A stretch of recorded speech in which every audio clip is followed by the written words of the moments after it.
Looks like you get what you pay for, huh? Paimon likes this room a lot. Yeah, much better now that we're out of the cold. Oh, thanks for taking such good care of Paimon. Honestly, she feels kind of bad for throwing a wrench in the works. If this were anywhere else, we'd be out investigating and adventuring by now. But instead, we're stuck here waiting for a doctor. You're right. No need to push ourselves too hard for no reason. A lot happened on our way into the city. Let's review what we've learned so far and try to figure out what to do next. Obviously, the million more question is, what is this Aritza planning? Everything else leads back to that. Sure was. And so far, we've learned that in addition to the 7 Gnosis, her plan also requires a ton of energy. But we won't get to see her anytime soon. Alosha said that she went east to fight that big monster. It must be a pretty powerful one if it can blanket the whole of Snezhnaya in a snowstorm this awful. To be honest, what we're really lacking right now is information. The kind of information that only the higher-ups in the government would know, not word-on-the-street type of info. Paimon can think of a few people who might be able to help us, but...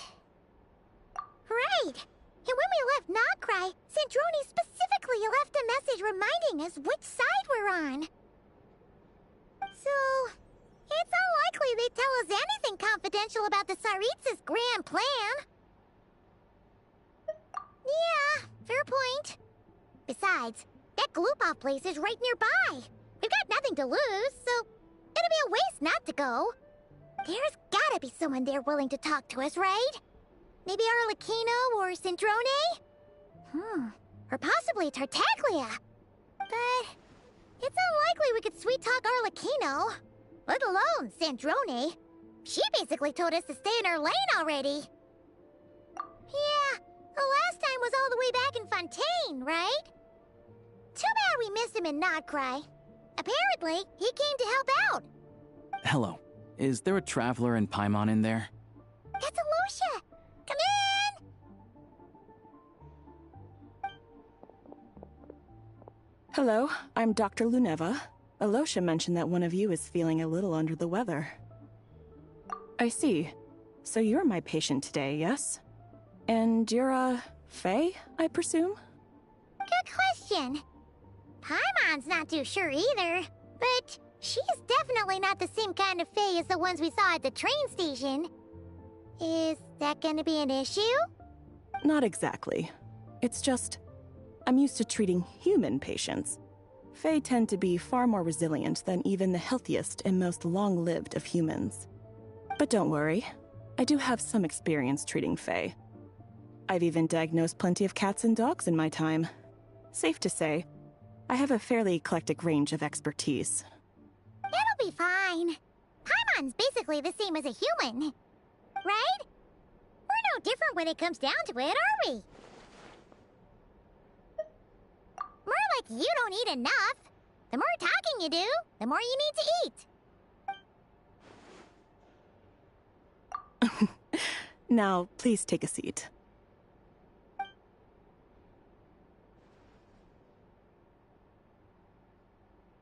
Okay, vital signs are good. Test results are all within normal ranges. I don't think it's anything serious. More than likely, you've just caught a cold. I can give you some medicine to tide you over, but as long as you rest properly for the next couple of days, you should feel better. Make sure to keep an eye on your temperature, though. If you find yourself with a persistent low-grade fever, or if your symptoms don't improve, just contact me again. Sounds like there's no cause for alarm. Thank you, Doctor. You're very welcome. Just doing my job. I'll leave you in peace now. Time to visit my next patients. Take care.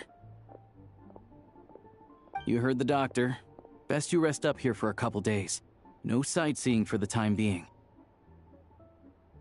All right, then. Guess we've got no choice. Let's just treat it as a short vacation. I have to get back to it. If you need anything else from the doctor or me, go to the Hunter Trade Station in Zolny. The boss there knows how to reach me. Hey, no big deal. You saved my life in the Shadow Realm. This is the least I could do. See you around.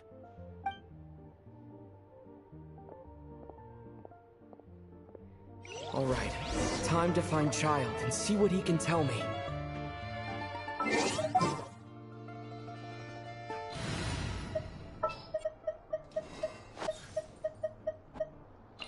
Behold!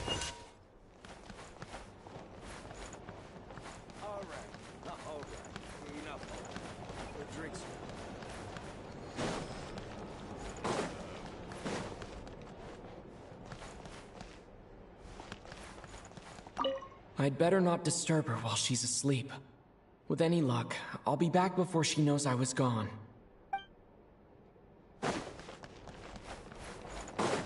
Come on, keep up. Anything you need, just let me know.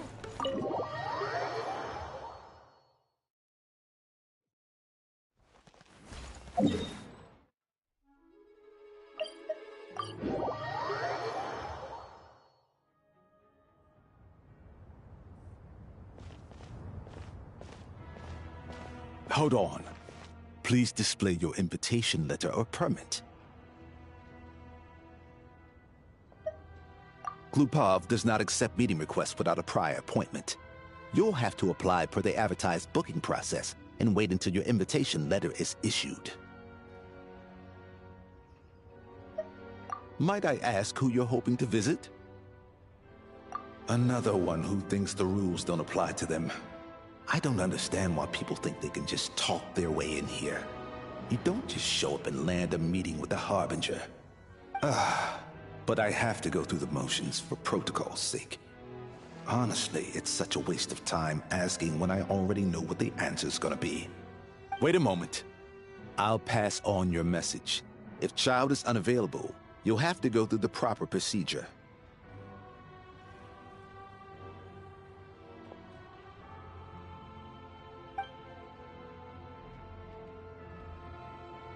Lord Child is a busy man. He's probably not in Glupov at the present. If I were you, I'd cut your losses. No point waiting any longer. Even if you two are old friends as you claim, please understand that the pt2 Harbingers are often busy with their official duties. They tend not to stay in Glupov for extended periods. Next time, stick to the rules. You'll make life easier for both of us, Greetings, Lady Marionette. I'll take care of our guest here. It's his first time in Snezhnaya, so it's no surprise that he doesn't know the rules yet. I trust no choice words have been exchanged. No misunderstandings I should be aware of. No, Lady Marionette. No incidents to report. Whew, that was a close call. Good thing I played it cool. Is that right? Good to know. Wait, where's Paimon? Under the weather? That's hard to imagine. She's always buzzing with energy. I take it she's still adapting to the climate. Happens to a lot of people. It's even colder here than in Nodcry. Has she seen a doctor? I can get you one if you need.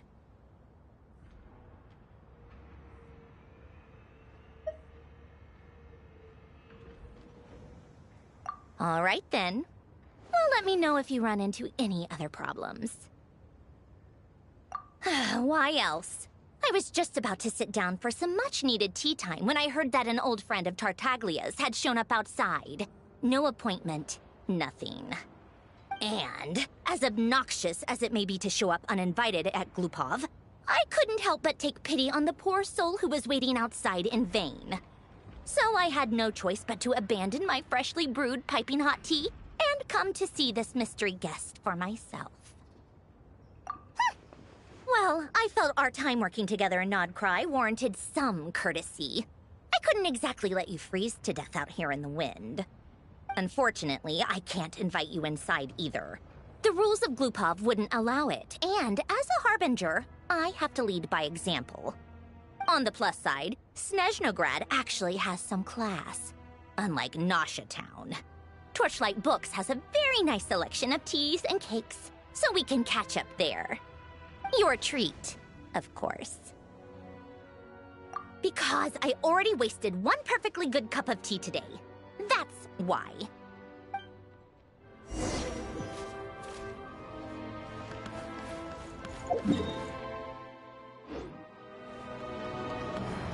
How tiresome.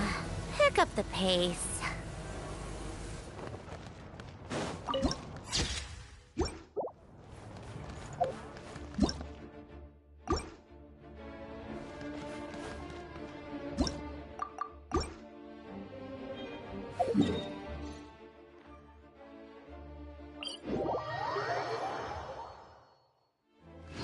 Come on, keep up.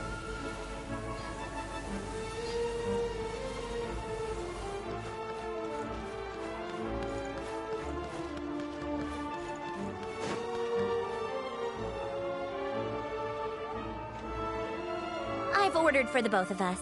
No objections, I assume. I'm sure you trust my taste.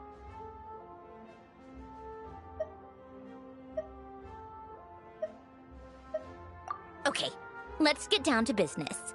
I'm guessing you don't actually have any urgent business with Tartaglia, per se. You just want information, right? Wanna take a guess?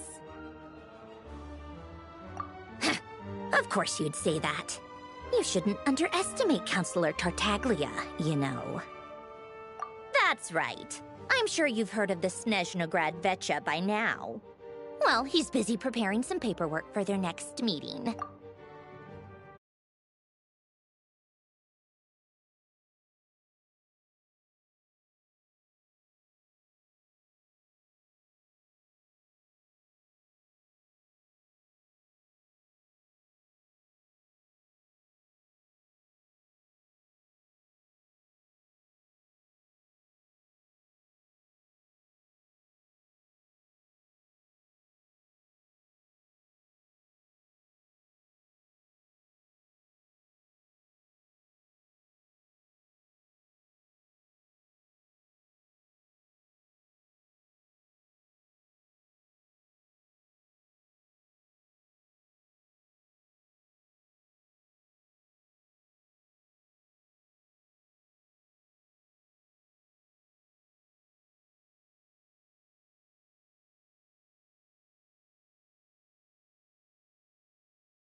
be discussing yet another extension to Project Stuja. It's basically all anyone cares about in Vetcha these days.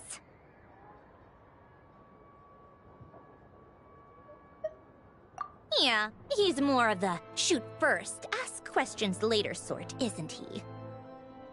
It all started with a very detailed letter that Capitano left for the Jester, Piero, before leaving for Natlan. In that letter, he detailed the future arrangements for his subordinates. All of his key people were reassigned to Tartaglia. I guess he'd already prepared to leave us for good all the way back then. But Piero didn't reveal the contents of the letter until the events in Natlan had concluded. That was his reaction, too. Why me? With a bewildered look on his face. He'd always assumed Capitano looked down on him. He was a man who kept his thoughts to himself and barely spoke to him the whole time they'd known each other. But he occasionally brought Tartaglia along to my tea parties back in the day. So to the rest of us, it was clear that Capitano had quite a lot of respect for his young comrade. By the rest of us, I mean my tea party regulars. Arlecchino, Rosaline, and... actually, not Columbina. She was probably oblivious to it. Anyway, then the Liu situation happened. Normally, it took a lot to get under Capitano's skin, but that time he was furious. It's not really my place to talk about it, though. You can ask Tartaglia about it sometime.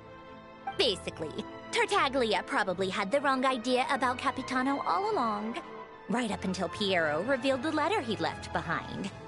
Capitano believed that despite Tartaglia's immaturity, he showed great potential. Plus, he possessed a kind of purity rarely seen among members of the Fatui. Yeah, it's one of the few things that I'd agree those two have in common. But there's one other reason why Capitano chose Tartaglia to assume command of his troops. He knew that after he was gone, several of the others would swoop in on his army like vultures. With the ones who stood to benefit the most being the Rooster, Pulcinella, and Regrator, Pantalone. Once they divided Capitano's troops between them, they'd be more powerful than ever. No one would be able to stop them. So, you can see why Capitano chose to hand that letter to Piero, right? Exactly. Piero also needed to back a Harbinger as soon as possible. And, all things considered, Tartaglia was the best choice. Even though Tartaglia has had the support of Northland Bank for a long time, he and Pantalone are ultimately not cut from the same cloth. I'd say Capitano made a good judgment call. Anyone else caught in this situation would probably feel like they'd been hung out to dry. His best course of action will be to distance himself from any shady business, while still maintaining friendly relations with Pantalone, but seeking Pulcinella's support at the same time. What's the point in having a tea party if you don't spill a little tea? Besides, none of this is confidential anyway. Ask any journalist out there. They'll give you all the lurid details. You'll see it firsthand if you ever sit in on a session of the Snezhnograd Vetcha. All the factional strife, whether open or unspoken, it plays out for all to see in that one little room. Having a voice in the Vetcha is the only way to steer policies in your favor. So, every person in that room represents a particular interest group. Pantalone, for instance, represents the financial sector, and Tartaglia represents the Fatui soldiers. Personally, I have no interest in political jousting, but since I have a number of engineers and researchers under my command, I have to make their voices heard. Then there's Pulcinella, the linchpin of the Vetcha. He represents politics itself. Everything involves him, so nothing can bypass him. Any issue that comes up, he knows how to mediate. That's what the Tsaritsa values most about him. I'm starting to see why everyone is so frustrated with the way things are, but also powerless to change it. A complex web of interests connects all parties involved, and the Tsaritsa sitting at the top adds another layer of complexity. It must be nearly impossible to come up with a perfect solution. All right, I'm done carrying this conversation. time for you to answer a question of mine. You must have known that you can get the info you needed from me. So why was Tartaglia the first person you asked to see and not me? I just don't understand, that's all. Anyway, do I really need a reason? Wait. Oh, I think I know what it is. Columbina passed on my message to you before you left Notcry, right? I only meant you should be mindful of which side you're on. Is that actually why you didn't ask for me? Because you took that to heart? You... fair enough. It's not your fault. I blame all these politicians I've been hanging around with lately. Always beating about the bush when they talk. I guess it must have rubbed off on me. Anyway, just ask for my help next time, okay? Little things like this are no problem. Lady Marionette.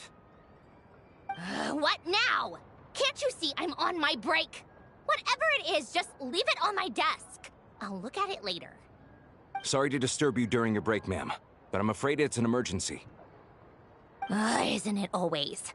I've told you before, fixing the tracks and transporting ice blocks does not constitute an emergency. The equipment in Svietlolaidovka is in urgent need of maintenance. With how the weather's been recently, we suspect that the cause is a buildup of snow, exceeding the maximum weight limit. The supports on one of the machines broke and fell, awakening a dormant beast and leaving many of the ice miners trapped in a nearby ice cave. Luckily, Odette's team was nearby and launched a rescue operation, but we're still facing a severe manpower shortage for both the rescue and engineering teams. I guess that's it then. Our tea party will have to end here. I'm the only engineer you'll need.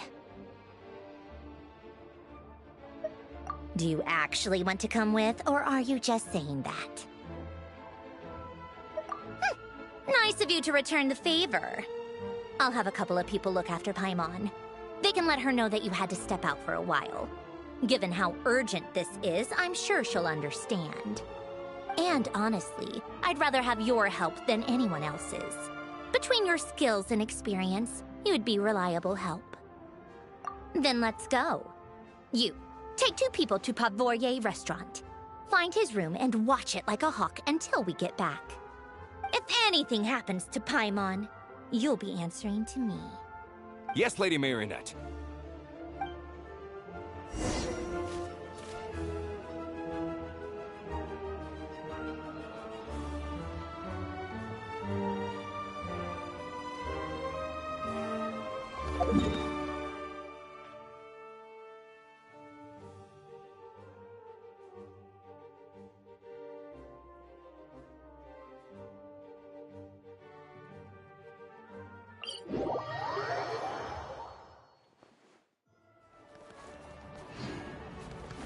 Take a break?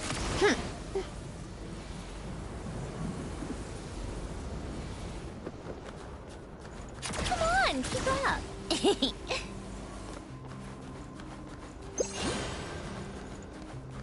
How tiresome.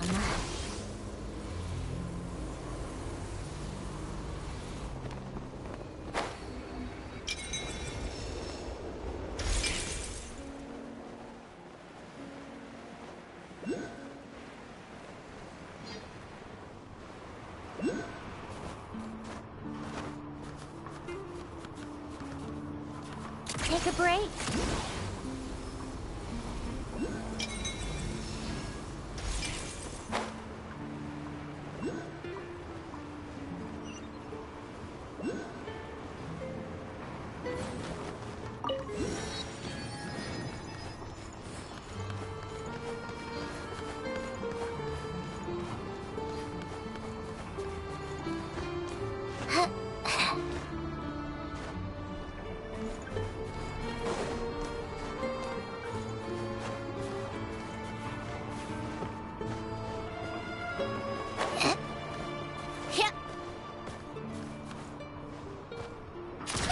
Keep up.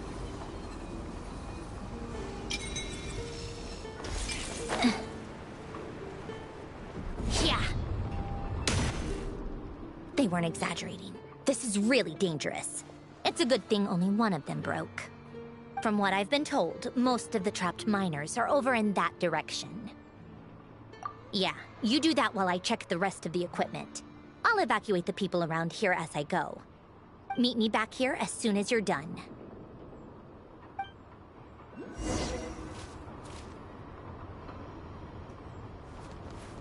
Take a break.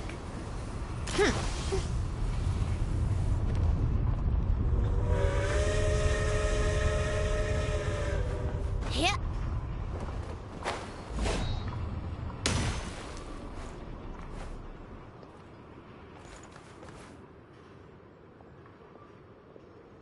I have to be getting close.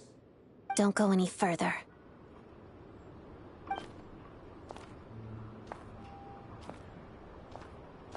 It's too dangerous here. There's a highly aggressive monster on the prowl. You need to leave, now.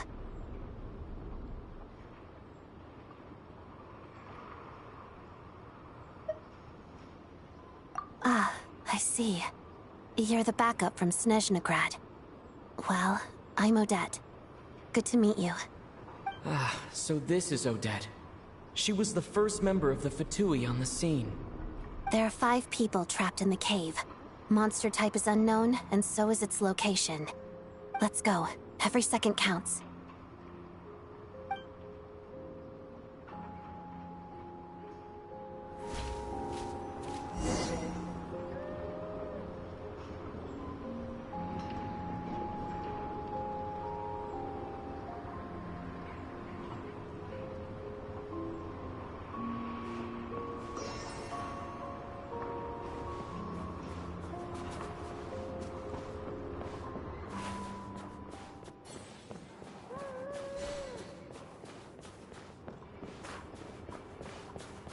Careful. Something's moving.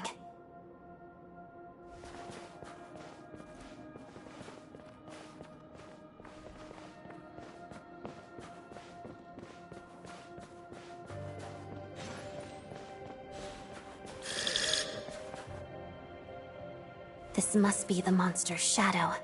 Looks like a tough opponent.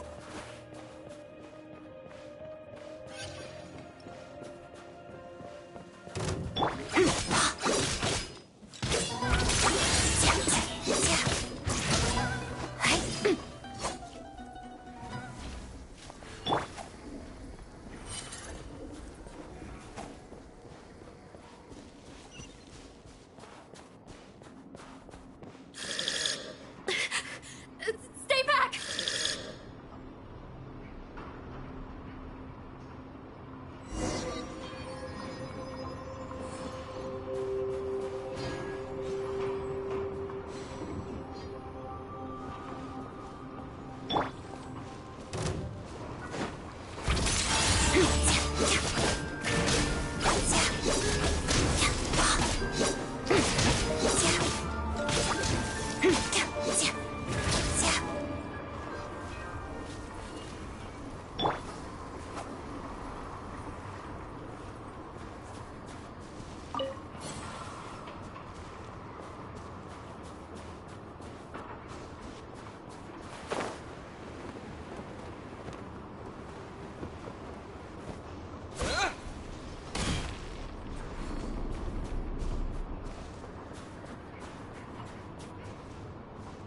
I see them.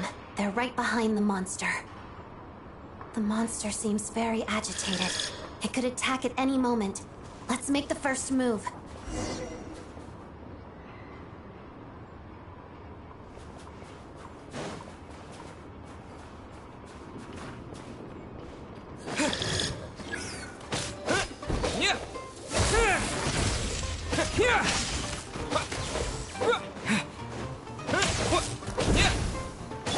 Let's begin.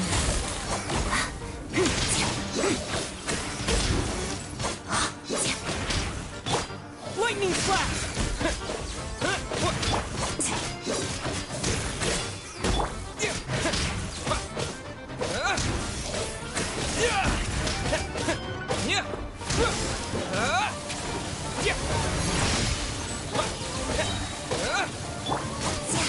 Together.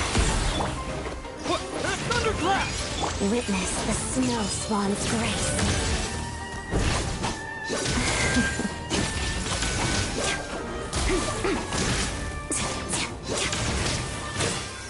begin.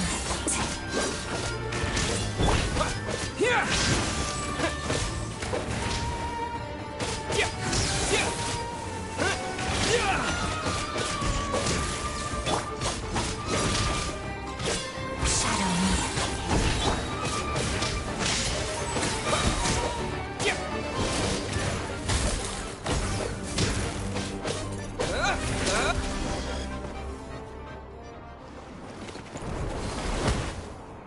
Thank you for saving us. We'd have been monster fodder otherwise. Thank you. Thank you. You're welcome. You should be safe now. Follow this route out. He and I will stay behind to watch the rear. Thank you. Come on, let's go. This way.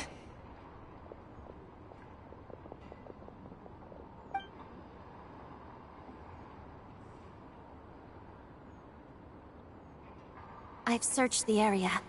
Pretty sure the monster made a tactical retreat.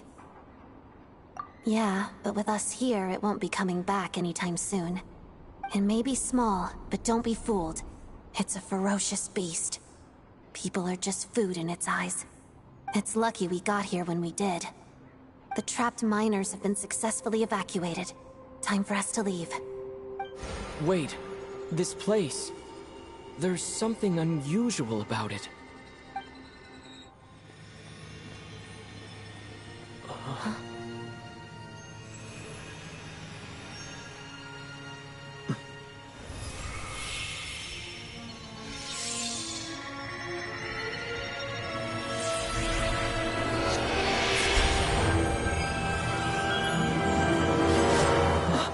What is that? I don't know. It's back? Guess it has family.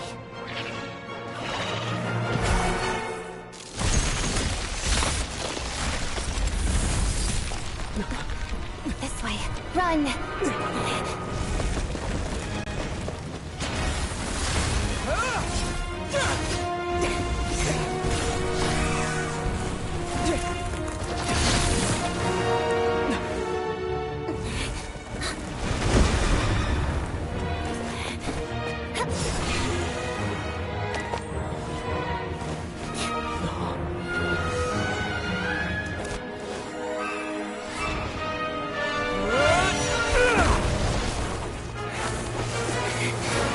Thanks.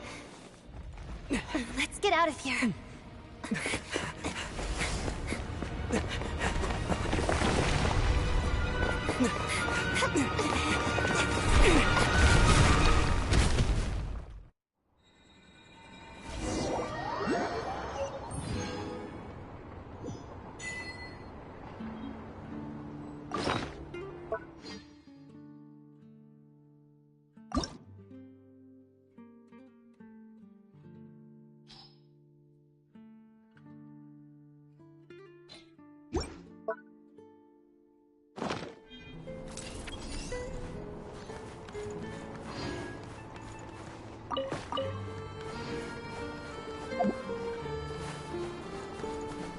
Come on, keep up.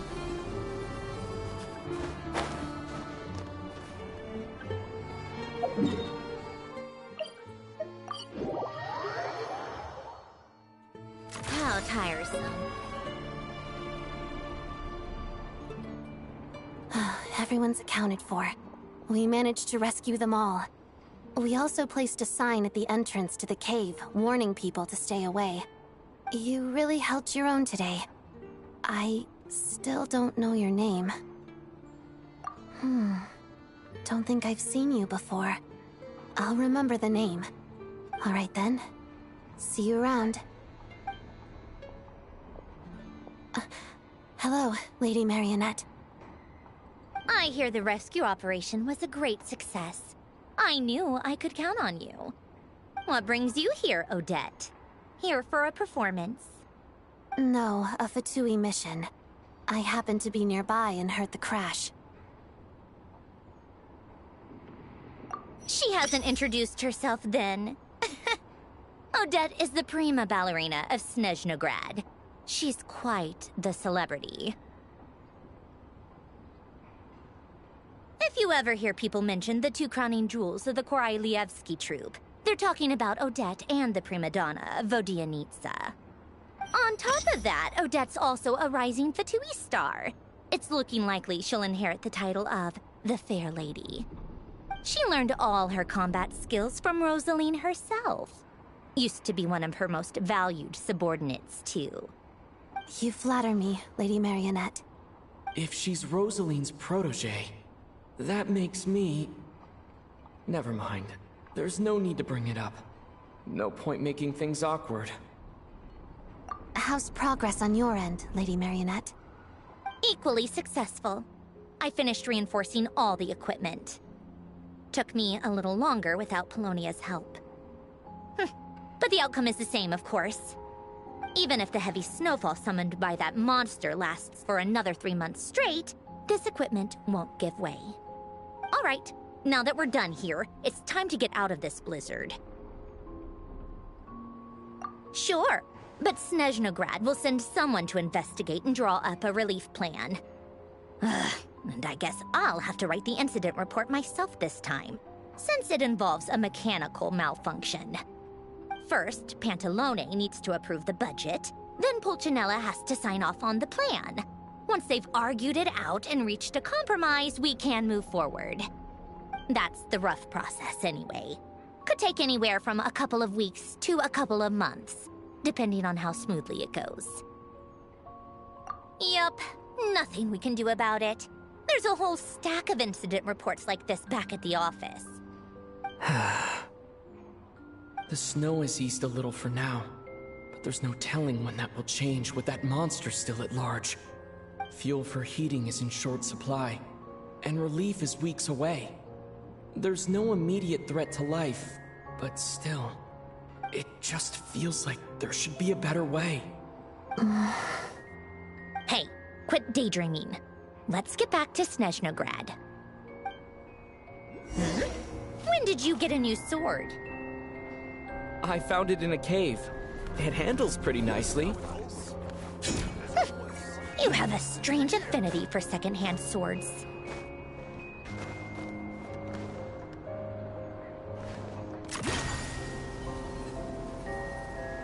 Pick up the pace.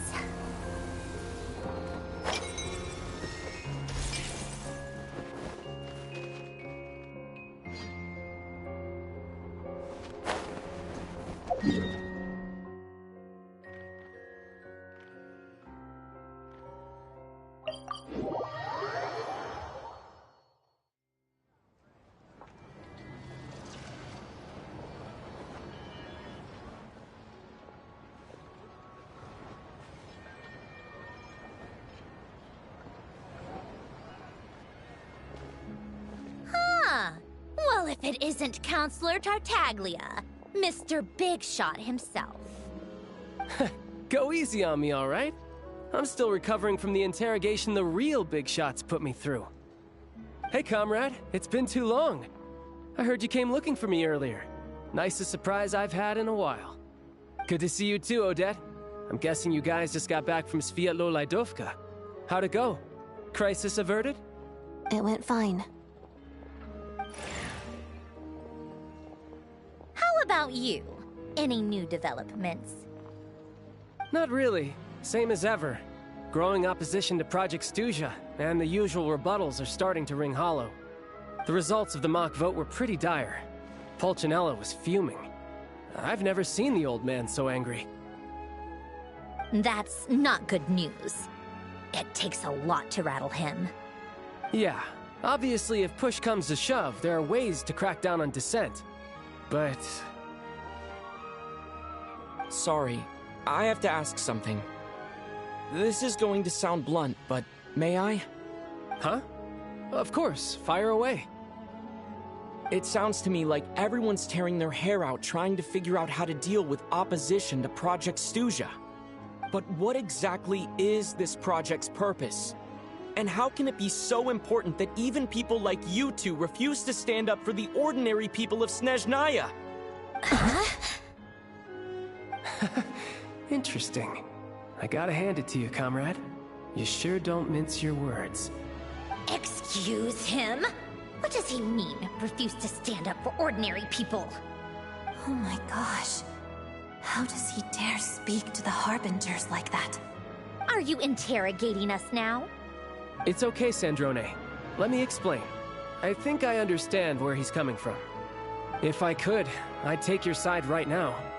In fact, my position's very similar to yours. I've only held back on casting a dissenting vote in the Vecha because the Tsaritsa would never let me get away with it. Still, I have a responsibility to the Fatui armed forces, so I do what I can to make their voices heard. Most of them are just regular folks from small towns far from the capital. I'm sure you've seen how much those kinds of places are struggling right now. Oh, and for what it's worth, I'm from Erepasak myself. Things aren't going so swell there either. The Tsaritsa wants to create a better, safer future for the people of Snezhnaya, but she's thinking long-term. I don't doubt that from where you're standing, Project Stuzha seems to be creating all sorts of issues for everyone. But considering the Tsaritsa's vision for the future, these are sacrifices worth making. Sounds cold, I know, but I promise it's not as black and white as it seems. Maybe Sandrone and I can't oppose Project Stuzha outright, but we're constantly raising our concerns in Vecha meetings. And even though we can't put an end to it, there are plenty of other ways to make a difference. We're trying everything we can think of, and so is Pulcinella. I respect Her Majesty, the Tsaritsa, and trust her decisions.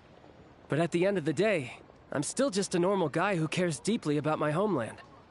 And my family, who all live here. There's no way I would ever abandon them. As contentious as things can get within the Vecha, there's no selfishness or malice behind it. Everyone wants to get through this period as smoothly as possible. The issue is that there's no way of pleasing everyone under the present circumstances.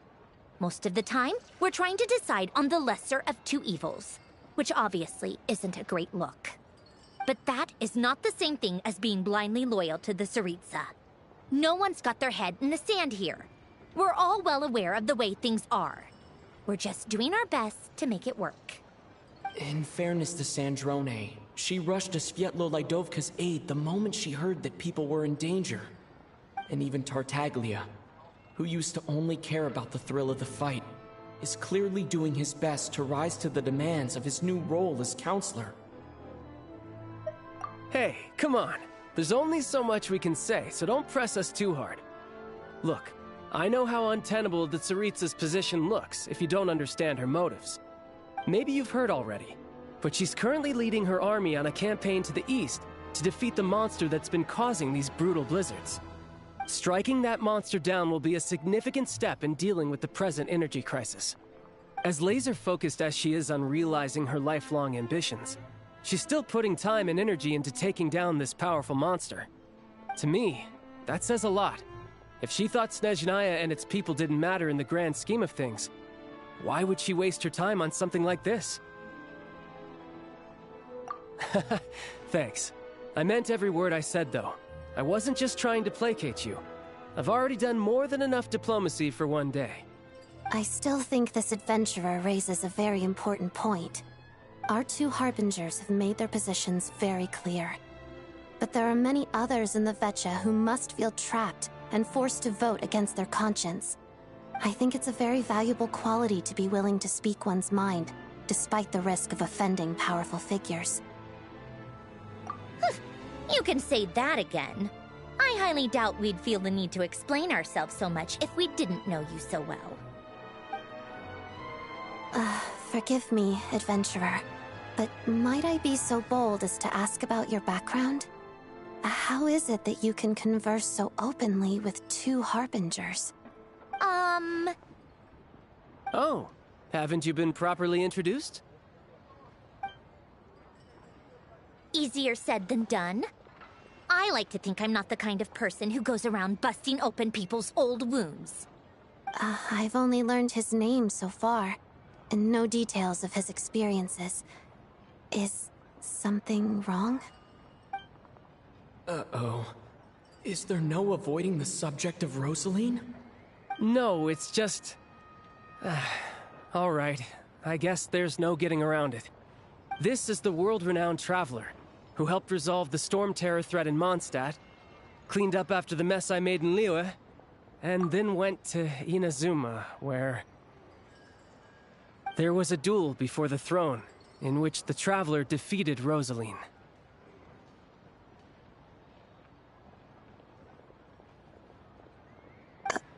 Oh.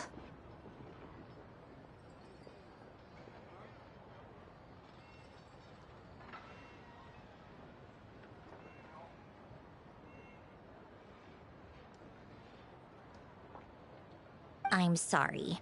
I didn't think you two would be seeing much of each other, so I figured it wasn't worth bringing up. It's fine. It was a long time ago.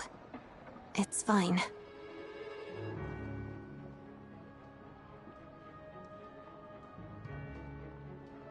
Sorry. I just remembered that we have a rehearsal coming up. Please excuse me. I should get going.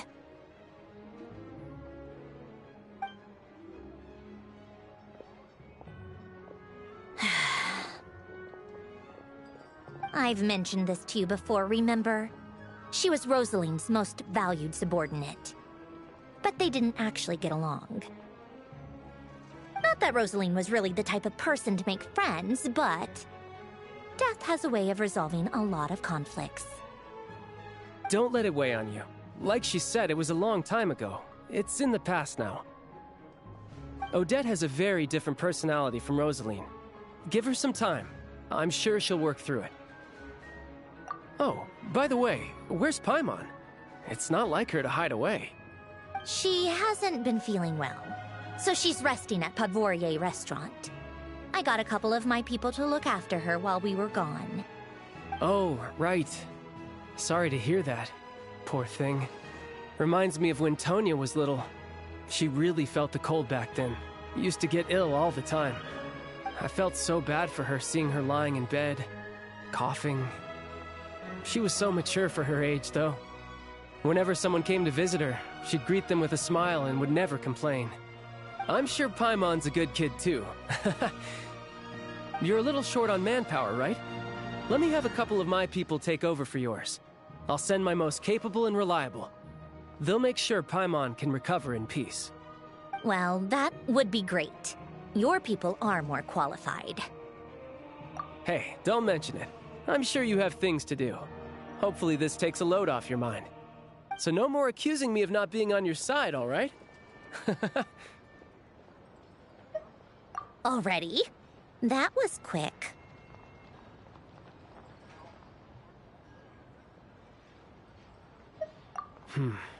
I'm afraid I can't help you there. Our director's recent movements are confidential. Even we're not in the loop. If you hadn't told me, I never would have known he'd gone south. I assumed he'd been in Glupov this whole time. Well, I guess I'd better go sort out Paimon's security situation. I have some other work to catch up on at Glupov anyway. Me too. I have an incident report to write up. Let's leave it there for now.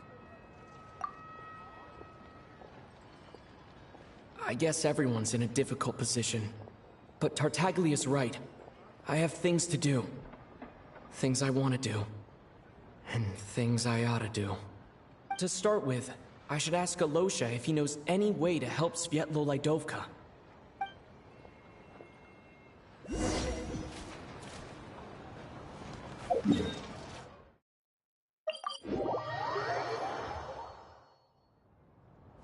How strange. This sword seems to be vibrating of its own accord. It's a very faint vibration, but it's getting stronger as I get closer to the statue of the Seven. Does this sword have some connection to the statue? But all it does is vibrate, even when I touch it. That place I got this sword from was definitely out of the ordinary. Maybe I should try channeling the power of cryo.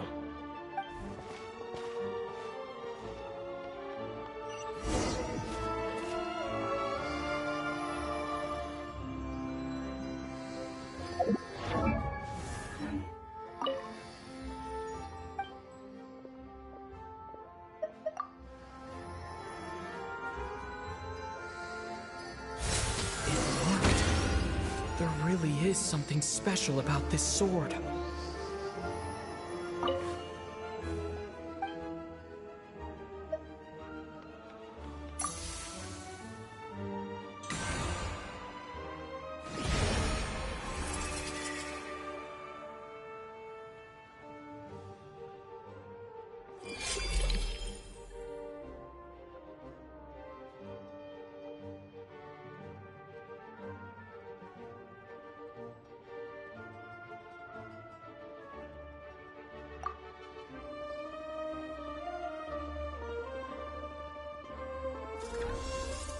I don't really understand what just happened, but I'm pretty sure this sword just got a little more powerful.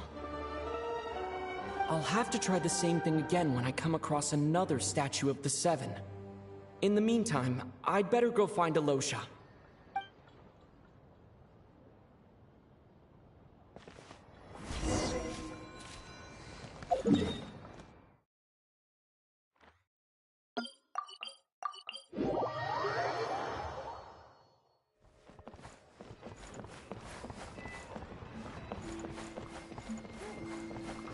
Take a break.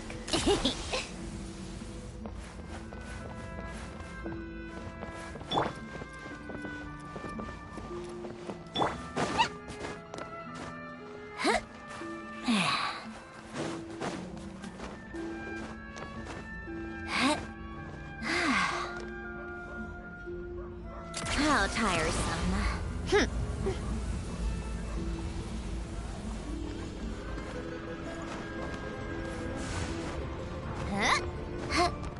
Come on, keep up.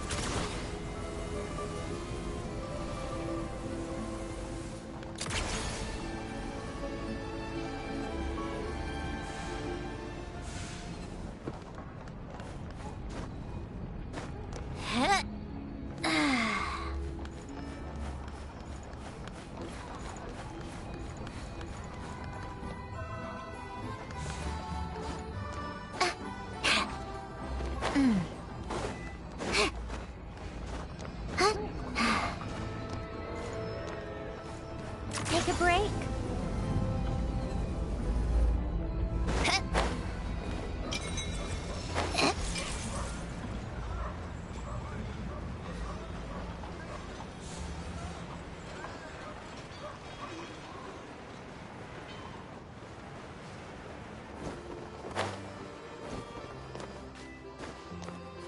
Come on, keep up.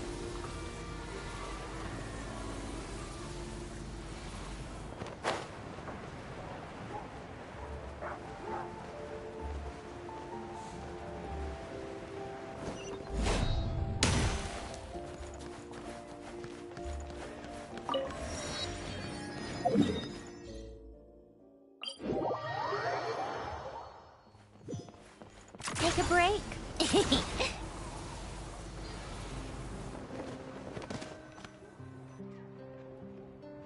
Hello there. How can I help? Ah, sure thing. Give me a second. I'll go fetch them for you.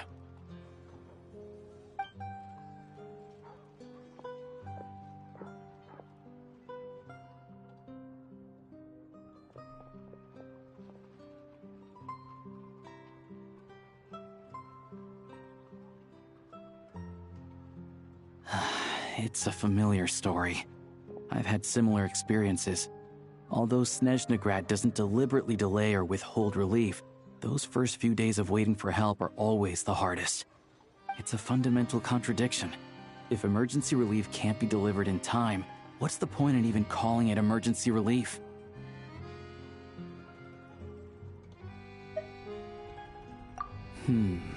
Not necessarily.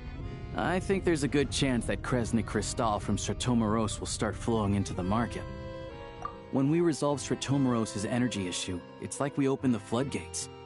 A huge backlog of Crystal is now available to the townspeople. There's no way they can use it up at once. A lot of them will probably stockpile it and slowly work their way through. Probably a good idea, since energy prices are only going to keep rising. But there will always be people who urgently need Mora.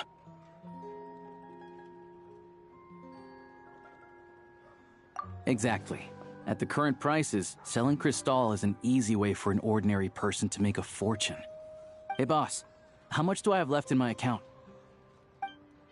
1 second, let me check. So, you're planning on buying the Crystal out of your own pocket? Yeah. I don't know if I have enough, so I'll chip in a little extra and buy as much as I can afford.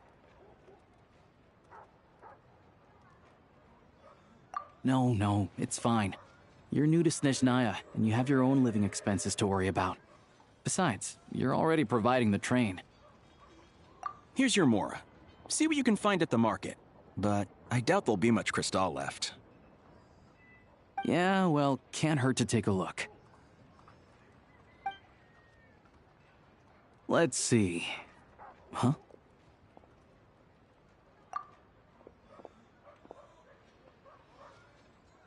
Oh, Alosha, and... Hello. I didn't realize you two knew each other. Yeah, I take on some odd jobs in the city to supplement my hunting income. Sometimes I work as a cleaner or prop hand at the theater where Odette is one of the big stars, so I've met her a few times. When the weather's as bad as this, it's better for a hunter to adapt than to keep looking for game. Yes, and we sometimes need extra help.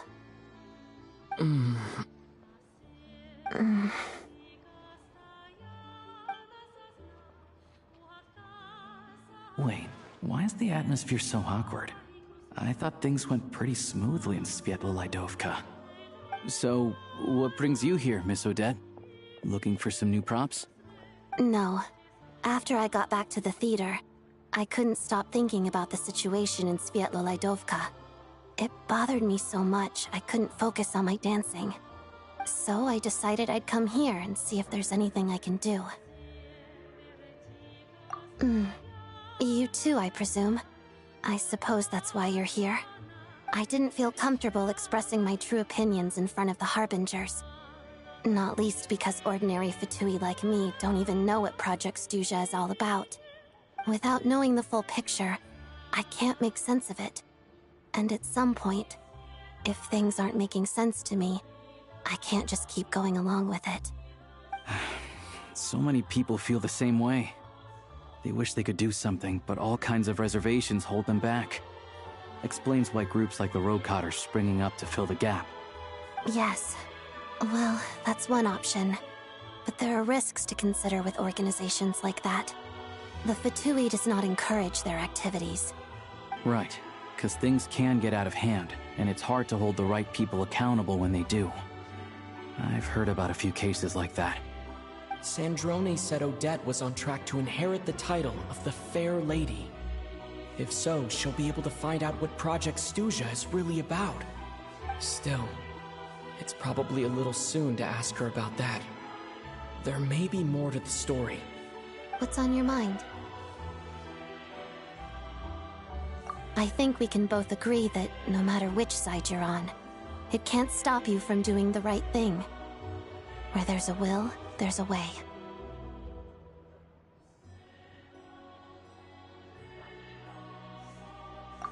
I know what Rosaline did while she was abroad. You made the right decision, so no hard feelings.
So, what's your plan?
Oh, we were gonna buy some Crystal.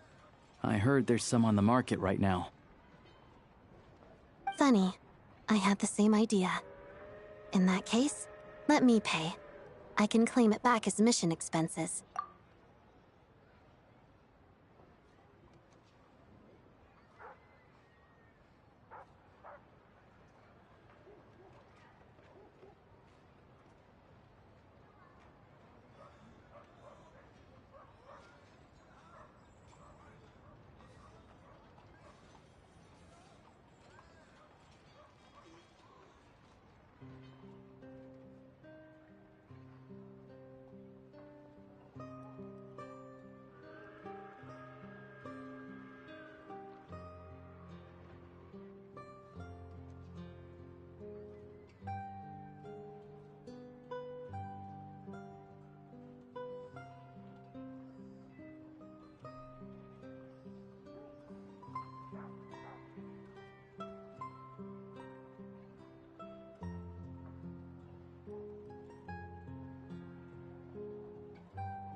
The real issue here is that government relief is behind schedule. Surely it makes more sense for the state to cover these costs than for us to pay out of our own pockets.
True. It's a huge expense after all.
Let me see.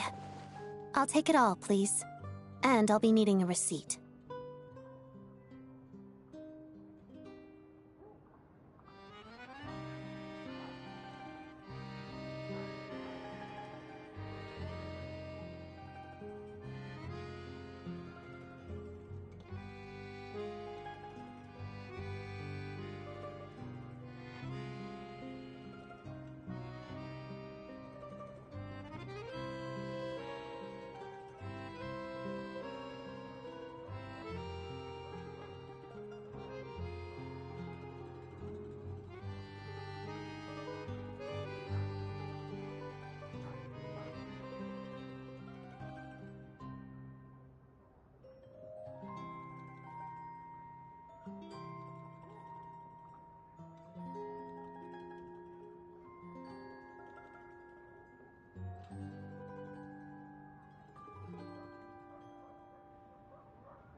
Right. Choose mission budget under the expense category, but be sure to specify emergency rescue operation in the description. Otherwise, the normal reimbursement limit will apply.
Let's book this train.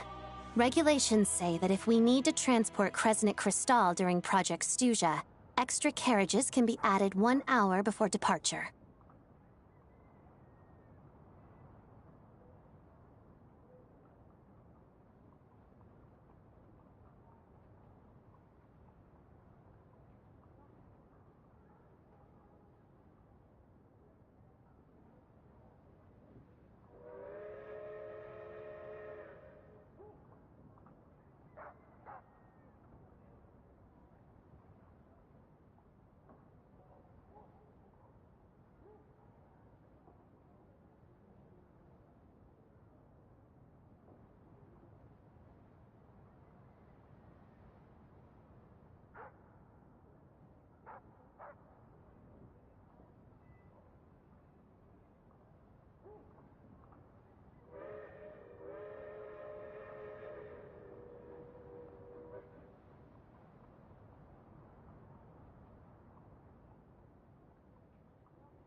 That should do it. The train will be escorted to its destination by Fatui guards. This is my first time seeing you handle Fatui affairs, Miss Odette. It seems you're as skilled an officer as you are a dancer. You flatter me. It's only because I've been doing both my whole life.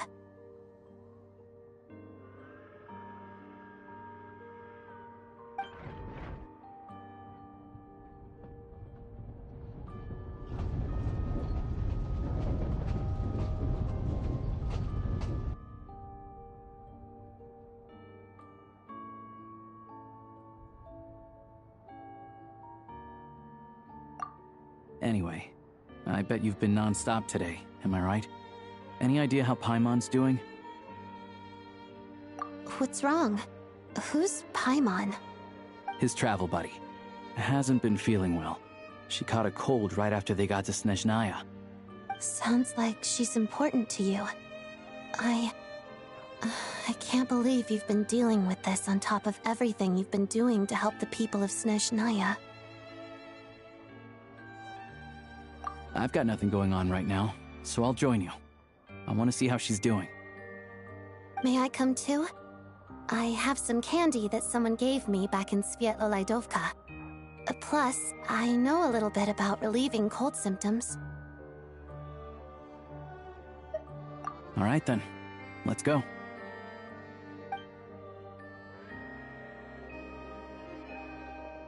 I still don't know what the deal is between these two, but at least the tension seems to have vanished.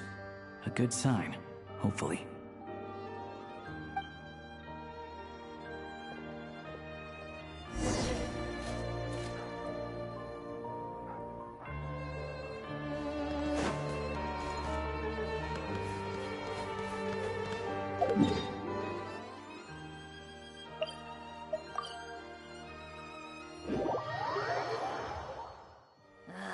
Time for more snow, damselettes.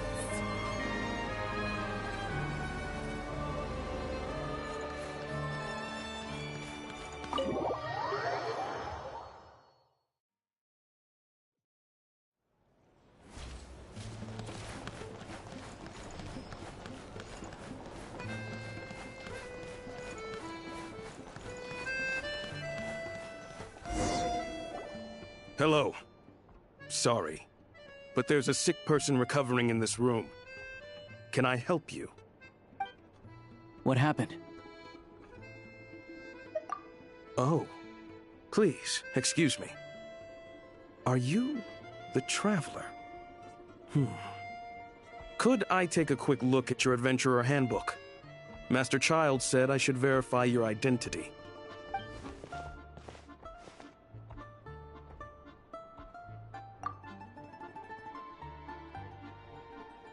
Ah, it's really you. Sorry for the inconvenience. We're under strict orders from Master Child to keep this room well guarded. At the same time, we can't interfere with Podvoye Restaurant's business. That would only seem all the more suspicious and draw unwanted attention to this room. Besides myself, a few of my colleagues are stationed in and around the restaurant, in plain clothes, of course. Rest assured, you're in safe hands. I didn't expect such a high standard of protection. Well, Master Child handpicked us for this special assignment. We're not about to let anything go wrong. Anyway, I won't keep you any longer. Please, head inside.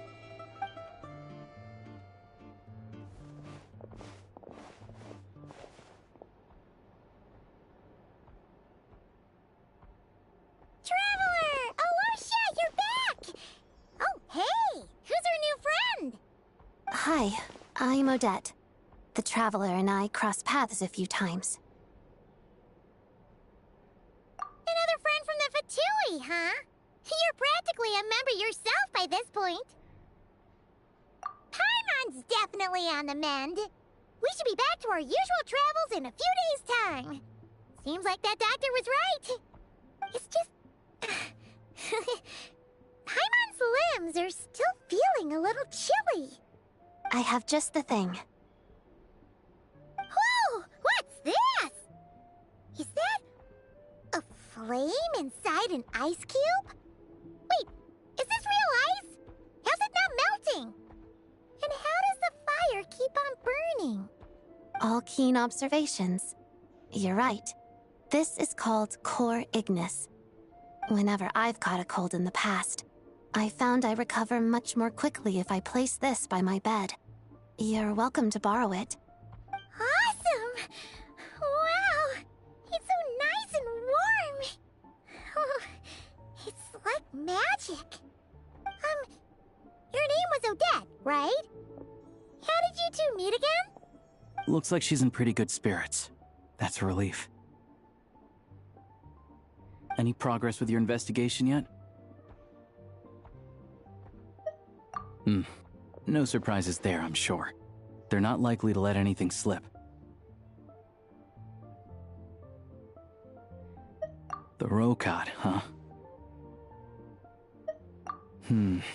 Let me think. Members of the Rokot keep their true identities hidden, but I think there might be someone I can introduce you to.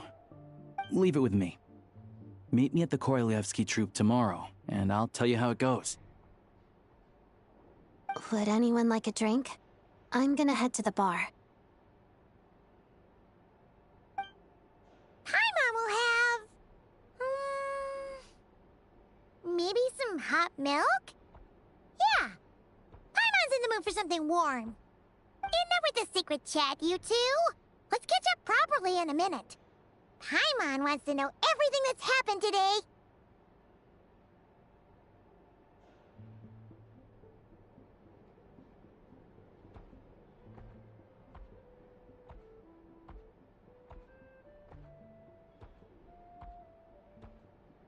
It'll be kinda like tabletop troop.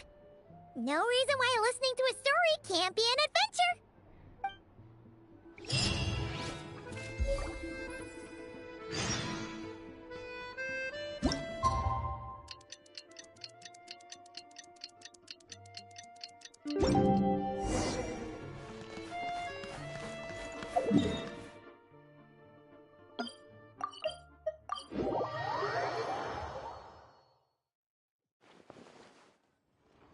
Ah, you made it. I've got some tickets, and I managed to set something up with the Rokot. It'll have to wait until after the show, though. Happy to stay and watch? I doubt you've seen the Korolyevsky troupe on stage before. Pleasure. Here, this is the way in.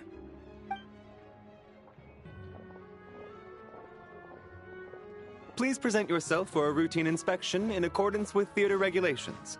Thank you.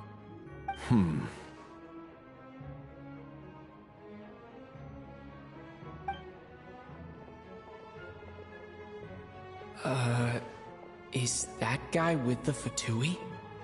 Looks like he's waiting for something. Okay, all done. Thank you for your cooperation. Please proceed through to the theater.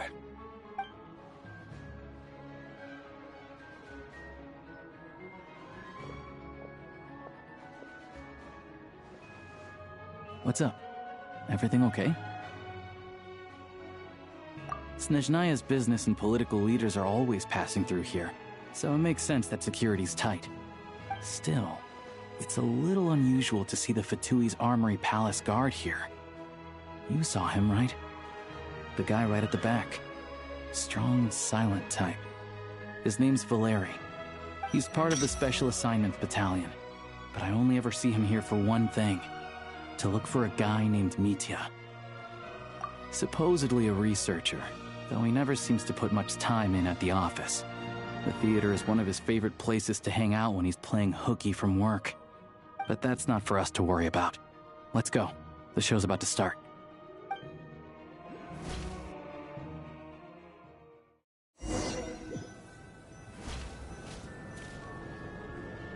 What do you think?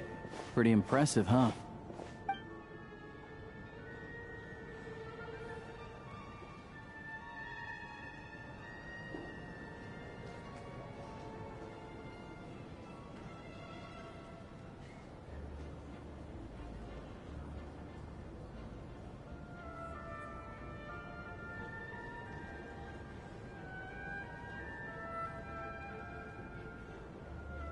Oh, the one in Fontaine? I hear it's iconic. Never seen it for myself, though. Here we are, just in time. Sorry, coming through.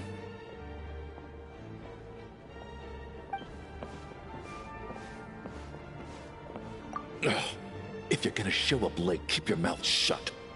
What's his problem? Whatever. No point arguing with people like that. Look, there she is. That's who I'm introducing you to later. She's the lead singer of the troupe, Vodyanitsa.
This leads directly to the green room. They're expecting us. Vodionitsa will be waiting for us there.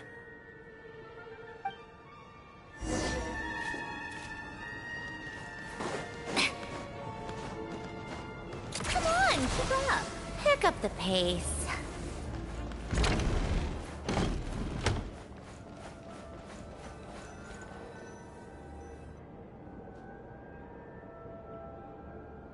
Hey there. Excuse me. Can you believe it? I am so mad right now. Come in. Oh, it's you two. Huh? You know each other? Oh, wait. Is this who you were telling me about? The one you met yesterday and couldn't stop thinking about? I never said that. Yes, you did. Why are you denying it? It was right before I went on that rant about the moody factory owner. Oh, I remember it so clearly. Might I ask what brings you two here? Oh, I just brought him here to see the show. And when it finished, he was full of praise for Vodionitsa's performance. So I thought I'd try my luck, see if we could get the chance to chat for a bit. Maybe get an autograph? You work here. You of all people ought to know that's against the rules. It's not what the green room is there for. Oh, what's the big deal?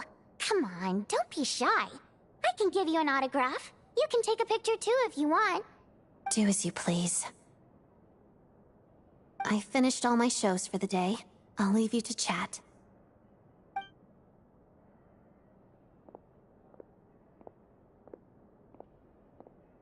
I wasn't making that stuff up, you know. Odette's just too proud to admit it. She thinks very highly of you, and so do I. You did the right thing in Svietloladovka. We're good.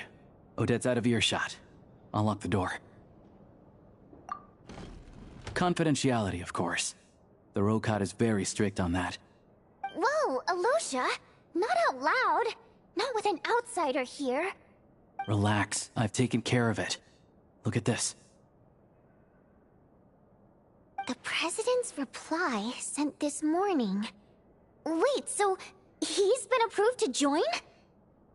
You told me last night that you wanted to get intel from the Rokot. Unfortunately, Rokot intel is only available to members. But ever since you set foot in Snezhnaya, we've been working together. I've seen the way you work, your character, and your motives. Everything about you is perfectly in alignment with what we're trying to achieve in the Rokot. So I figured I might as well cut to the chase. I wrote a letter to the President explaining your situation, including just the right amount of detail. His approval came very quickly. Of course, it's still your decision whether you want to join or not. We'll respect your choice. Well, assuming Odette was telling the truth and she didn't misjudge you, I guess we don't need to worry about you blowing our cover. Still, you gave me a real fright. I didn't know that's why you came looking for me. So, that stuff you said about admiring my performance, was that just because Odette was here? Did you actually mean it? Now you're talking. That's what I like to hear. Anyway, let me give you a quick rundown of how things work. Like I said, the Rokot is a covert organization, and we hide our identities. Members typically don't meet in person or even know each other's identities. This helps us maintain a high level of independence and secrecy. Because of this, members are basically free to decide their methods without constraints, so long as the outcome of any activity doesn't violate the organization's principles. After all, we don't have any ostensible contact with each other. This way, if anything goes wrong, no one else will be implicated. Beyond the freedom to choose how you operate, it's also your choice whether to act at all. We have plenty of members who have yet to take any action. In short, joining the Rokot in and of itself won't place any restrictions on your activity in Snezhnaya. There's a code of conduct you can read if it interests you. But basically, as long as you don't plan on using your anonymity to go around doing evil, you'll be fine. I tried reading it 5 or 6 times. Never made it all the way through. Even the most lackluster script makes for more interesting reading. Great. Then I'll go grab an official application form. Be right back.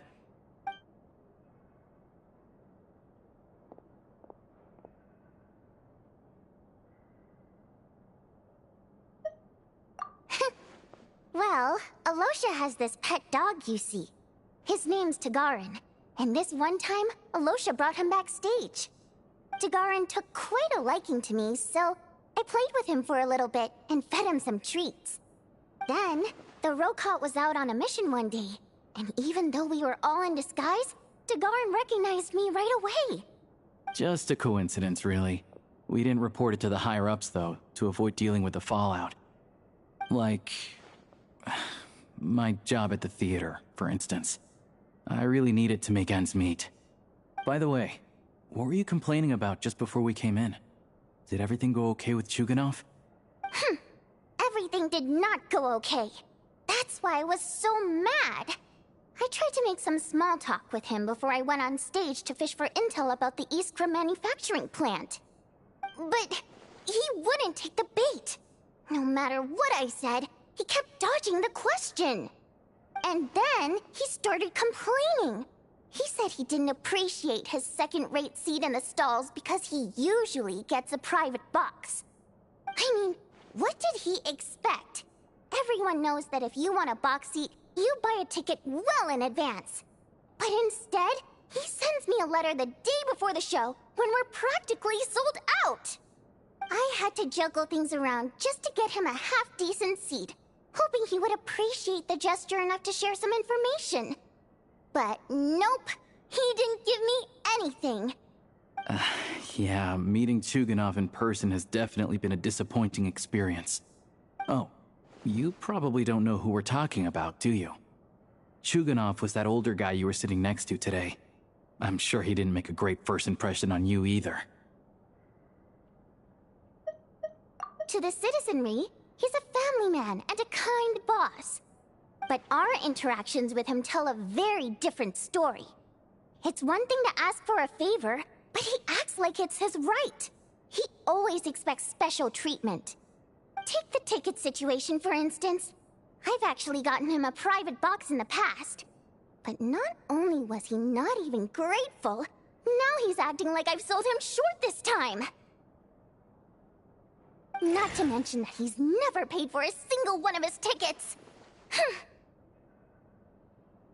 And another thing, if he's such a big family man, why doesn't he bring his wife and daughter to see the show once in a while?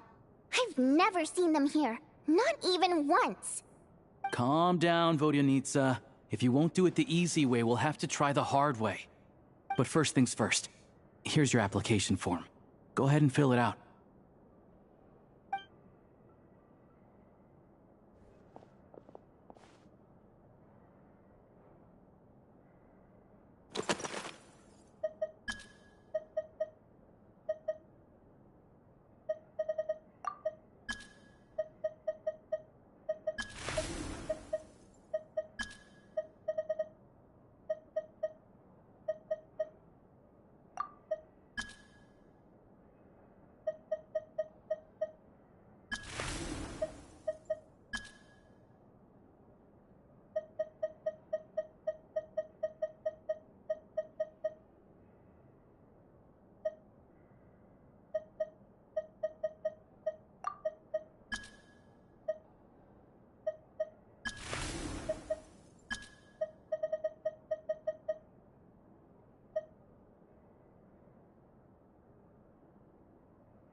I'll need to make a few little tweaks here and there.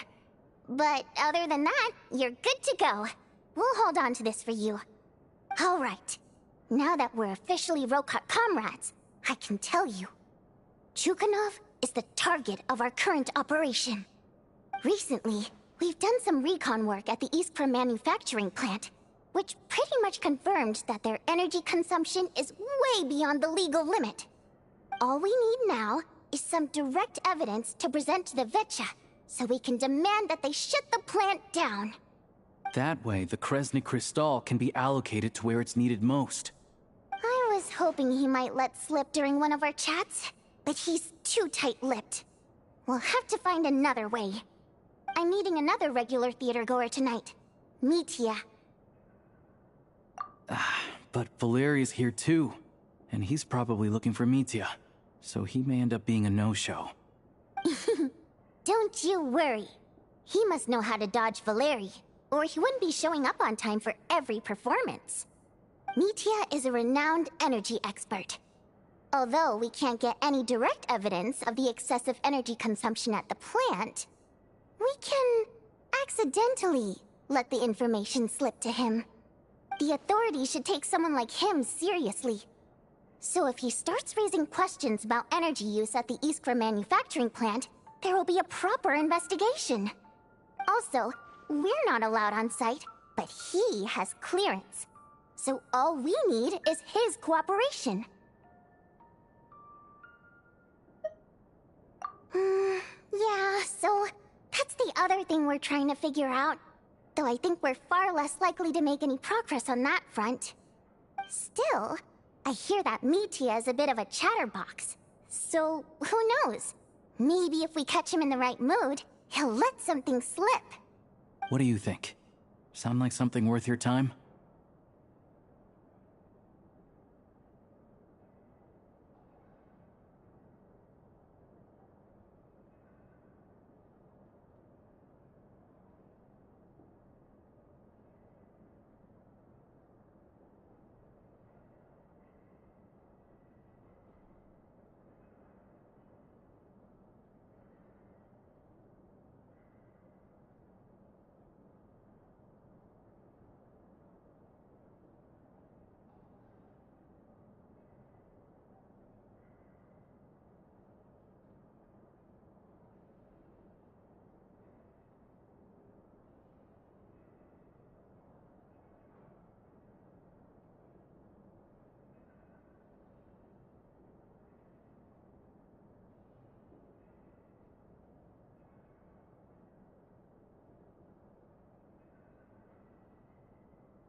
Okay, in that case, you guys find a seat somewhere nearby. Pretend you're a couple of buddies there to eat, and keep your ears peeled for useful information. He's a huge fan, so I doubt he'll have his guard up around me. But you two need to be convincing. If he suspects anything at all, he might stop talking.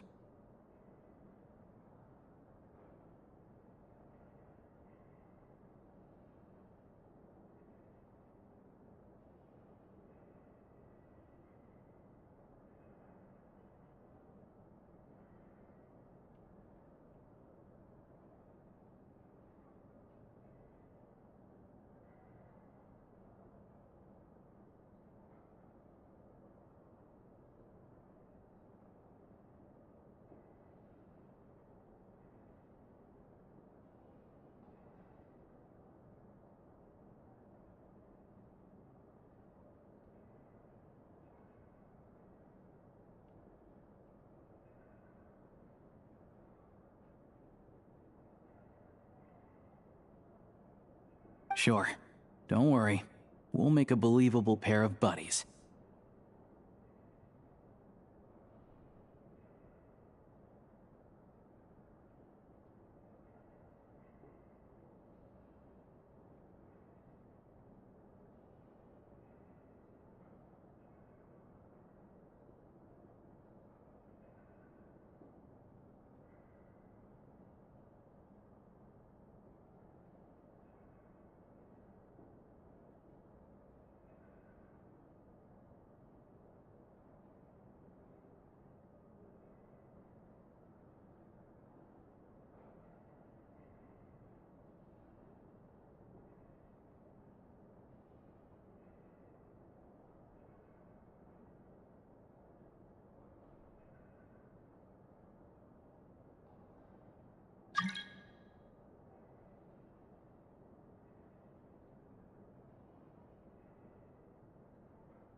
told me already. Now, help me tidy this room up a bit before we head out.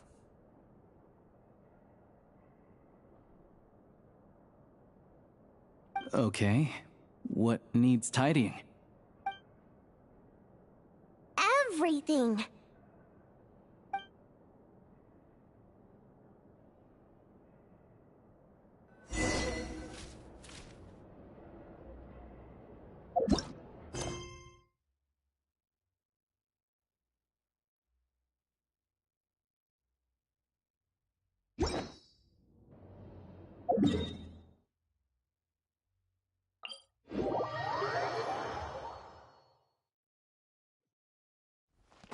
How tiresome.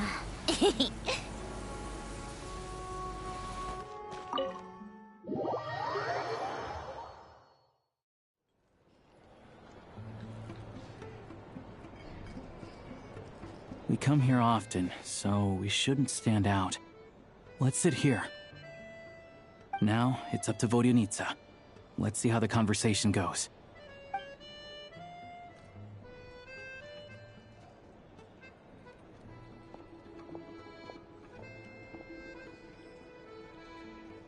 Mr. Metia! Over here! Over here!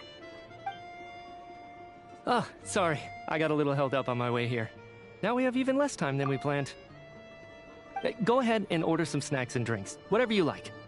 Let me see. According to my schedule, we still have 25 minutes left.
You're really pressed for time today, huh? I was imagining this would be a leisurely chat.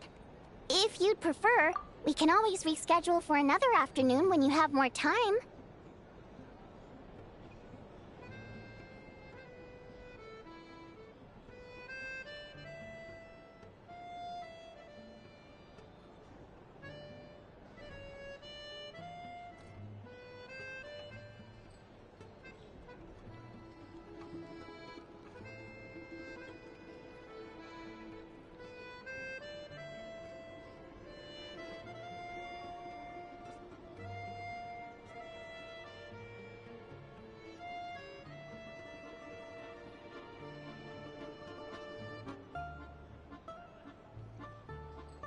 No need. Getting to meet the lead singer is a very precious opportunity for me. I'm not about to pass it up. I've already had to decline your invitation several times because our schedules rarely align. If I don't grab this chance while it's here, who knows when the next one will come around? Well, it's very kind of you to make time just for me. I'm not too sure, to be honest. But Snezhnaya's full of weird and wonderful things like that, so people tend not to bat an eye. I'm sure the same will go for the Eye of Grey and Paimon. The reason I invited you out for tea and a chat today was to get some feedback from a true fan of the theater. Well, I genuinely have nothing bad to say. No matter how many times I hear you sing, it never gets old. It always seems fresh and new somehow. Maybe it's because the more times I listen, the more details I notice. Or maybe you simply improve with every performance, delivering it better each time. Thank you! I'm delighted to hear that. Could you give me any specific examples? Oh, yeah. The piece you sang today, for example. beneath the frozen river? Hey, what's with you? I'm just praising a good performance. I always used to find that such a bleak and lonely song. But the more you listen, the more you realize that it's not as cold and nihilistic as it appears. When you really dig down into it, there's a certain level where you're surprised by the emergence of hope. Wow, I'm impressed. I didn't expect you to pick up on that. Actually, I only tried out that angle after talking with a composer. Still, Beneath the Frozen River wasn't on today's program. Oh, really? But it's a classic. You sing it every time.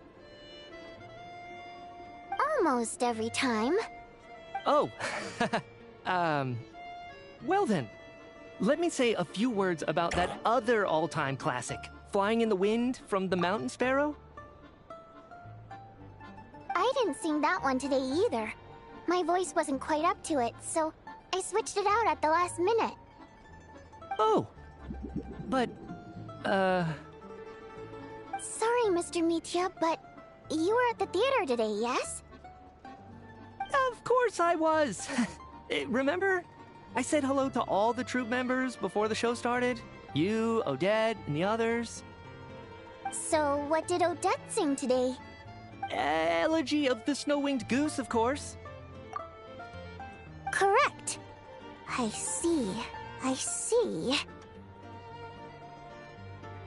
You find my singing boring, don't you? That's why you don't remember a single song. Looks like I'll need to cut a few from the program next time. No, that's not it. I swear. All right. I'll be straight with you. I'm sorry. My mind was wandering as you took the stage today. I enjoy watching your shows because the exquisite performances stimulate the mind. It always sparks some inspiration for my research. So, whenever I get stuck at work, I come to the theater for a change of pace. Odette's dance during the Elegy of the Snow-Winged Goose today was simply incredible. It got me wondering what she's been going through recently. That look of sheer defiance in the face of utter tragedy? It was so inspiring. I started scribbling in my notebook right away. Not that I made a ton of progress in the grand scheme of things, but I still think it was productive. By the time I snapped out of it, the entire show had finished. So what you're saying is, you didn't listen to my singing at all? Unfortunately not. I'm sorry. I don't know which is more disrespectful. The fact that I don't always come for the show itself, or the fact that I missed your performance. Seems like things are getting a little awkward. Mitya just stepped into a conversational minefield. If there's one thing Vodyanitsa doesn't like, it's people who show disrespect for her performance. This meeting was so hard to set up. Don't tell me it's already falling apart. It's fine. I suppose this is affirming in its own way. At least, it shows that our performance really touches people's hearts, right?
let it bother you.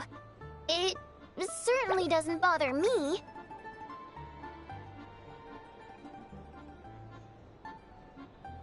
She's showing a lot of restraint.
Well, I'll be sure to let Odette know how much you adored her performance.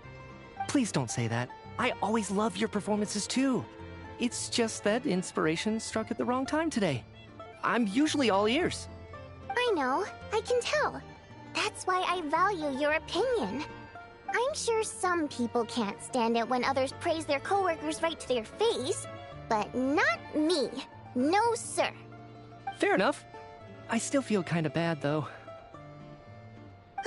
But you know what I really can't stand? People who only show up to the theater to pretend that they're cultured. Makes me sick to my stomach. Oh, yeah, 100%. There are too many of those people around. By the time they're walking out the door, they've forgotten all about the show. What's wrong? You look furious. I don't know if you've heard about the boss of the Eastborough manufacturing plant. He isn't even a theater investor, but he always demands the same privileges as actual investors. Box tickets only, premium drinks, even the right to request specific songs. Well played, Vodyanitsa.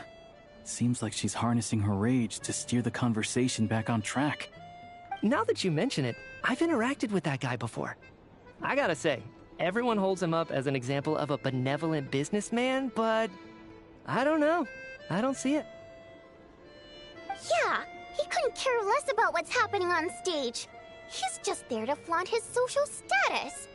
I hate that I have to prepare programs for guys like that. What's the big deal with that factory he runs anyway? I asked around a bit and heard some pretty shocking stories. Sounds like he's just another greedy capitalist. Oh, really? Yep, the things people are saying are pretty damning. Low wages, insanely long working hours, equipment running around the clock. And as if that's not bad enough, he also strictly forbids his employees from giving any kind of interview. Project Stuja has now been extended so many times, we're at the point where crystal rations for the common folk are barely enough to survive on. Yet he even wants to get his greedy hands on them just to boost his own profits. If the rumors are true, he's in serious violation of the law.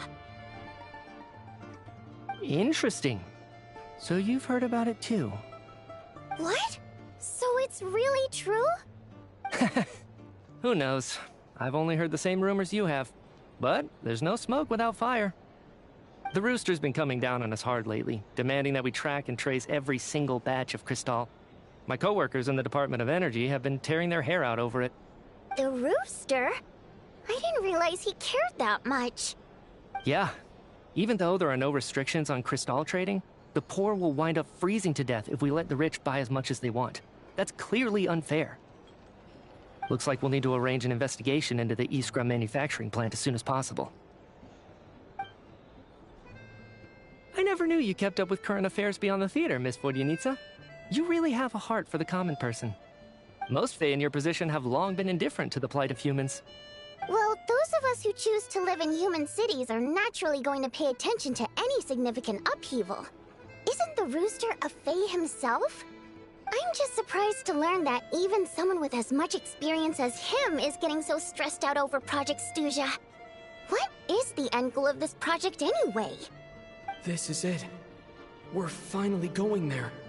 I'm sure Mitya can sense on some level that she's fishing for information. But since their conversation is so relaxed, he might just let something slip.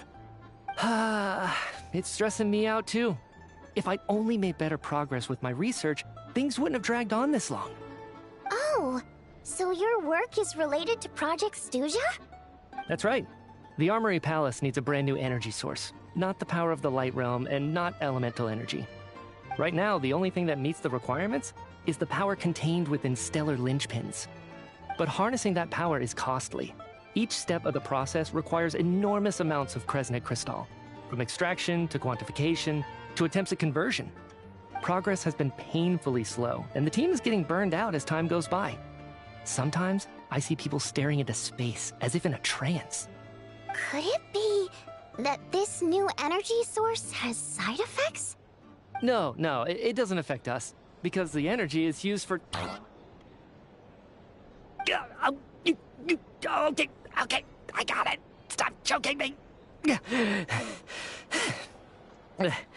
Sorry. I can't talk about that. I think we're all just exhausted. We've been working ourselves to the bone for so long, with so little progress to show for it. It's no wonder people are struggling to stay motivated. Seems like I owe you an apology. I shouldn't have gotten so mad at you for not paying attention during the show. Don't worry about it. I count myself lucky, to be honest. I don't envy the people who work closely with the Tsaritsa herself. I'd much rather be in my current position. At least I don't have to shoulder any major responsibilities. So they're trying to develop a completely new kind of energy. Yeah, censored by a scarf. Who would have thought? Oh, dear. It looks like my time is up. I'm afraid I have to leave. I'm so sorry. We ended up barely talking about the theater. That's okay. It was a pleasure chatting with you, really. Let's make up for it next time.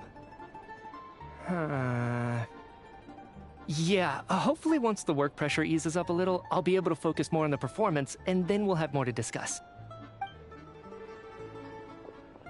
We touched on some confidential issues today. I'd be grateful if you could keep it between us. That could have gone worse. Nice job. Why was Mitya in such a hurry to leave, though? Sorry, routine inspection.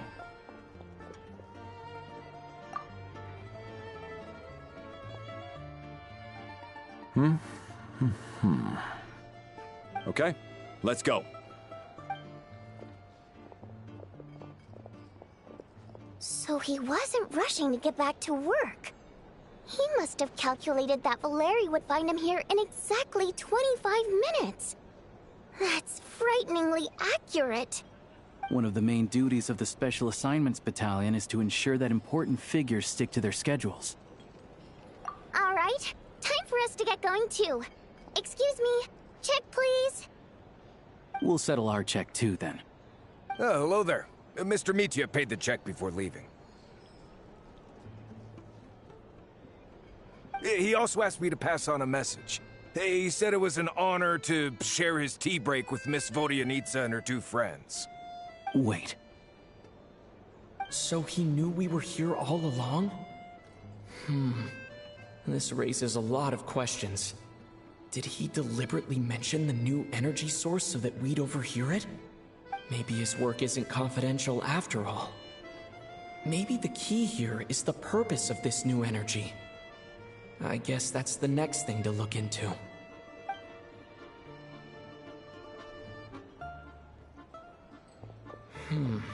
Vodyanitsa and Alosha have left. Time to head back and call it a day.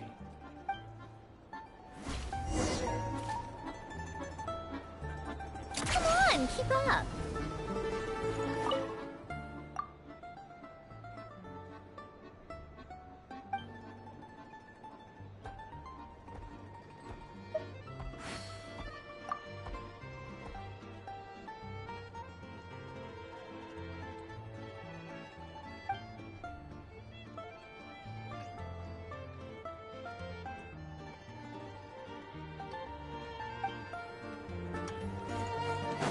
Take a break.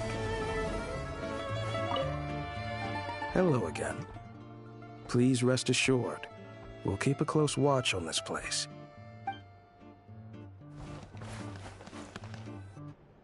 You're back! Here pretty early today. Paimon was just gonna mention that. After she woke up today, Paimon felt like her temperature was completely back to normal. But her strength still hasn't returned. Still, there's some good news. Paimon thinks she might have figured out the source of the problem. It's like there's some kind of mysterious power affecting Paimon. Paimon's never felt this way before during any of her travels. She only started feeling this way since we arrived in Snezhnaya. That's right. The Armory Palace needs a brand new energy source. Could that have something to do with this? What is it? You're making that face again. You know, the one you get whenever you have a light bulb moment?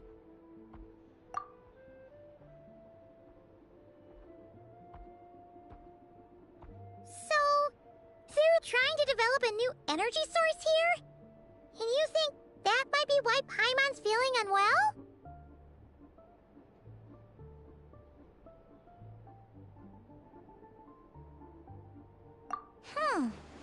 Well, Mitya denied that the energy they're researching has any side effects. Although, he did say that people working on the project have been having issues with their concentration and short-term memory.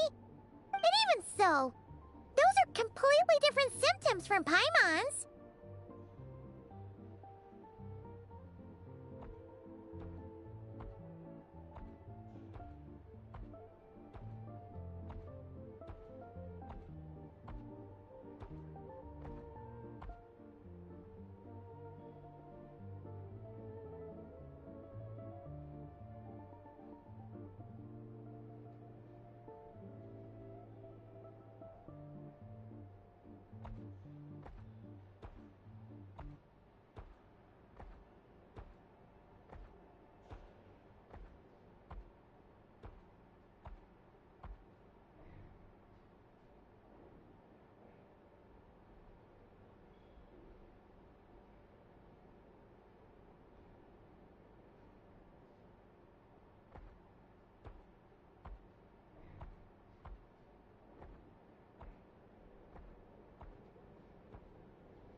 if anything, it seems like it's coming from roughly the same direction as the Armory Palace.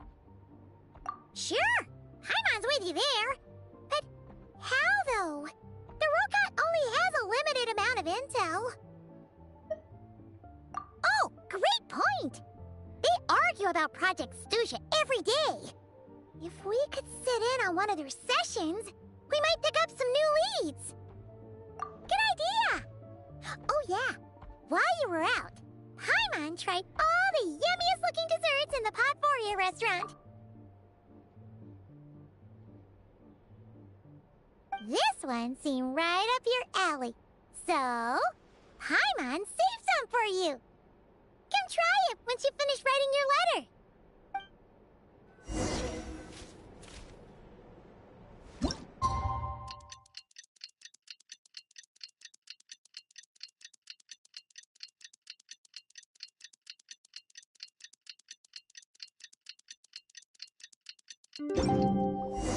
Alosha replied. He says that we won't be able to speak at the Vetcha, but he can arrange for us to attend as visitors. Time to get ready.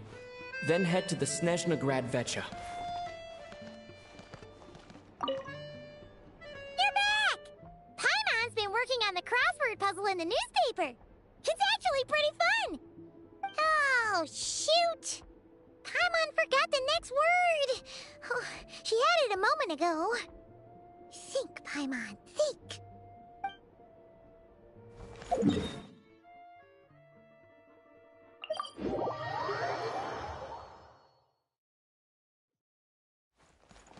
How tiresome.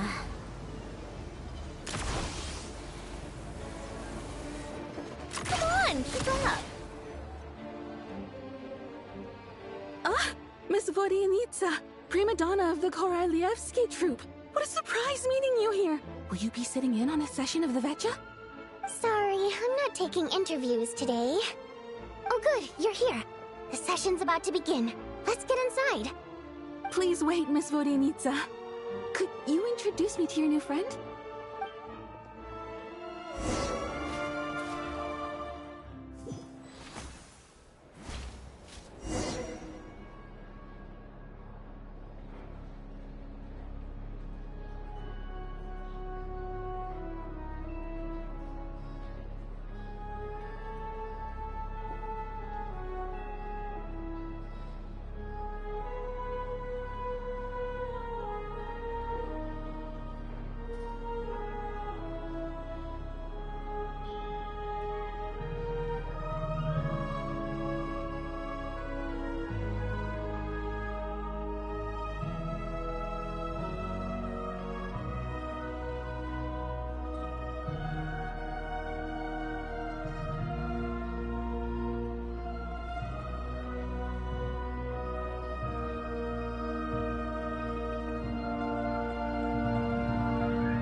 In summary, the energy management commitments made for the outgoing period have been delivered upon. Furthermore, both the production and consumption of Kresnik Crystal show clear signs of stabilizing.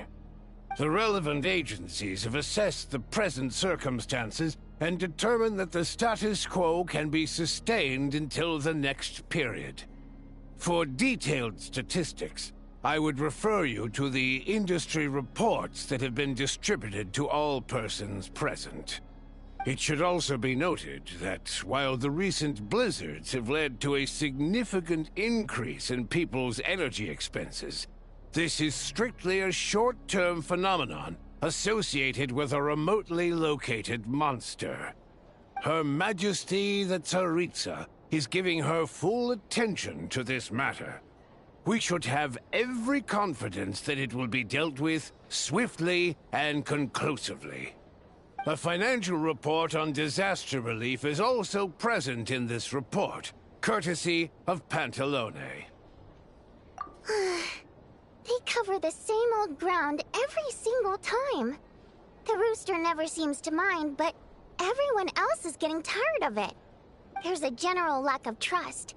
People aren't seeing any tangible benefits that affect them directly.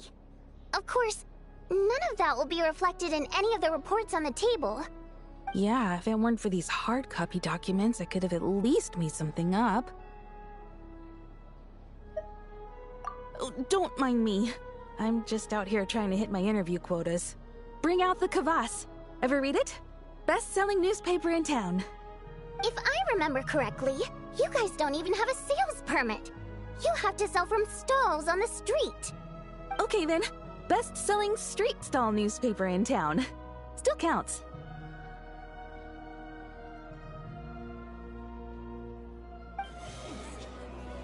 Order! We will now open the floor to the representatives. If there are no further substantive issues to discuss, we will then proceed to a vote on this motion. Snezhnaya has a long tradition of treating members of the Fatui armed forces and their dependents favorably. But recent surveys shows that Fatui families in remote areas have access to 15% less crystal than the average civilian family in Snezhnograd. It's been said many times before, but it bears repeating now. There needs to be a clear and consistent rationale behind how crystal is allocated, or we will soon face immense public backlash. Perhaps you wouldn't need to keep repeating yourself if you would hear me out for once. I say again, true consistency exists only in principle. In the real world, fairness is relative. You appear to treat resource allocation as a simple function of production and population. So what about when the equipment used in production breaks down? Have you factored that into your equation? And do you even know how long it's been since Snezhnaya last conducted a census? If I knew the answers to questions like that, I'm sure I'd be a very wealthy man. And I doubt I'd be going by child. I'd like to bring the focus back to the specific issue I raised. Or do you wish to deny that favorable treatment for Fatui dependents is our long-standing policy? It's easy to be a critic when there's no accountability. That seems to be a running theme in the anti-Project Stuja cohort. Defeat the ringleader and all other problems will magically resolve themselves. That's what they seem to think. But in case you aren't aware, not one jot in my report would change whether Project Stuja continues or not. So you have no intention whatsoever of finding a solution to this problem? On the contrary, I'm the only one here who ever brings solutions. Child opened by speaking up for the armed forces. Regrator struck back with style and a war of words ensued.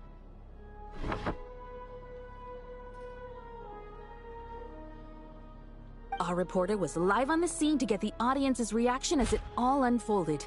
Who do you support?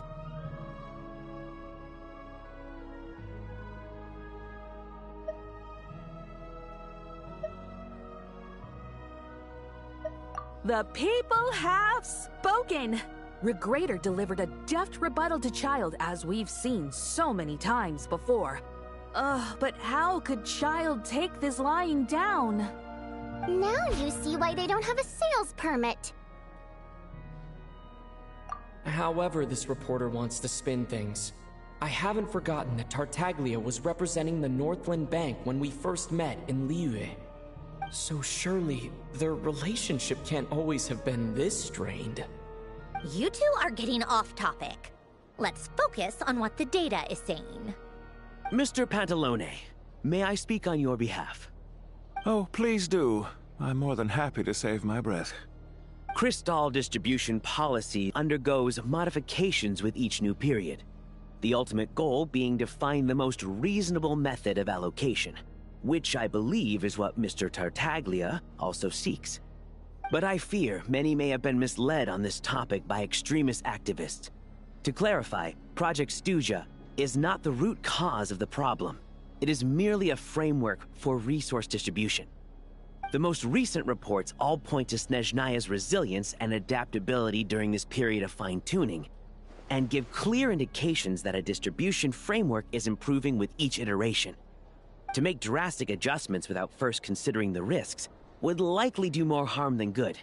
It would be a waste of the hard-won experience we've gained to date. Renowned scholar of finance, Arapov spoke up to clarify the fiscal logic, clearly alluding to social organizations like the Rokot in his words. With the notorious Lelek still active to this day, should the Rokot be held responsible? No, there is someone else to blame.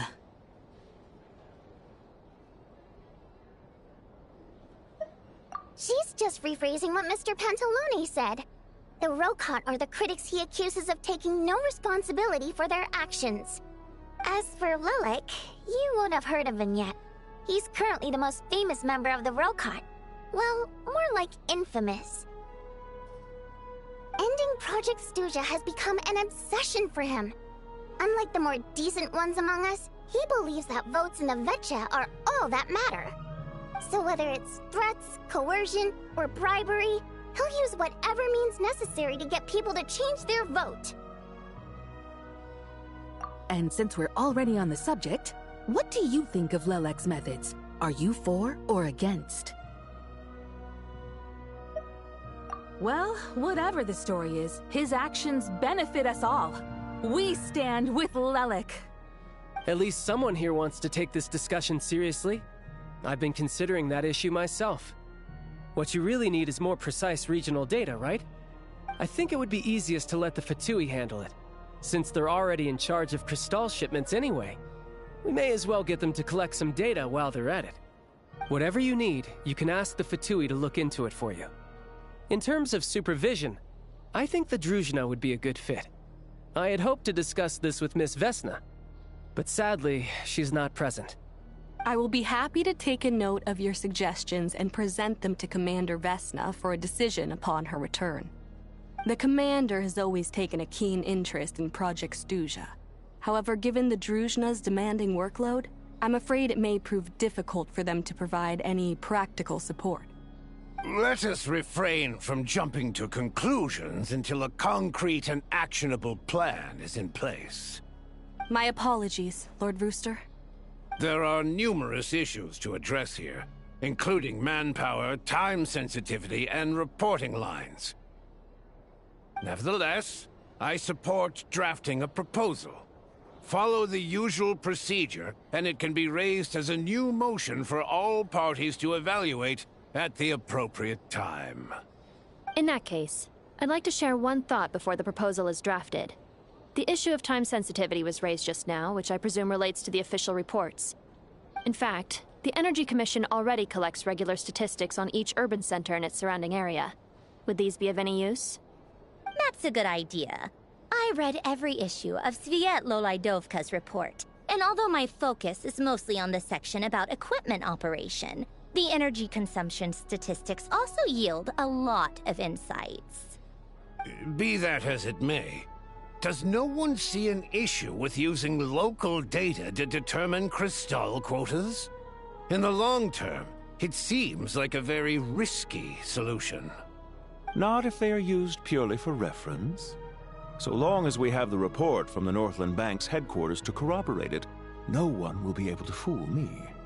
Very well then. It appears that this arrangement is acceptable to all parties. Yeah, sounds good to me.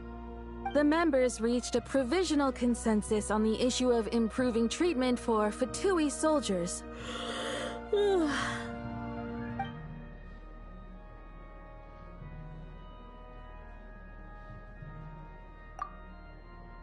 Today, the prima donna of the Korylevsky troupe attended a session of the Snezhnograd Vecha in the company of a dashing young man. The question on all our minds is, what is the true nature of their relationship? Write anything like that again, and I'm revoking your permission to interview the troupe. Got it?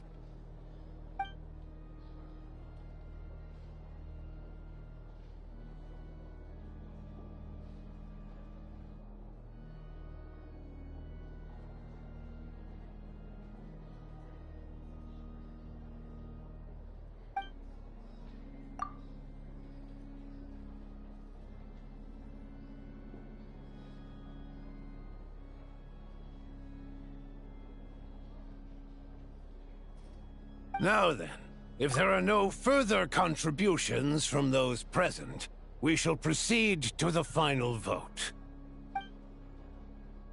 Hey, check it out! What made him vote against? Why now?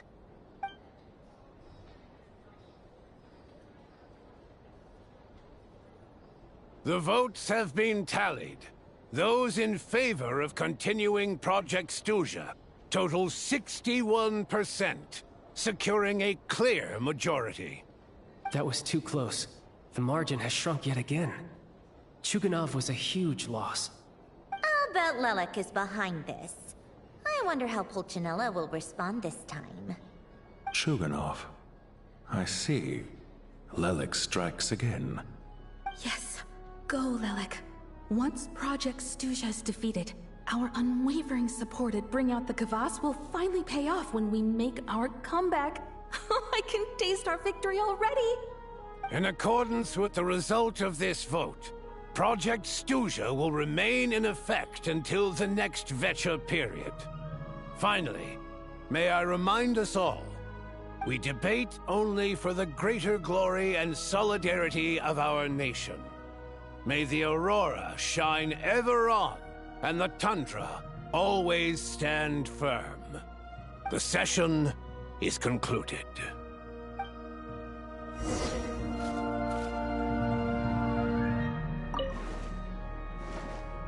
Yeah.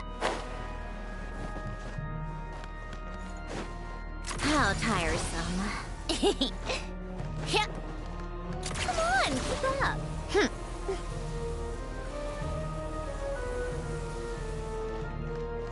How tiresome.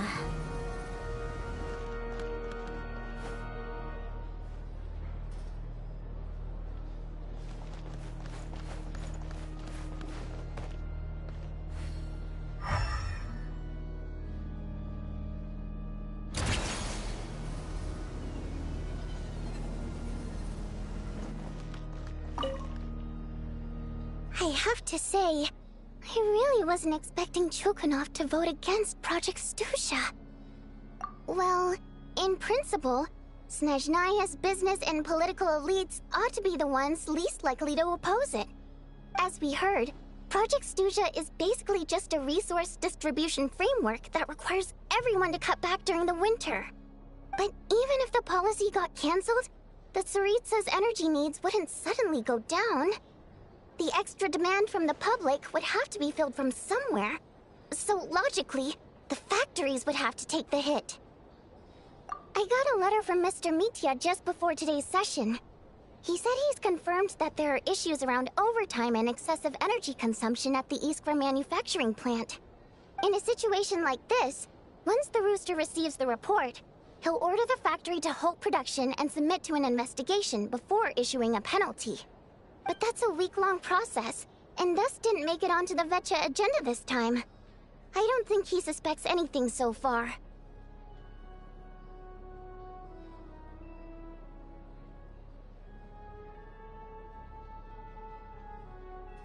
Exactly. And as you know, he's a very selfish person. I was originally gonna try and flip him after he received notice of the official sanctions. My plan was to convince him that the whole thing was completely unfair. Rather than just sit back and take the hit while his factory stopped production, he'd be better off voting to end Project Stuja. At least that way, no one else would be able to make any money either, because all the factories would suddenly have more limited energy to work with. But now, he's already voted against it, which means someone must have used more forceful means to change his vote. Just like with everyone else who flipped. Yeah, no one knows why Lilac is so obsessed with ending Project Stuja, but by the looks of it, he's inching closer and closer to success. Lilac must have strong motivations, given how he'll stop at nothing to achieve his goal. Maybe he knows the full truth of Project Stuja.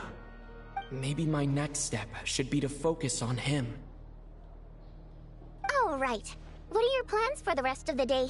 Shall we head out? Hey, comrade. I noticed you were here during the debate. I didn't take you for a political enthusiast. Greetings, Harbingers. I just happened to have some free time today, and my new friend here thought it might be fun to check out the Vetcha. Ah, Odette must have introduced you. Looks like you two are getting along pretty well. I'll leave you to catch up. I should head back to the troop. Sure. Break a leg and all that.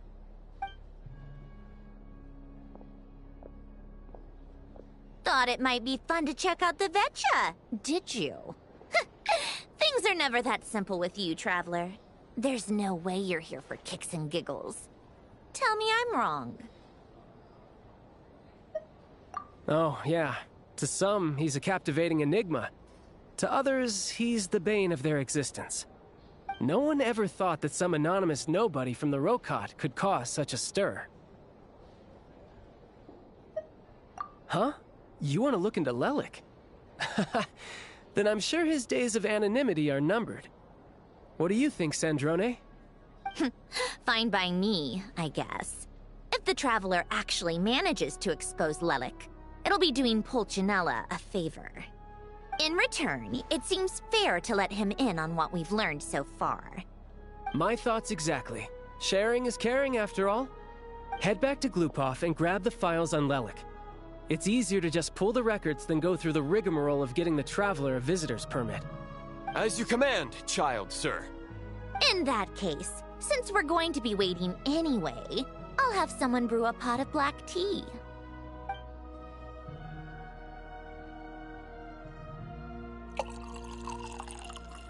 One common thread among the many incidents Lelik has been involved in is that the victims are all too scared to share any real information about him.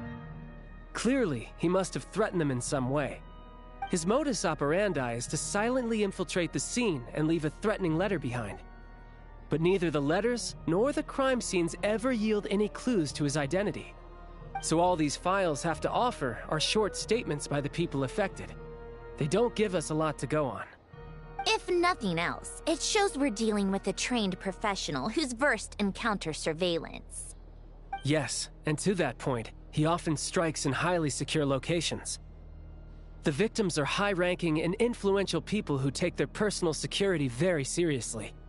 Somehow, Lelik slips right into their rooms without making a sound. There's never any eyewitnesses, nor the slightest trace of a break-in. If he can get in and out undetected, it means he can strike without warning. Not that that's ever happened so far, but the thought is enough to scare these people sleepless. It's hard to believe that a human being could pull this off flawlessly every time, so they switched the focus of the investigation to Faye. Unfortunately, no one's found anything yet. Careful, don't underestimate me. Although truth be told, I'd probably find it hard not to blow my cover. Direct confrontation is more my style. We haven't ruled out the possibility of Lelik being human. It's just, there can only be a handful of people in all of Teyvat who'd fit the profile. Faye, on the other hand, plenty would have the ability, but few would have the motive. No, not as strong as me. You'll never find the culprit with criteria like that. Let's go with a little weaker than me. Oh, you hit me right where it hurts. I'll admit, he's strong and meticulous. But can we at least limit this to candidates who have something to do with Snezhnaya? He's just trying to find a reference point. Stop getting fixated on who's stronger than who. But that's the most important thing. In my opinion, anyway.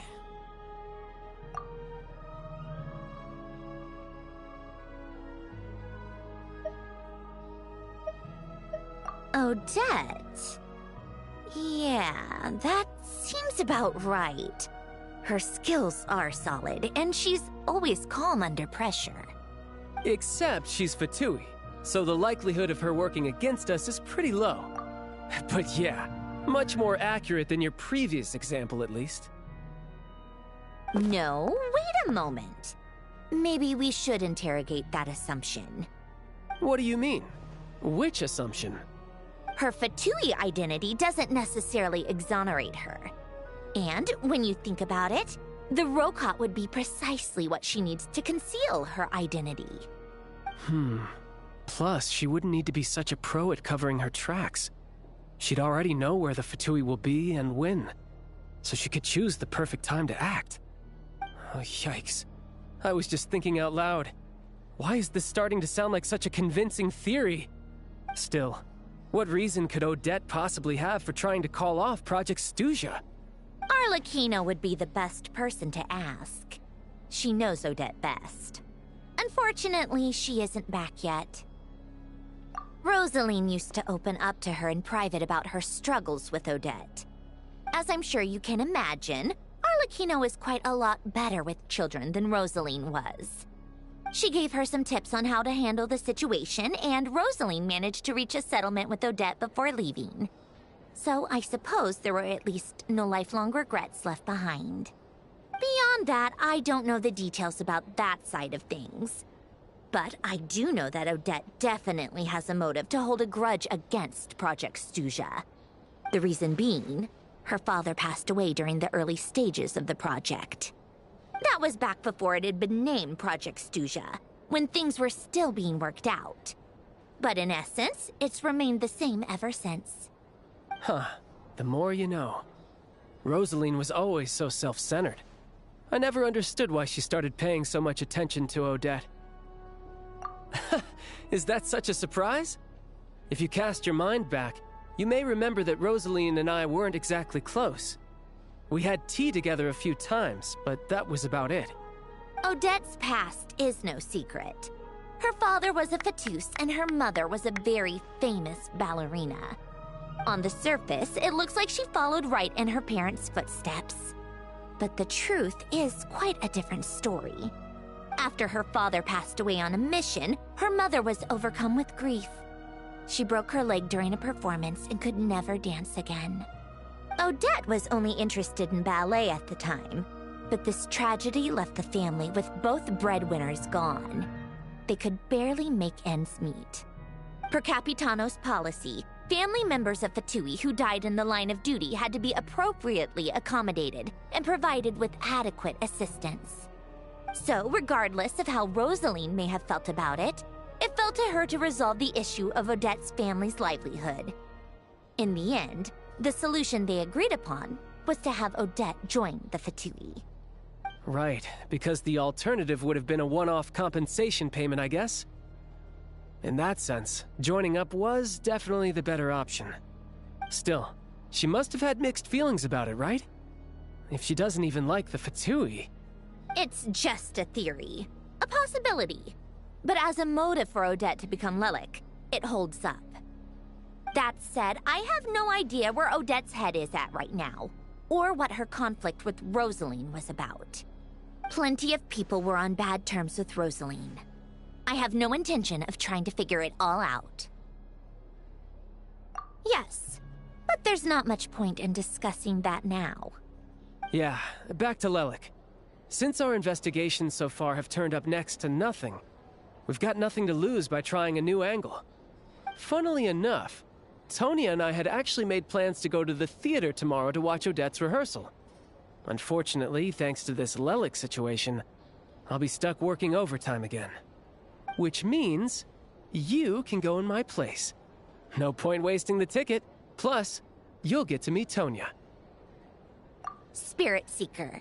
quite the classic ballet. It was passed down through Odette's mother's family for generations, though it hasn't been performed in years.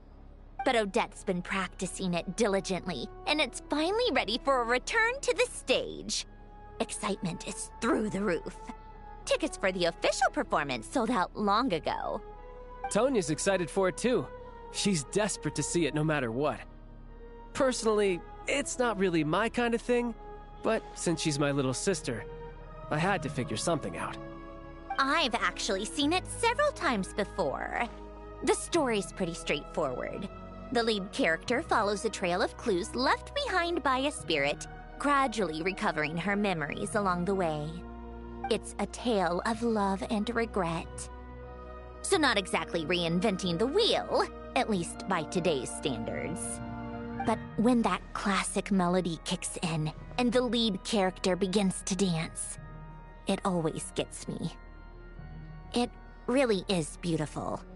Not an easy dance to do justice to, though. I know it's always been Odette's dream to perform this piece, but I'm not sure she's really ready. In that case, I think that even if she is Lelik, we should wait until her performance is over before we respond. I'll let you take it from here, comrade.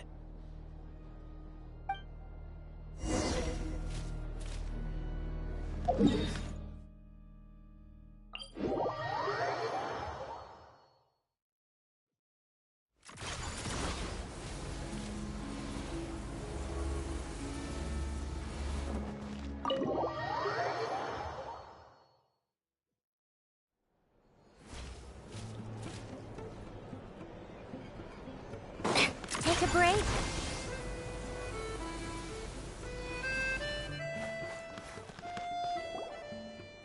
Sounds like you've made a ton of progress today. It's good that everything's going so smoothly. Next step is to head back to the theater and get a clear answer from Odette. Either way, Paimon doesn't get the sense that she's a bad person. Sure, she might have done some pretty extreme things, but Paimon bet she has her reasons. Maybe this is going too far, but like, with everything she's managed to do so far, wouldn't it make more sense in theory to be even more, you know, heavy-handed? Why leave a letter when she could, well, we know there are plenty of other ways to keep people in line, right? The point is, she could have gone further, but she didn't. So, if it is her, she's got some principles at least. Yeah! Well, all you can do is follow the facts wherever they lead.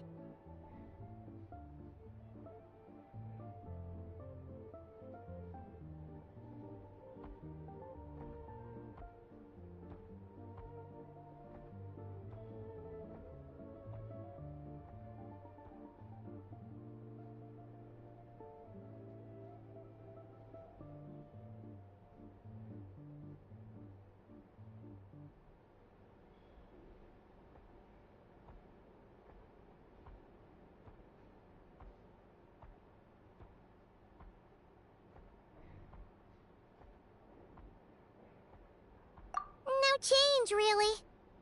But that thing Paimon told you about yesterday? Paimon feels like she can sense it more clearly now. Hearing you talk about your day makes Paimon itch for an adventure. If only she could be there with you so we could experience it all together. Yeah, I wish you could be there too. I'm not used to adventuring alone. But don't worry, we'll get to the bottom of this. Guess it's just one of those things. Never mind. Paimon will behave herself and keep resting.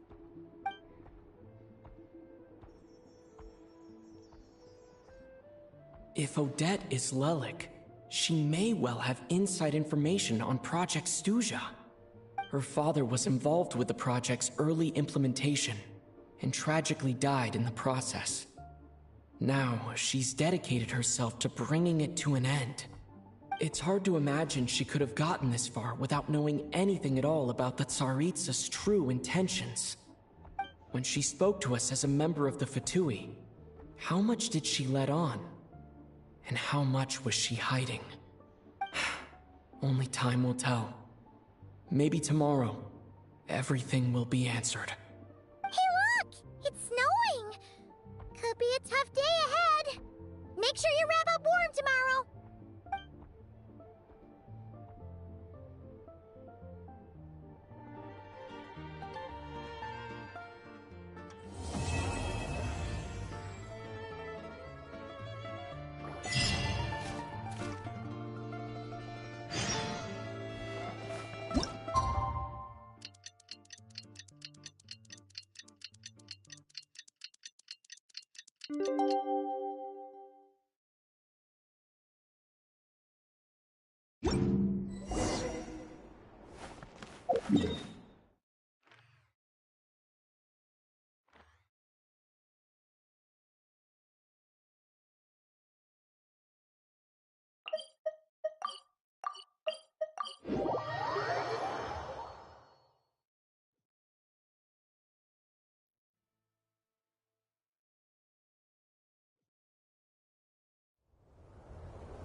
Ooh, it sure is cold today. I wonder how much heavier the snow's gonna get. Here to see Odette? I just need to see your tickets for the preview. Perfect. Thank you. I'll hold on to your tickets. Come on in. It's freezing outside.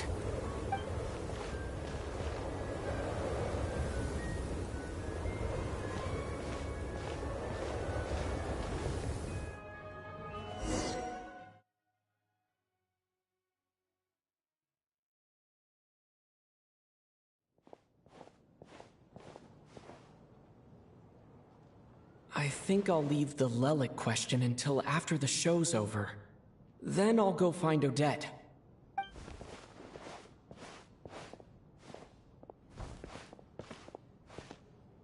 Child said he was originally going to come with Tonya.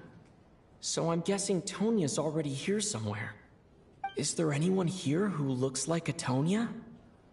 Let's see. It's a small audience. Makes sense for a preview. But wait, I do see some familiar faces. Mr. Chuganov's back again by the looks of it. Oh, and is that Mitya? And that Fatui officer, Valeri. Guess he must be playing cat and mouse with Mitya again. Oh no, it looks like the show's starting and I still haven't found Tonya. Never mind. I'll just have to take a seat for now and see if I can catch her afterwards.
Members of the audience, I'm a staff member here at the theater.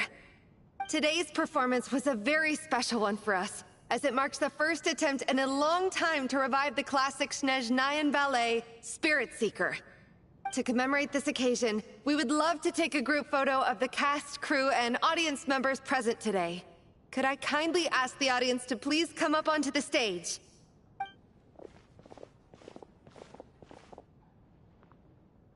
All right, everyone, huddle in a little more. Now, look at the camera. 1, 2, 3.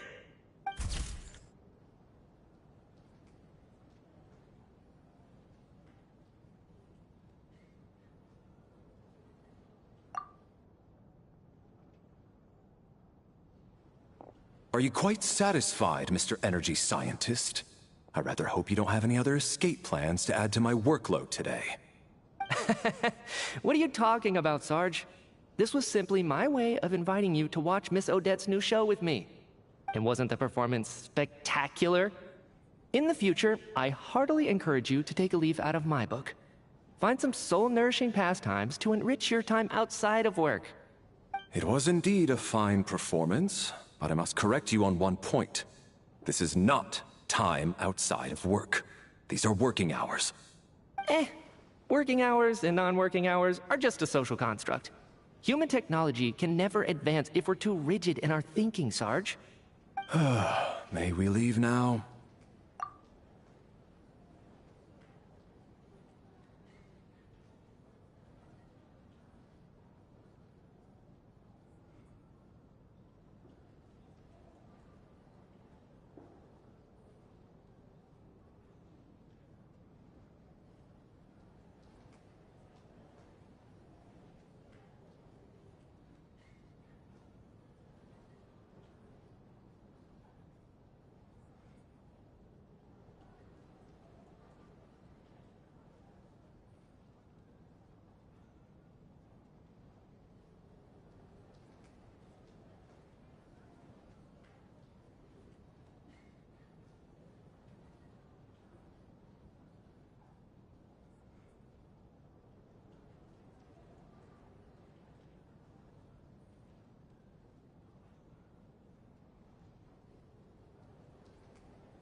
Already?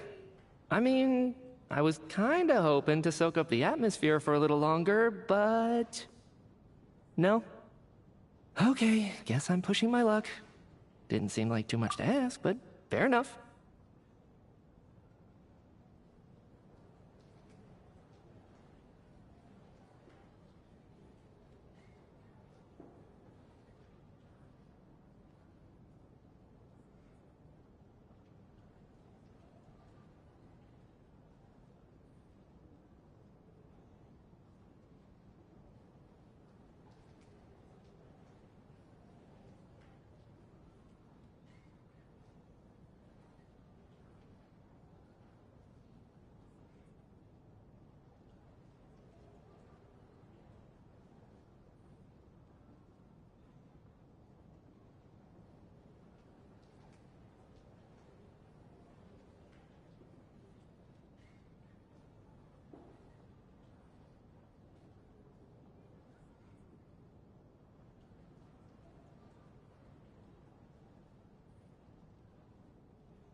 Off we go then, Sarge. Back to the land of working hours. Lead the way. That has to be her. She's the only person in the audience around Tonya's age. Excuse me, are you Tonya? Huh? Your brother's busy today, so I took his ticket. Don't worry about him, he's fine. Oh, okay. Sorry for the trouble. What's wrong? Are you sick? No, I'm fine. It's nothing.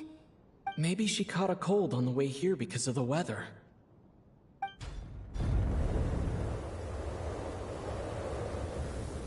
I haven't seen snow like this in a long, long time. It's most unusual. I know. It's completely white out there. You can barely see a thing.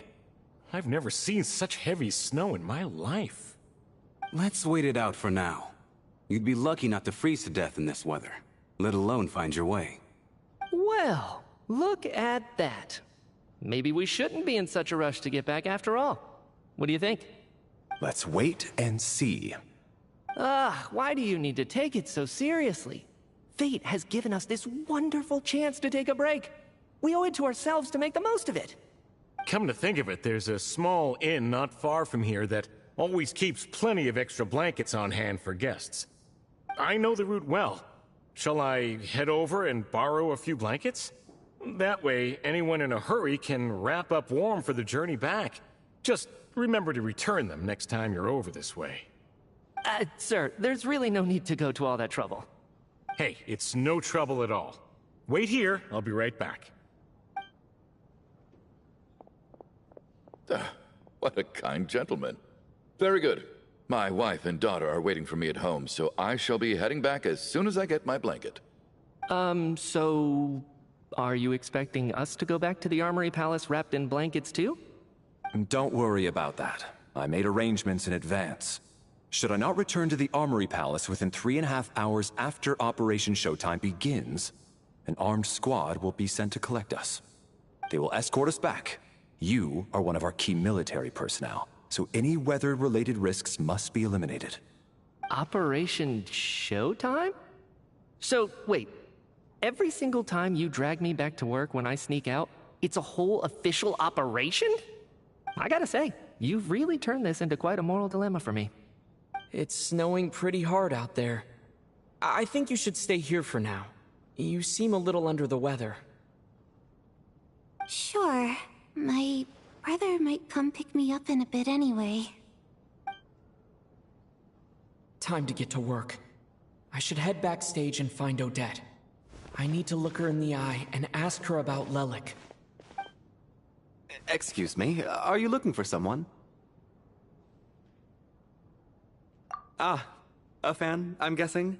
Today is just a dress rehearsal, so Miss Odette won't be meeting with fans.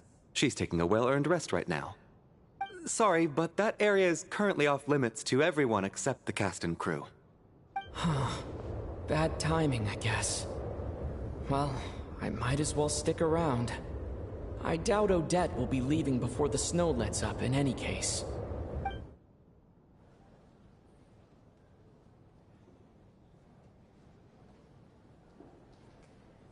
What happened to the gentleman who went to fetch the blankets?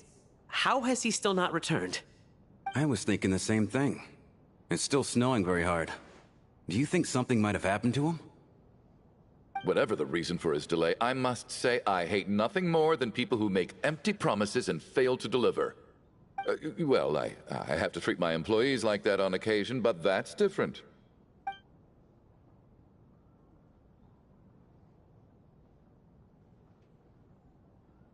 You seem anxious, Mr. Valeri. It's been nearly 4 hours since I left the armory. The army should have arrived to extract us by now. They know how much I despise tardiness and disrupted plans. There's simply no reason that they shouldn't have shown up by now, barring exceptional circumstances. Surely a snowstorm like this one counts as such. Few things in this world can stop the Snezhnayan army, Mr. Mitya. And a snowstorm is certainly not one of them. Why don't you go out and take a look? They might be right outside, waiting for your orders before they dare come in. An absurd hypothesis. I have no intention of leaving your side for even a moment until I have escorted you back to the Armory Palace. This doesn't look like an ordinary snowstorm to me. That guy who left earlier. It looked like he just vanished into thin air. Either that, or my eyes were playing tricks on me. A man-eating snowstorm? Come on. Night hasn't even fallen yet. Spare us the ghost stories.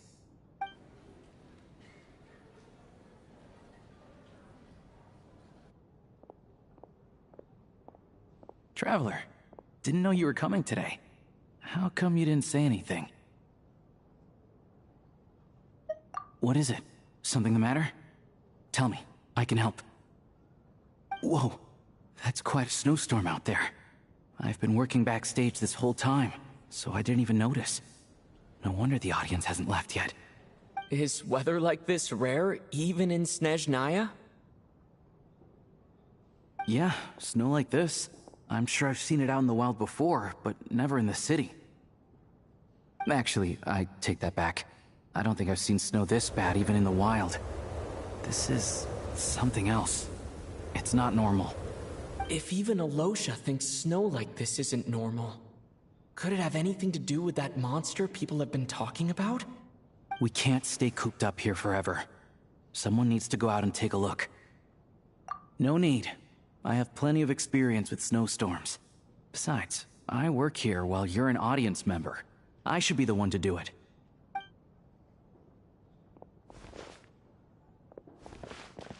Everyone by the door. Careful not to let the snow soak into your shoes.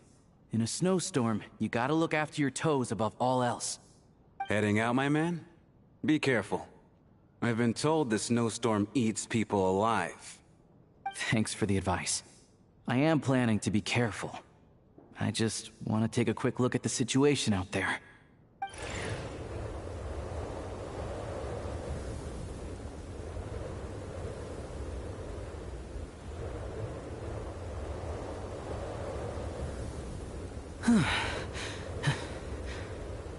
He's back! He's back! How was it? What's going on out there? Did you see any soldiers patrolling the area? Something about this storm isn't right.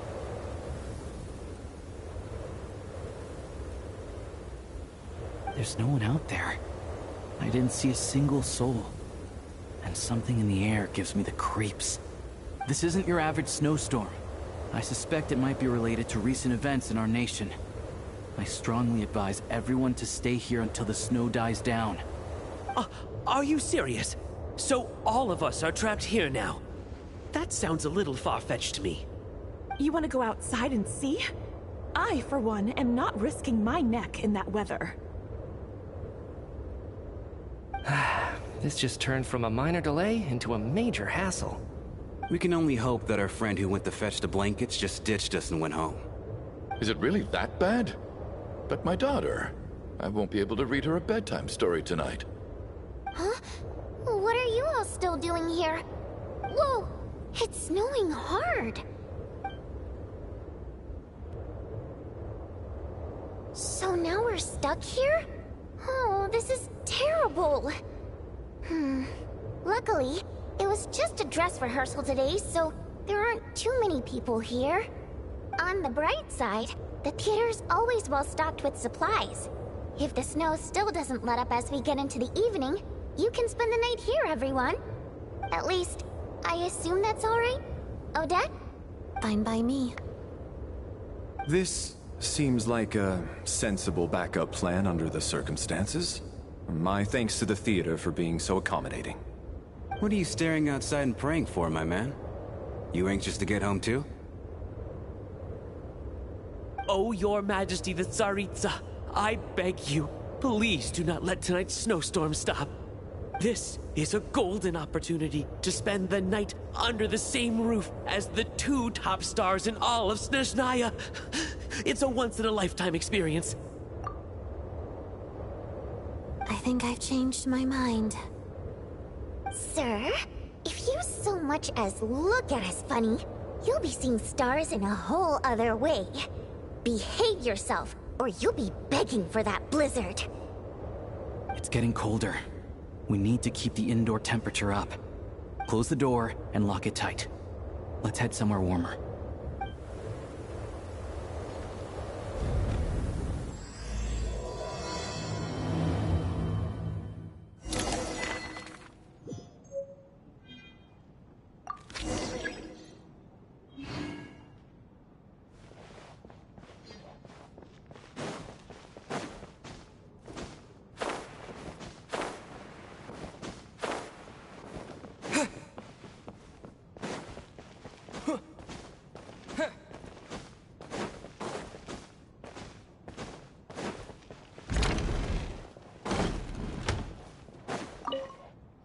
And then there's the aristocrats. Easiest of all to deal with. You don't need to use any force whatsoever. All you have to do is show them the rope you plan to tie them up with. Do you know why? I don't. Do tell. Because nothing horrifies them more than the thought of a cheap, coarse rope leaving creases on their precious million more coat. They'll do whatever you ask to avoid that fate. Unexpected, but funny nonetheless. Tell me another one. Well, look at that. I got myself a new listener. Hey there. Let me introduce myself. The name's Shram, and I'm a mercenary. The kind that gets paid to do odd jobs for rich folks. And I am Chuganov, an entrepreneur. If my name is unfamiliar to you, you will no doubt have heard of my factory, the renowned Iskra manufacturing plant. Are you really that famous, Mr. Chuganov? How come I've never heard your name before?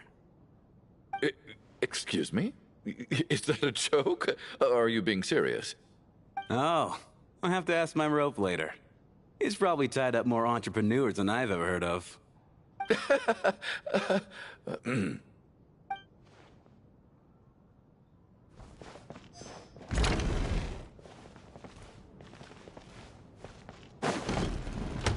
My husband has major trust issues. To him, I doubt even this snowstorm is a good enough excuse for me to stay out all night. That's the price of marrying into wealth. You'll get used to it. I'm not about to stop you if you want to leave. But don't drag me along. Hello? Can I help you?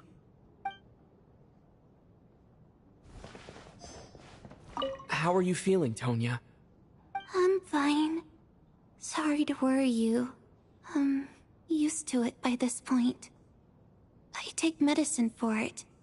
My brother usually helps to get it ready for me. Child must take great care of his sister. He's never mentioned Tonya's illness, though. You know, I actually find this whole thing kind of exciting.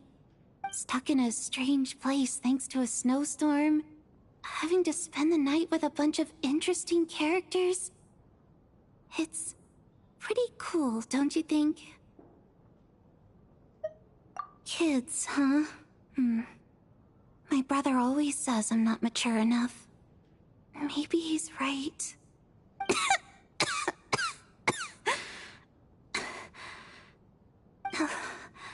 I'm fine, really. Just got a little overexcited. Look after yourself. Otherwise, your brother will come after me.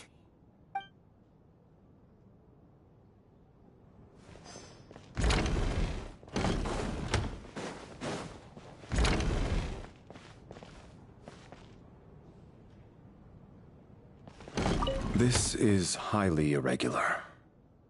A delay of over an hour during an operation like this theoretically warrants a Harbinger-level response. I wonder what the issue is. The storm, or something else. Sarge, the day you learn to let go and just enjoy moments like this is the day you'll finally understand the meaning of life. Why, hello, sir. I believe you were the one sitting at a nearby table back at Podvorye Restaurant. Any friend of the theater's star performers is a friend of mine. It's a pleasure to meet you. I'm Mitya from the Energy Commission. Greetings. Major Valeri, head of the Special Assignments Battalion. Armory Palace Royal Grenadier Guards, 1st Regiment. I am here to ensure Mr. Mitya's personal safety. Please let me know if I can be of any assistance. Mr. Traveler, I cannot help but notice that Miss Odette is stealing glances at me. Any idea what that could be about? I've racked my brains, but I can't think of anything I might have done to offend her. Perhaps she noticed me spacing out during her performance? What? You mean I really did do something to upset her? Well, thanks for letting me know. So, Mr. Mitya, is your work related to Project Stuja? Yes, that's right. The higher-ups in the Fatui transferred me from the Energy Commission to the Armory Palace because they wanted me to... Really? I can't even talk about that? Pretty sure it counts as part of my private life. All right, I won't say anything. Sorry, Traveler. As you can see, I'm afraid this pleasant chat will have to end here.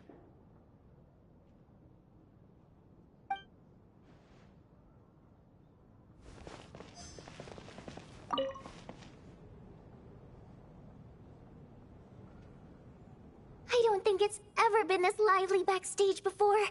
I didn't know you were coming today. Hey, have you seen Chuganov? I heard he was coming today. Have you spoken to him at all?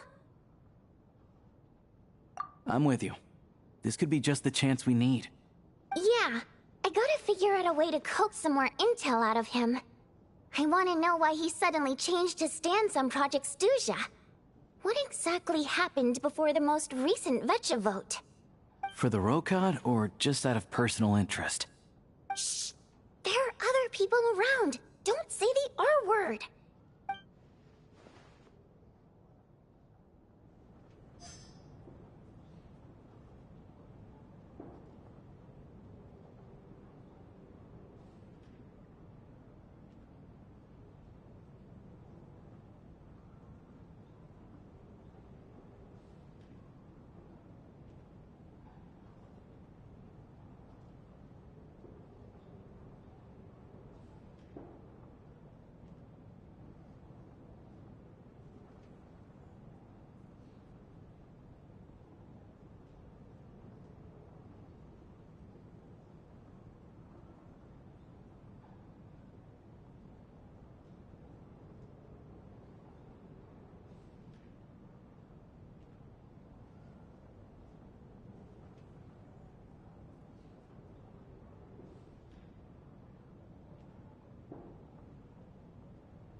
I have to say, even though today was a rehearsal and there were some hiccups along the way, Miss Odette's performance was one of the best I've ever seen, even compared to an actual show.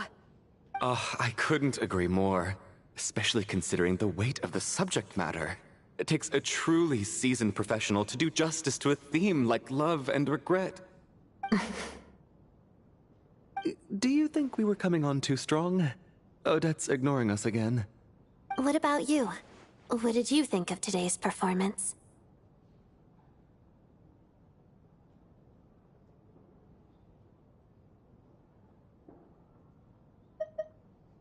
Oh my, that's very flattering of you. Thank you. I'll make sure to save a ticket for you when the show's performance ready. This doesn't seem like the time or place to bring up the subject of Lelik. I need a chance to speak with her in private. So unfair. Talk about double standards. And now it looks like I've been spotted.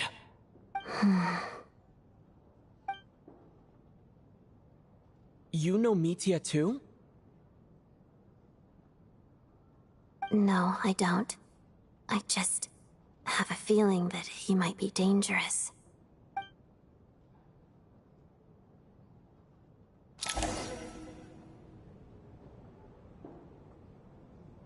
How's it looking, Alosha? No change from this afternoon. Heavy snow with no sign of slowing down. May I have your attention, please? The storm is unlikely to stop tonight, and it'll be even more dangerous outside at night than it was during the day. We at the theater owe everyone here a duty of care. Therefore, we strongly suggest that you stay on site overnight and avoid going outside unless absolutely necessary. In a few short moments, we'll give you a tour of the theater's various quarters. You can choose to sleep in the VIP room, the office, or backstage. Or on the stage if you'd prefer. We won't mind. I'll pass on sleeping on the stage. What if the snow is stopped by tomorrow morning? The early birds in the audience might think we're part of some experimental new show. A drama about sleeping? That could be fun. Maybe we could come up with a title for the production.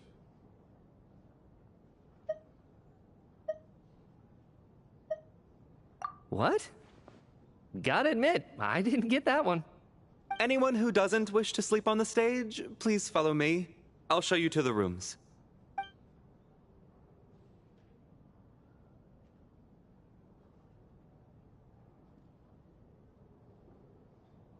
I guess I'll call it a night.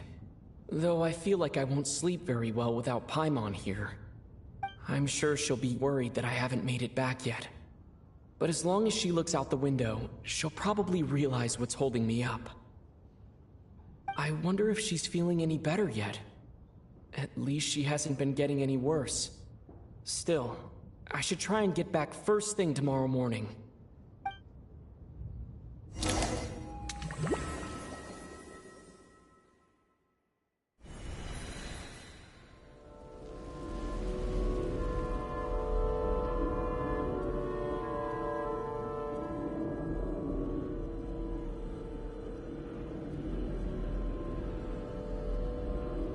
Ah, finally!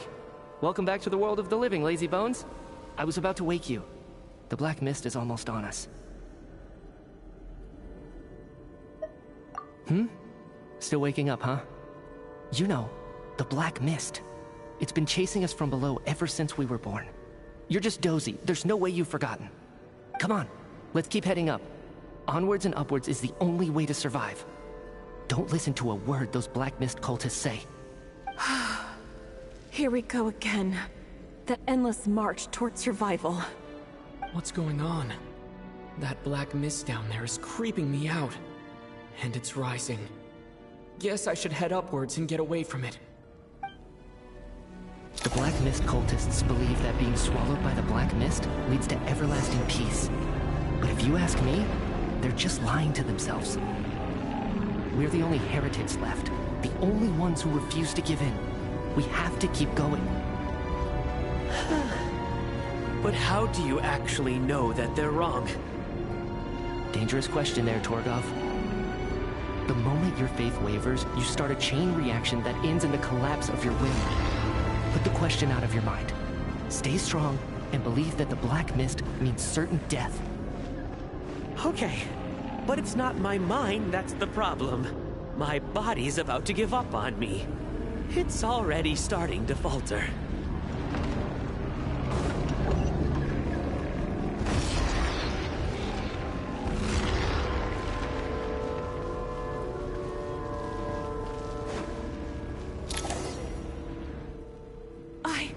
I can't do this anymore. I've had enough of being forever on the run. What's the point of it all? All this will pass eventually, I promise. Keep fighting. It will be worth it. You accuse the Black Mist cultists of being liars. But you're lying too. There is no end to this path. It keeps going up forever. There was never any hope to begin with. The cult of the Black Mist has poisoned your mind, Sobolova. Are you thinking of giving up as well? I am. I think I'll take my chances with the Black Mist over this perpetual torture. As much as I detest the Black Mist cultists, I'm just too weary. Then I bid you both farewell. Let me put my personal opinions aside for a moment and say, I hope that you both find peace within the Black Mist. Fate always appears so impossibly complicated. But at moments like this, its raw simplicity is laid bare. Their fate was sealed from the instant they entertained doubt. From then on, the outcome was both inevitable and irreversible. Let's go.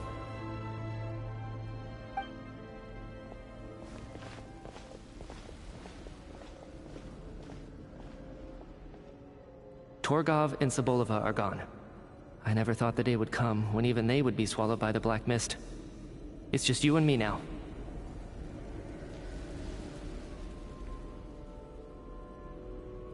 Yes, it looks like it's satisfied. For now. This happens from time to time, but it won't be long before the Black Mist starts chasing survivors once again. No one knows how to stop its advance for good. Well, we should make the most of the precious moments of rest that those two bought for us.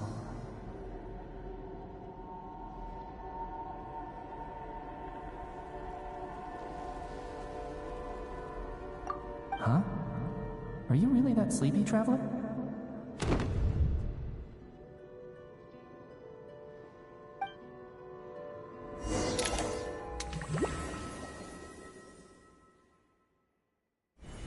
Ah! Help! Somebody, come quick! What is it, Tuganov? What's wrong? Huh? Is it morning already? What's all the commotion? Sounds like it's coming from next door. I should check and see what's going on.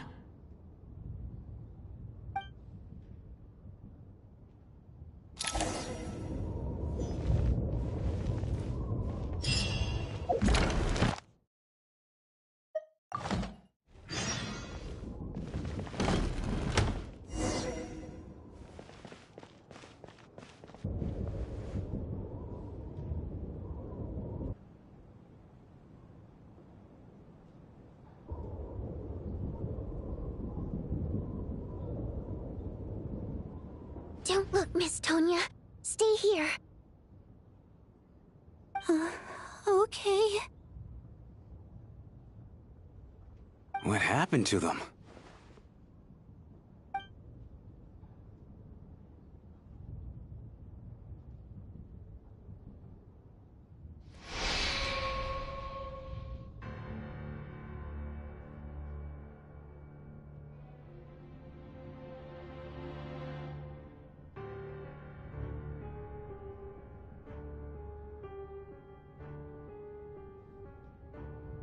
These two people have passed away. And the strange thing is that somehow, I knew this was going to happen. I knew that they would be the ones to die. Have I seen this moment before? Or did I have some kind of premonition? I can't remember what it was. Let me take a look.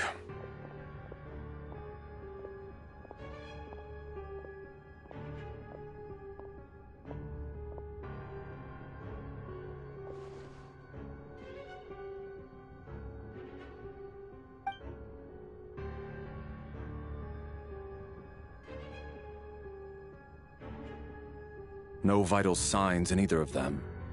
They're dead. The cause of death, however, remains unclear. No wounds on the bodies, no signs of a struggle, and no skin discoloration caused by the buildup of toxins. But just last night, they were chatting and joking away. This is so sudden. Could they have had pre-existing medical conditions? Even then, the odds of them both dying of sudden complications on the same night are extremely low. It's hard to believe that they died of natural causes, nor does this appear to be a suicide. Who was the first to discover the bodies? It was me. But these deaths have nothing to do with me, officer. I got up early because I wanted to see if the snow had stopped. Then I noticed that the door to this room was open, and it looked like there was a man and woman inside. I just went over to see what was going on. I had no idea they were... I can corroborate this. I was doing my morning exercises near the stage. When I saw Mr. Chuganov heading this way, I followed him. I can also confirm that I didn't see a single person approach that room before him. The snowstorm was raging all night, and it's still going now. There's no way someone could have come in from outside, correct? You mean an intruder? No, not possible. I slept by the door last night as a precaution. There's no way I wouldn't have noticed if anyone had tried to open it. Everyone, split into pairs and search the theater for anyone in hiding, or any signs of suspicious activity. I'll follow up with a full search of my own shortly. Go. There is no time to waste.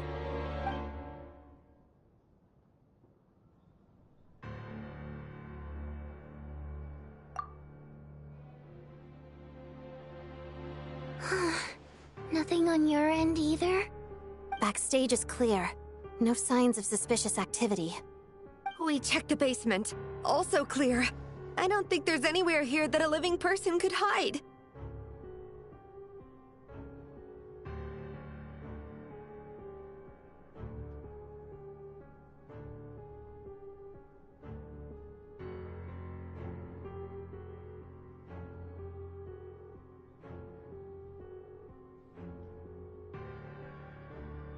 Are we certain that the theater doesn't have a back door? Or any tunnel or passageway wide enough for a person to fit through? No, there's nothing like that. If people were sneaking in through some secret tunnel to avoid buying a ticket, we'd have sealed it off ages ago. I also checked the windows. All of them are locked from the inside, and there's no sign of anyone entering or leaving. It sounds like we can safely rule out the intruder theory. If anyone came in during the night in this weather, there'd be no way for them to avoid leaving footprints or water stains. This can only mean one thing. It's like one of those murder mysteries you see in novels and plays, isn't it? The ones where the killer is one of us. We can't quite jump to that conclusion just yet. Could he be right? It's hard to imagine something like that happening in real life. Set in a theater during a snowstorm, a murder takes place, and the killer is among us. It's such a classic trope that it seems unbelievable. Looking at who the killer targeted, and the clean entry and exit, it all adds up. I know what this is. It's obvious now that I think about it. What is? What have you figured out? Both victims were wealthy, well-known local merchants. And the door was deliberately left open so I would discover the bodies and witness the crime scene first thing in the morning. Such ruthless methods. This was your doing, wasn't it, Lelik? Lelik? You mean Lelik is among us? And he's the killer? Lelik. I know this code name. Member of the Rokot, anti-Project Stuja. Always works alone. I've read the case files at the Armory Palace. Walk me through your reasoning, Mr. Chuganov. What do you know about Lelik?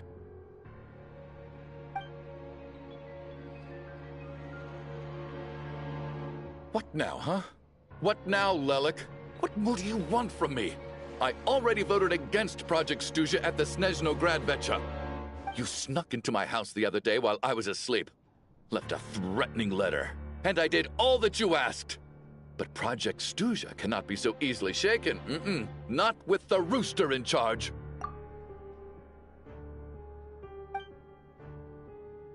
So, he really was threatened by Lelek. That makes sense. And now you're resorting to murder to threaten me. Isn't that right? I knew it. The Rokot despises the rich. The lives of the wealthy are but refuse in your eyes.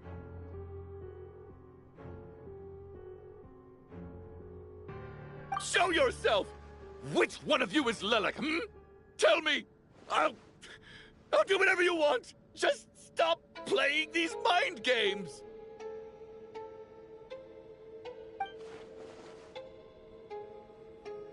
Was this really Lelek's doing? Would Odette really do something like this?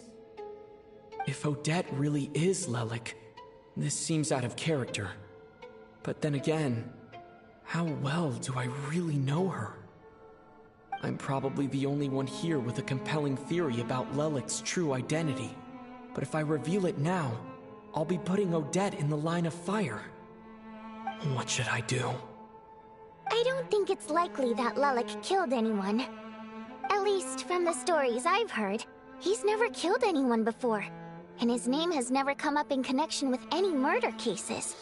Besides, even if Lelek did want to threaten you, why resort to such an extreme and roundabout method?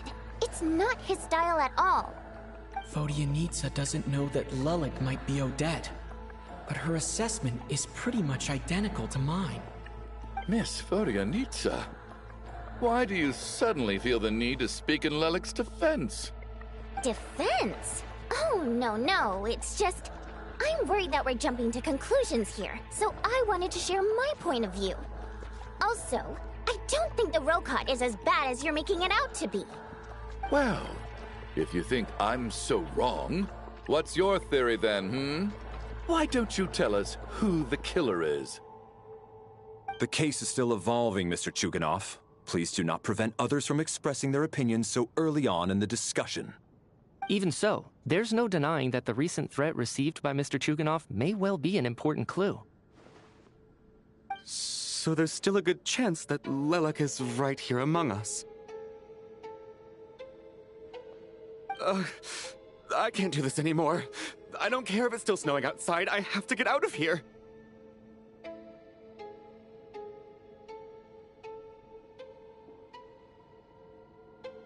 Whoa, take a beat. We all know it's far too dangerous out there. Even the soldiers couldn't get to us. Go out that door, and you might not live to tell the tale. And whoever this Lelek is, they're surely not going to murder anyone in broad daylight. Be sensible, my man. You're safer inside. As much as I regret having to say this, I'd like everyone to cooperate and refrain from exiting the premises until further notice. Because as things stand, every one of us is now a suspect. Unless anyone has further information to share, let's adjourn for now. Feel free to keep searching for clues, but make sure you don't go off alone.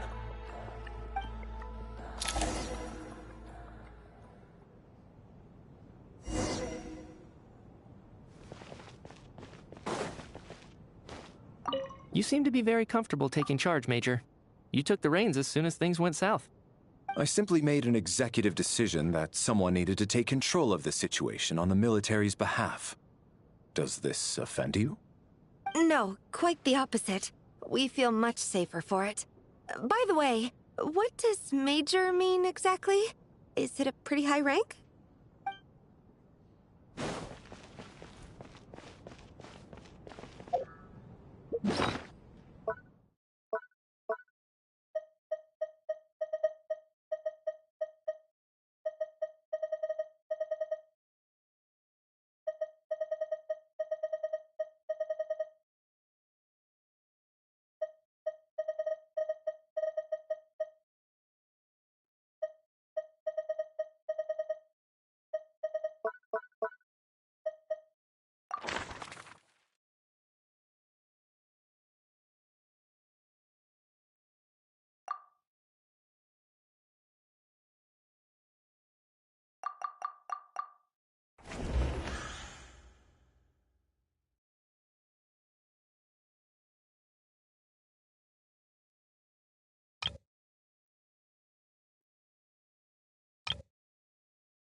I still find it hard to believe there's a murderer among us. Just last night, I imagined we were like classmates out on a hiking trip. There's no guarantee that you can trust your classmates, especially not when you're locked up together. Why did they do this? Was it for money? Even then, they could have just kidnapped the people. They didn't have to die.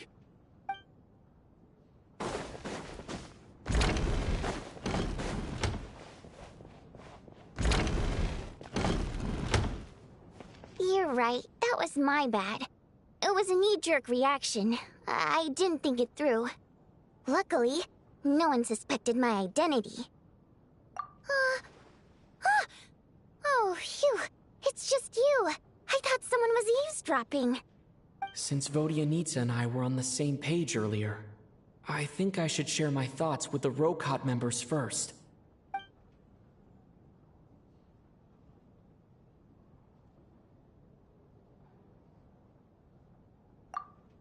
Whoa. Are you serious?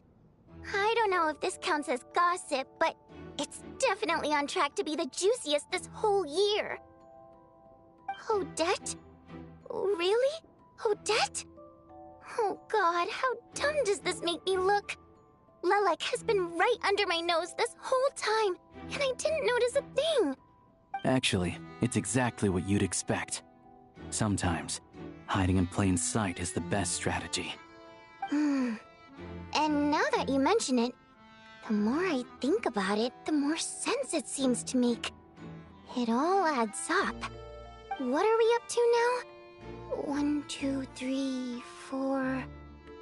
Odette's identities. She's my coworker, specifically a ballerina, and also a Fatus, a member of the Rokot. Now, Lelek. It must be so exhausting.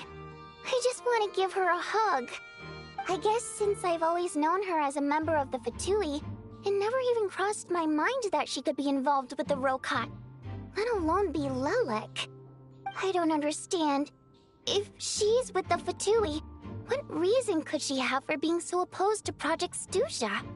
Probably best if you ask her that in person. Well, since you waited until now to bring this up instead of announcing it to everyone earlier, does that mean we're all on the same page here? Yeah. Lelek may not follow orders from the Rokot leadership, but as far as I'm concerned, she's never crossed the line. If anything, her actions benefit the poor. We need to confront her face to face. Do you think she'd really admit to being Lelek? I don't know.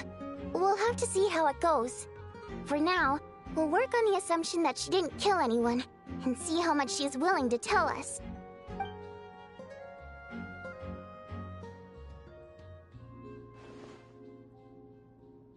Now's her chance. Odette's alone. Let's go. Hey, Odette. What is it, you guys? Shh. Keep your voice down. We need to talk. So, you're Lelek, aren't you? Alright, fine. You don't have to say anything or explain yourself. Just hear me out first. None of us believes you kill innocent people. Whoever murdered those two people last night, it wasn't you. The Traveler was the first to figure out your identity, but he kept quiet during the discussion just now. Still, it's clear where the group consensus is heading. Everyone believes Lelik is the culprit. If your identity is exposed, you'll be in a really bad spot. We're your colleagues, and we know what kind of person you are. I don't want anything bad to happen to you. So, can you clue us in? Tell us everything. The more we know, the more easily we'll be able to cover for you. Alright. Yes, I'm Lelik. And no, I'm not the murderer. And thanks, but I don't need you to cover for me. Actually, I'm planning to reveal my identity. Huh? You're gonna reveal that you're Lelik? Here? That's right. I'll admit I was surprised at first when Chuganov guessed that I was here. It was just a lucky guess, but it caught me off guard. But after taking some time to assess the situation and confirm where everyone stands, I don't believe I have anything to worry about. Are you sure you don't need a second opinion? Given the circumstances. Mr. Valeri! What?!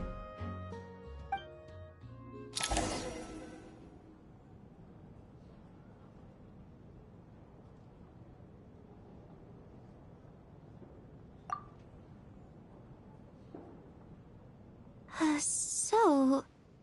Odette is Lelik? I don't know what game you're playing, but you've got a lot of nerve. It's just one identity. So what if it's exposed? I can disappear and adopt a new identity anytime I please. I made my peace with this when I chose to become Lelik. But more importantly, I promise I am not the murderer, which means that someone else is. So, if anyone still insists that I did this, you'd best produce the evidence now. Otherwise, I suggest that you bite your tongue. Because if you really believe I killed two people without making a sound or leaving a trace, pointing fingers at me would surely only make you my next target. Is this really the truth, Miss Odette? That's confidence, all right. I believe you. A real no-nonsense attitude. I can see why Marionette said that she's on track to inherit the title of the Fair Lady. Are you seriously buying this? Hey, officer! She just admitted to being Lelik. Aren't you going to do something about this? I do have one question, Miss Odette.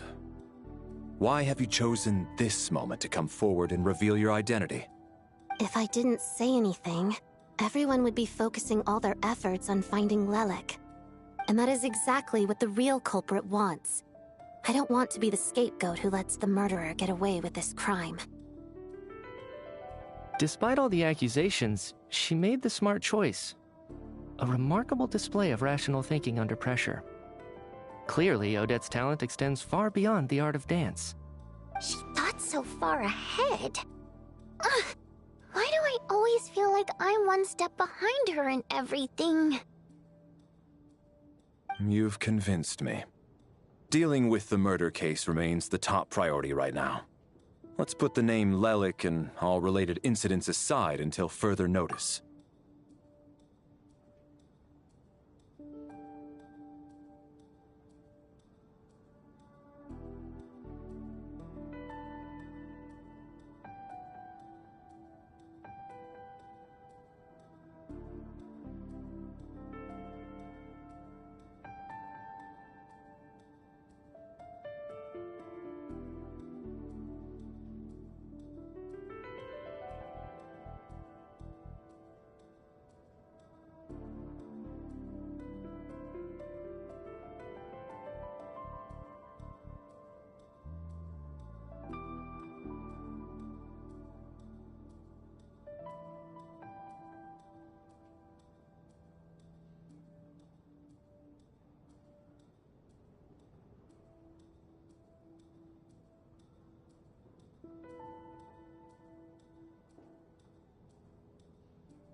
Nevertheless, the group still considers you the prime suspect.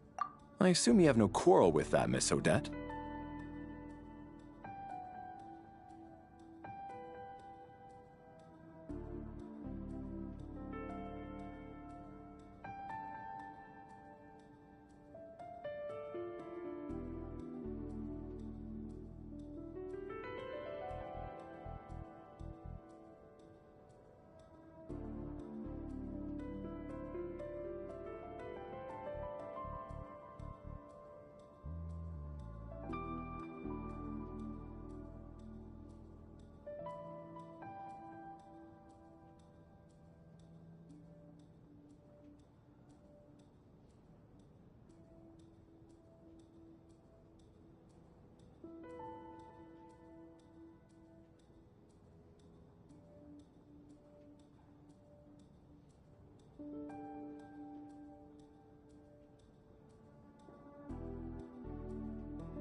I understand. You're welcome to keep an eye on me around the clock. I have no objections. Mr. Chuganov? For my wife and daughter's sake, I'll let you off the hook for now. But don't think you're forgiven for breaking into my house and threatening me. Just wait till we get out of here, Lelik. We'll settle the score then.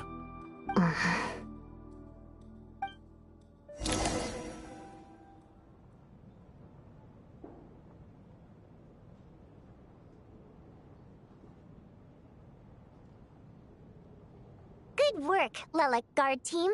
And Lelik, too. Here, have some hot water. Turns out Valeri knew about my exploits. So now I've been told I have to guard Lelik with him. Shouldn't you be facing my way if you're guarding me? At the moment, it looks more like you're my bodyguards. If the true culprit is indeed still at large, as you have claimed, we must keep our guard up against them also.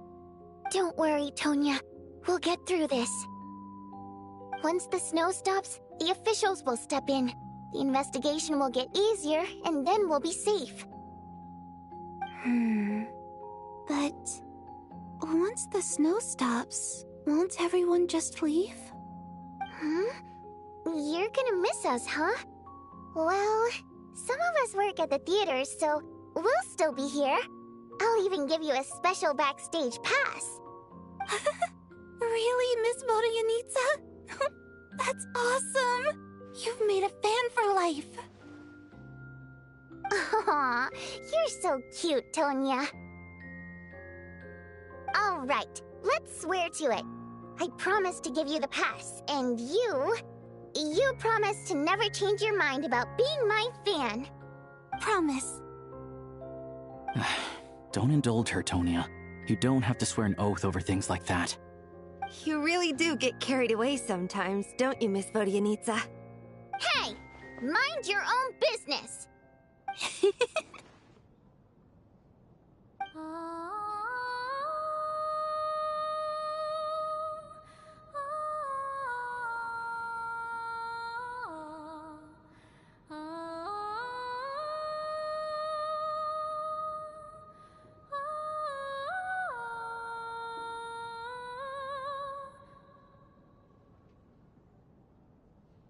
Don't be nervous, Miss Water Imp. Everyone's here. There's nothing to be afraid of. Excuse me? Do I look nervous? Don't be ridiculous. No. You sound nervous, lass. Oh. Wait, but how... Okay, plenty of people know that I'm a water imp, but still... How come you understand our primary mode of expression? Primary mode of expression. I've not come across that concept before. Do enlighten me, Vodyanitsa. Well, it's just... We water imps tend to communicate our emotions to each other by singing, rather than facial expressions. The emotions we convey through song take precedence over our facial expressions. So, we think of it as our primary mode of expression.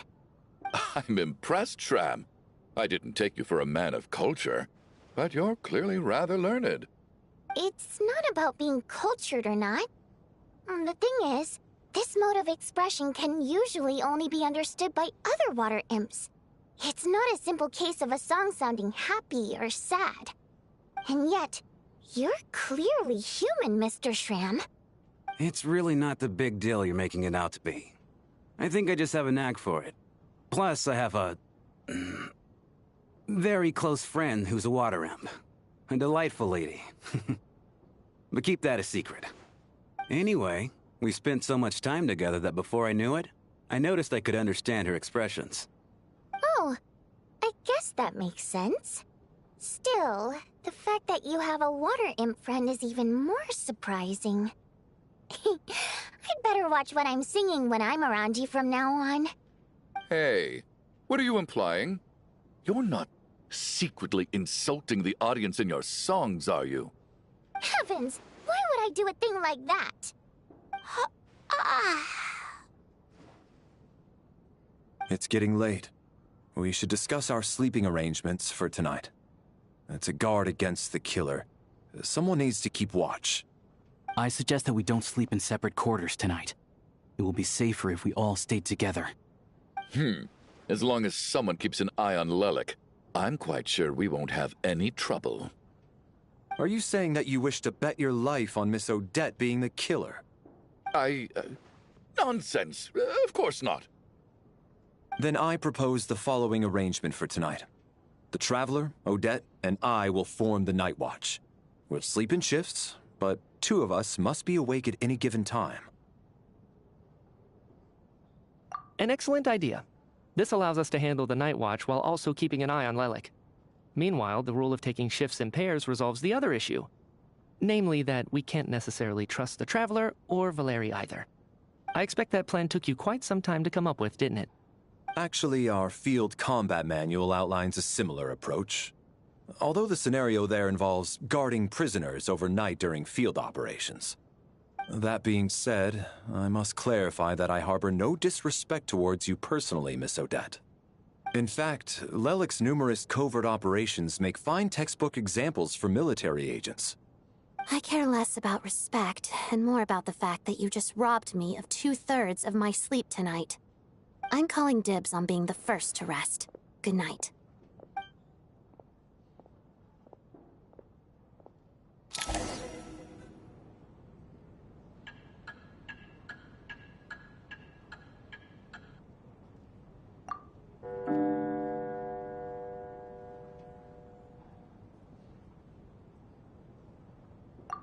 It's almost time.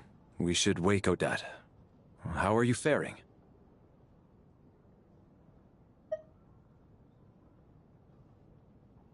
Oh, not going to argue with that. I'll take a quick nap. If you start to feel sleepy, wake me up anytime.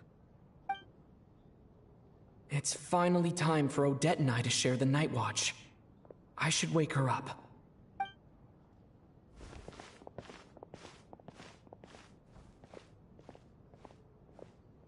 I came here to get information from her in the first place. Maybe I should think about what questions I want to ask before she wakes up.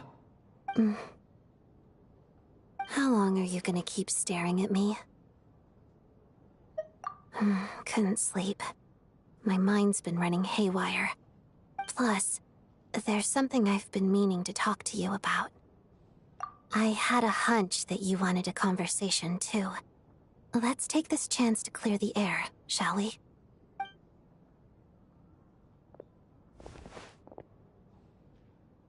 I just had a simple question for you, really. It's, Rosaline. In her final moments, did she have any last words or anything? I see. Well, that was all. I have no other questions. No. She was utterly ruthless in pursuing her goals. That kind of person should be hard to miss. And yet, even though I never approved of her methods, and she was an abrasive person, the fact remains that I am indebted to her. Oh, she told you. I guess that makes sense. I think she and Rosaline were on pretty good terms. Yes. Rosaline wasn't the kind to gossip about this sort of thing. Not that it's any huge secret to me, though. When I was a child, I had to join the pt2 for the sake of my mother and me. I trained under Rosaline. It was extremely grueling, and it didn't exactly come naturally to me. All I could do was try to ignore the biting cold and practice, practice, practice. I was a newcomer who'd managed to make a good first impression on a harbinger. There was pressure to live up to her expectations, to be worthy of the fair lady's reputation. Every day was a struggle against the cold, pain, and fatigue. And most nights, I struggled to fall asleep. After enduring all that, I've become almost immune to the sensation of pain. I suppose that was the cost of survival. Surely, any child who had to experience that would grow to hate her lot in life, don't you think? So, I put an equal amount of effort into my ballet. Because in my young mind, that was the only way to defy my fate. It was my way of telling her, the pt2's demands and your expectations of me are not what I wish for. One day, I will leave. I think she probably blamed my poor performance in training on my passion for ballet. She knew my heart wasn't in it. One time, when I was secretly practicing a dance at night, she suddenly showed up. I knew she was there to catch me red-handed.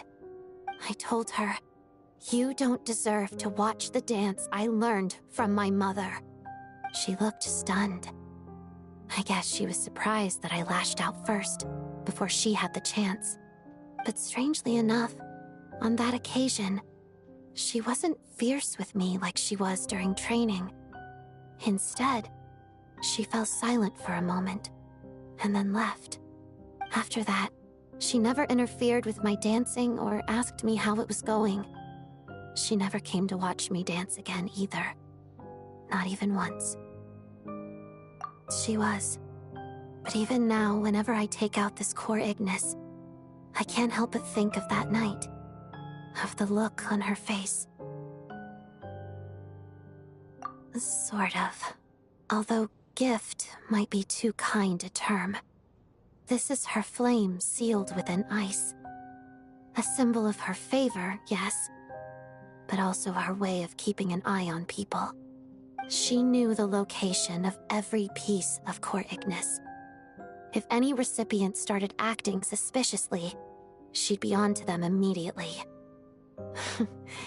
Trust her to make even a mark of approval feel suffocating. So, when news of Rosaline's death reached Snezhnaya, many people immediately crushed their core Ignis. It gave them a profound sense of relief, like they'd broken free from her shackles. But I kept mine.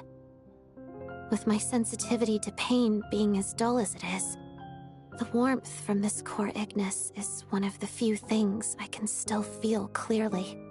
I still wonder, did she really come to stop me that night? I wasn't sure, but I was scared, so I said some really awful things. I guess she didn't leave anything behind. Not that I expected her to. It's fine. It's just a bit of a shame that we couldn't settle our differences before the end. She did. Are you sure she was talking about this event?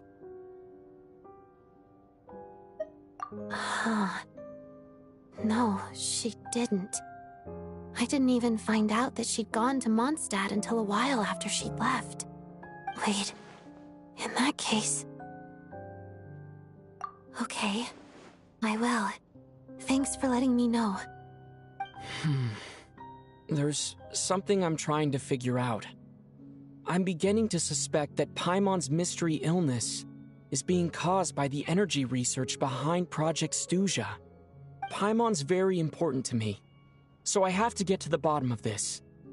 I figured that since you're Lelik, you might know something about all this.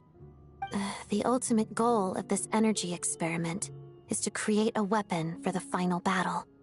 The weapon's construction was completed in Nodcry. Now, all that remains is to arm it with a sufficiently powerful energy. Yes, the weapon's development and all the related experiments are overseen by Lord Piero, the Jester, and the lab is located deep within the Armory Palace.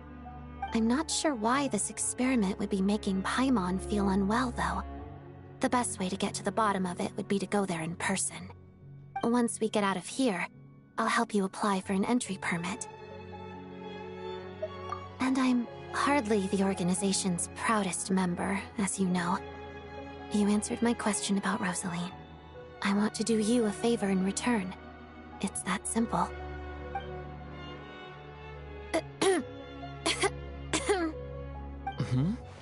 What's wrong? Are you not feeling well? You two seem to be hitting it off. I thought you were sleeping. Of course I was. In the military, one learns to fall asleep quickly, even in the most inhospitable environments. It's vital to staying alert and energized. Why? Is something wrong? Even if he was awake, he can't have overheard us, right? Well, thank you both for keeping watch. Traveler, I'll take over for now. It's your turn to get some sleep. Sure.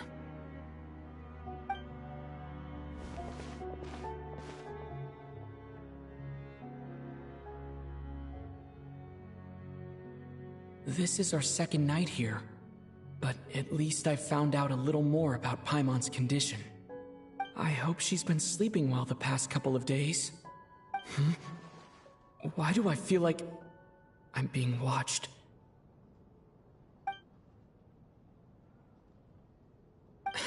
Seriously?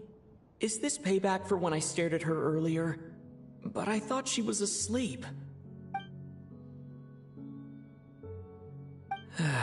Never mind. I'd better try and get some sleep myself.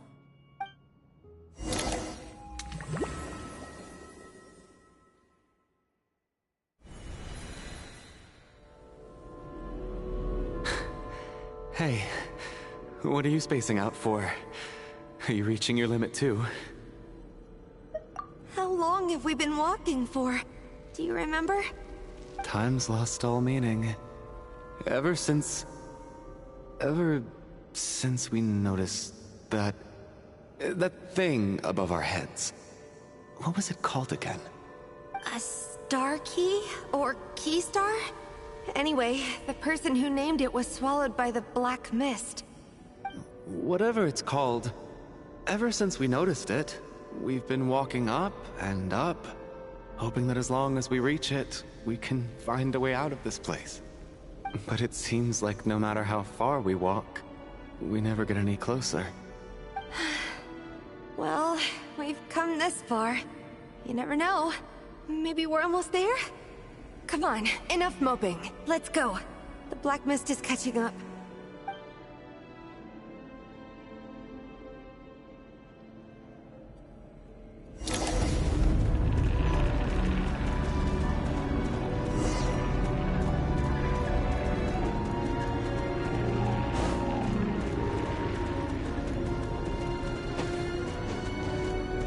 We got ourselves a straggler.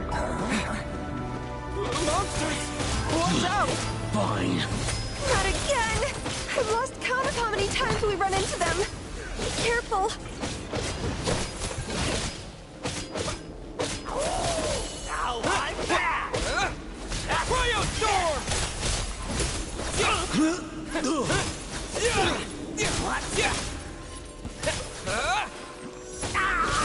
What?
Monsters ahead of us. The black mist behind us. Feels like there's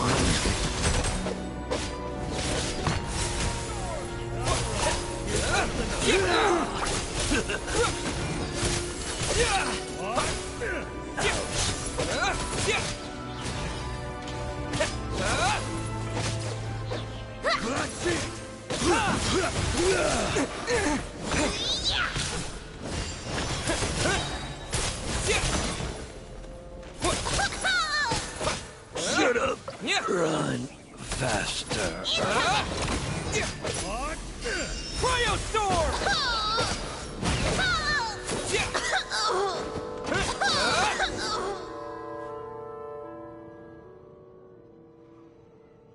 Are you hurt, Coolish? No. I'm fine. It's just... Suddenly I don't want to walk any further. I get you. In fact, I reached my limit a long time ago. Sometimes it feels like there's hope where there shouldn't be. Yeah. The hope that the star gives us is the only thing keeping us going. But I'm not sure it's real at all. It may just be a collective illusion. Otherwise, why would it always be out of reach? We know you mean well, but you're only saying that to try and encourage us to keep going, aren't you? Thank you, friend. But enough is enough. Please don't give me any more false hope. Hope is poison in this place. You're going to continue, aren't you? I admire that. I've given up, but I wish you the best. May there come a day that you catch up to the star and leave this godforsaken place.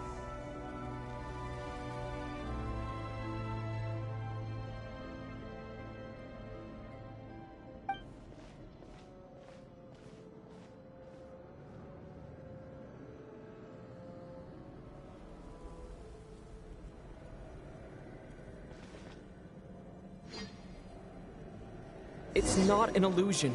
We really are getting closer to the star.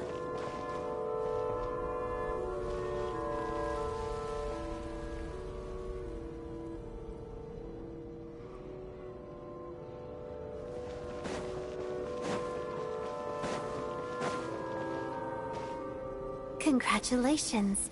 You're the first person to make it here.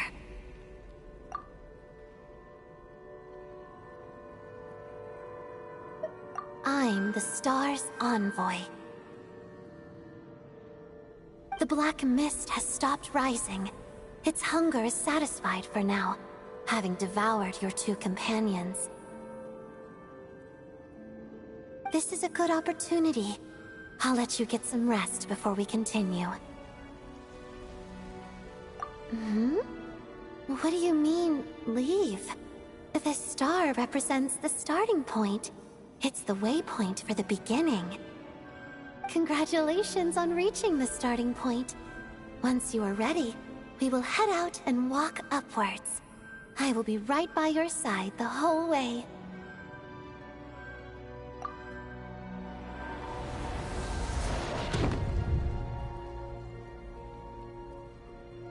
Huh?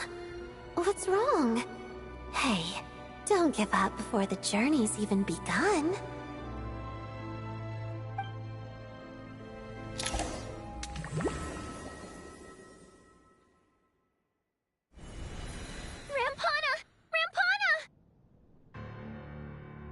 Is that Vodianitsa's voice? What happened? Coolish, wake up! Please wake up!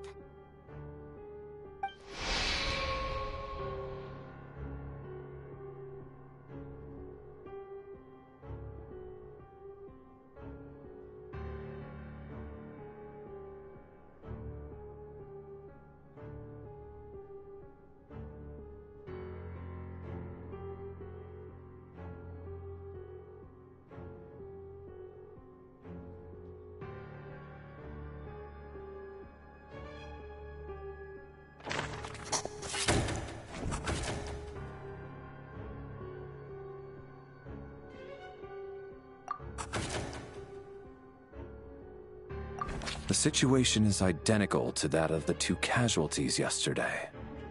We cannot ascertain the cause of death. At least there are some elements that we can rule out this time. They slept on the stage with everyone else, so I suppose the surrounding environment can't be a relevant variable. Rampana. Coolish. Weren't some of us keeping watch last night? 3 of us, in fact. How could you not notice something was wrong? I'm as confused as you are. Certainly nothing unusual happened on my watch. Likewise, and from what I've observed so far, both Miss Odette and the Traveler can be trusted. To be honest, I didn't get a wink of sleep last night. I couldn't help but think I was the target, so I just laid there with my eyes closed. I heard the Traveler and Lelik chatting, but otherwise I don't recall hearing any commotion during the night. Me too.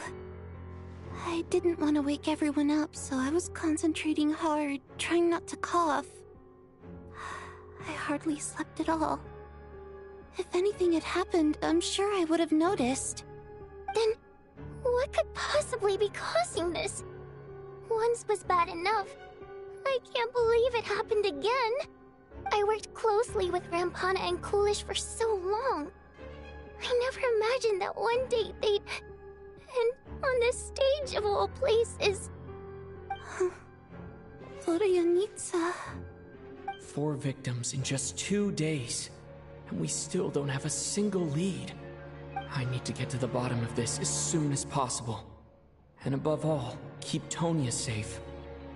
I'd never be able to look Child in the eye again otherwise. Still snowing? Yes, I just checked. Still no sign of anyone outside either. So we only have ourselves to rely on. If you ask me, this killer can clearly strike whenever they please. The Night Watch was a useless endeavor from the start. Lelik must be an expert in poisoning. Clearly she used some poison that can't be detected on the corpse. Here we go again. Listen, I was already thinking to myself last night, was Lelik's reason for revealing her identity the real story? Well, now I have my answer. It most certainly was not. She's been playing us for fools. You get off on this, don't you? Revealing your identity, only to carry on with your killing spree? That's a hideous thought. One that only a hideous mind like yours could dream up. How dare you? That's enough! Yesterday, you named Lelik as a suspect because the victims were both wealthy merchants. Lelik might have had a motive then, but today's victims were just ordinary people. Not to mention that they were colleagues of Odette and mine. What reason would she have to murder them? Let me guess. Just to scare you? Who knows? Maybe you don't know her as well as you think. I implore you all to ask yourselves, how many people are there really in this world that have what it takes to kill another person? Not many, I'd wager.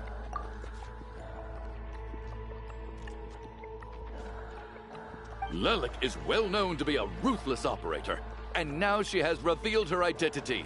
How could it be any more obvious?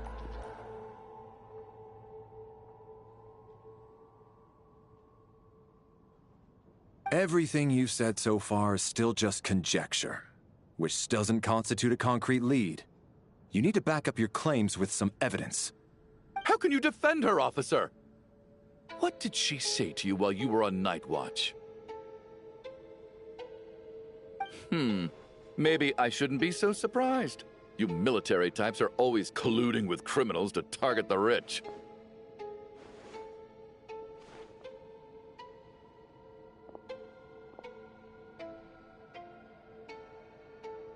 All so you can get your grubby paws on our hard-earned fortunes, then tell us to fall in line. The Fatui, the Druzhna, and the Rokot. Thugs, the lot of you!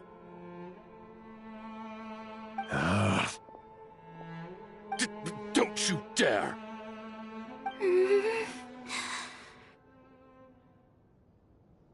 Sir, but... You were the one who told us not to stop other people from expressing their opinions yesterday. 4 people have already died. Only yesterday I was chatting with Mr. Coolish. Then we woke up in the morning and he's... Turning against one another is the last thing we should be doing right now. Little girl. Even if Mr. Chuganov is a puffed-up, pig-headed windbag who doesn't have a clue what he's talking about, he's still one of the victims here, isn't he?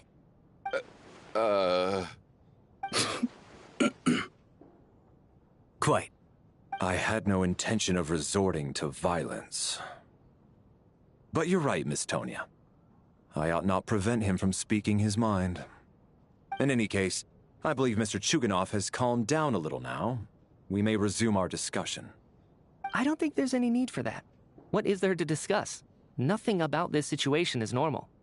Did you have an idea, Mitya? You're the brainiac here, right? Come on, clue us in. I've been mulling something over. All the leads we have so far concern things from outside the theater. Miss Odette's alter ego, the threats Mr. Chuganov received. But then there's the 2 double murder crime scenes themselves, which have given us absolutely nothing to go on whatsoever. That's highly unusual. Even with the most careful killers, there's always some evidence left behind. So what are you suggesting? I think this could be a supernatural event. It isn't characteristic of human-on-human homicide at all. Correct me if I'm wrong, but aren't you supposed to be a scientist? That doesn't sound like a conclusion someone like you is supposed to make. I got into scientific research because of my insatiable curiosity. But if the present situation defies all known scientific explanations, I don't mind shifting my curiosity toward the paranormal instead. Now that you mention it, I remember when I first came to the theater. I heard rumors about this place being haunted.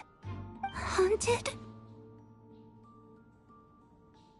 Yeah, I think I heard the same thing. But I mean, they're only rumors, right?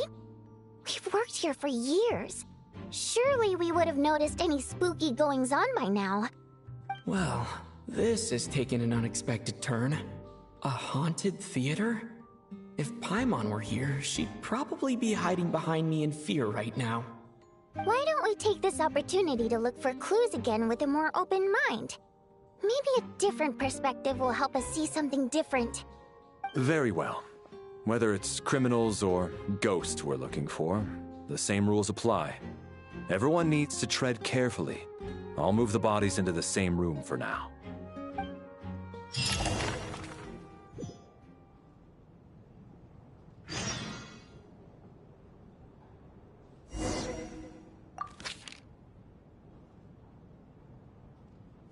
And Kate!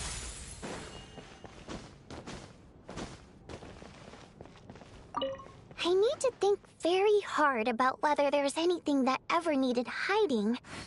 After all these years, there must be some things even I've forgotten about.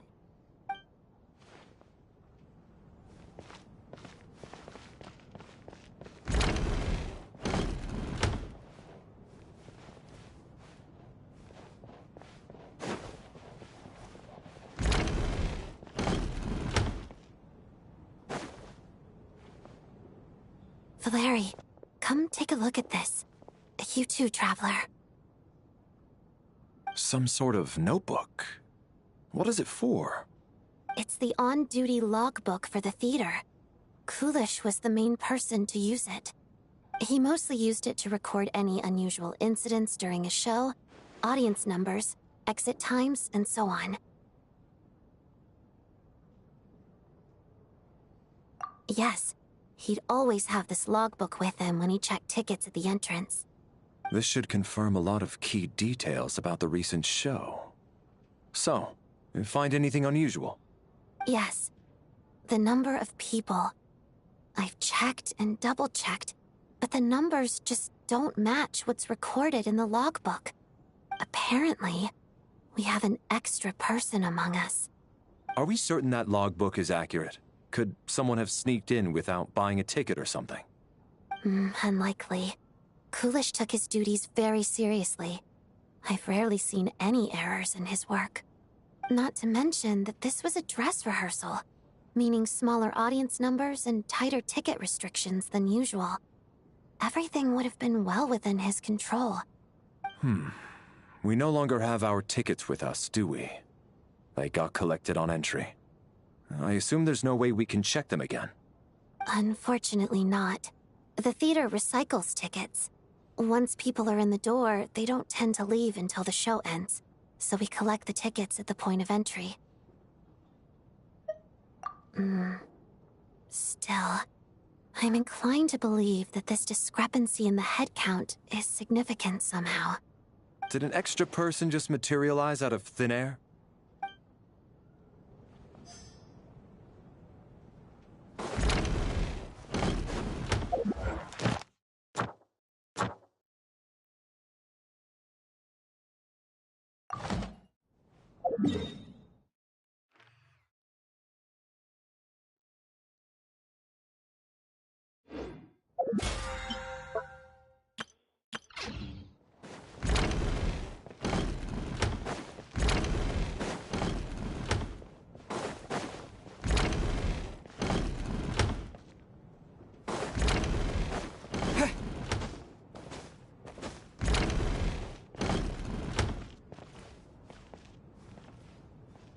Tonya, did you find anything? Not yet. Still looking. So... Are we supposed to be looking for something paranormal? I think I'd prefer teaming up with you than looking around on my own. This looks like somebody's notebook. Shall we read it together?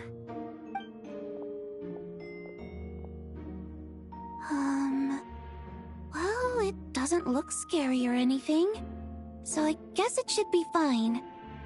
All right, let's read it together.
Huh. This has to be Vodyanitsa's writing, surely. Maybe it's a little rude for us to peek at this. I feel like I just read someone's secret diary by accident. It sounds like she's writing this for her parents, right? I don't understand. Why put this stuff in a notebook instead of mailing it in a letter? Because her water imp parents belonged to the aristocracy, who were driven out of Snezhnaya by the Tsaritsa long ago. And now they live somewhere new, where the postman can't get to. We're sorry. It's fine. My fault for not storing it properly. I can't leave things lying around and expect them to get ignored when everyone's scouring the place for clues. All right, give me my notebook back. I'll take over the investigation in this room.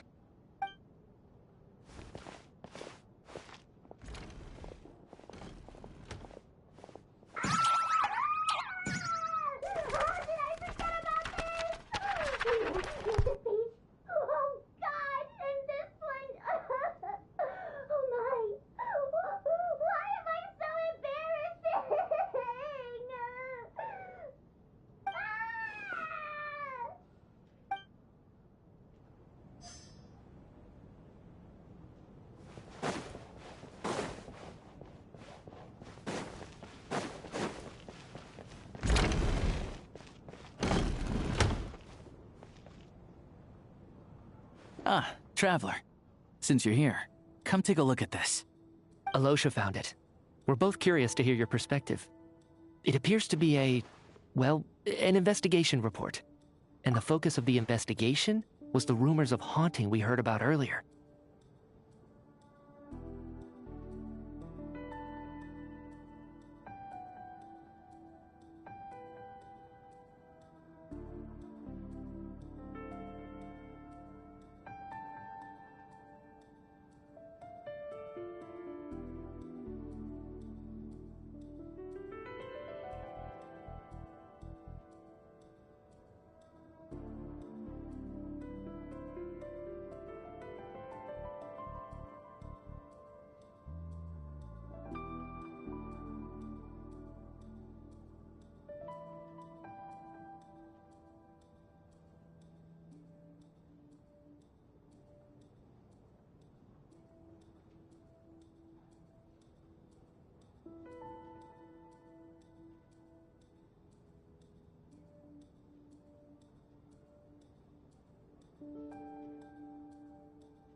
An investigation report, huh?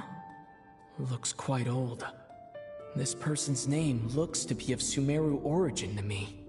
Was the investigator from Sumeru? The theater manager must have hired an investigator once specifically to look into this issue. But it doesn't look like anyone ever looked at the report. Presumably, the manager wanted to know if the supposed haunting was dangerous, while also being fearful of word getting out in case it affected the theater's business. Anyway, the bottom line is, the haunting is actually real after all. It's caused by an obstruction in the ley lines. Is there any chance this is the key to finally making some progress with the murder cases? Ley line problems are pretty unexceptional to me by this point. And while it certainly offers an explanation for the ghosts, it's hard to imagine what connection it could have to these two murder cases. Some of the language that appears at the very end of the report caught my eye. Angel civilization, ley line renovation? My area of research doesn't touch on any of that, so it's completely outside of my wheelhouse. Huh? A piece of paper just fell out from the report. It landed right by your feet.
How unnerving.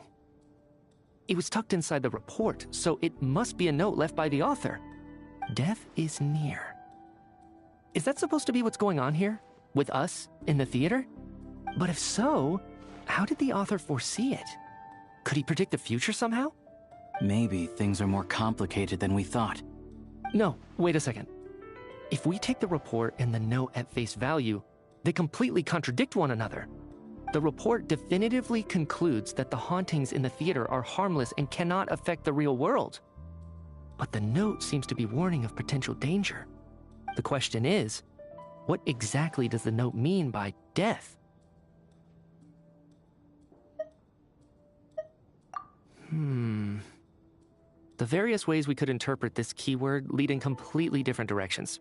Let's pause our analysis here for now. I think we need more information.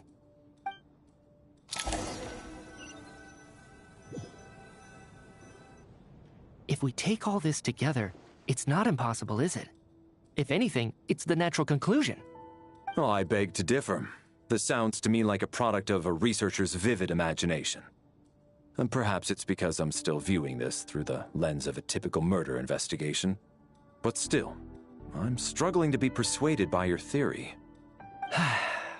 Does it really sound that far-fetched? Alright, well, let's treat that as speculation for now. I do agree with what you've said, so let's go with your idea for now. Good. Okay, now that we finally have some meaningful leads, I think it's time to reconvene.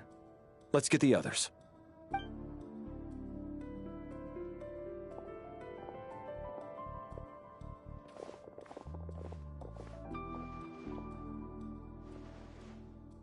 So, that's about everything we've discovered so far. I'll share my theory first. Based on what we've learned from the logbook, I believe the extra person among us is most likely the killer. If the killer had simply bought a ticket, It would have greatly increased the risk of their identity being exposed.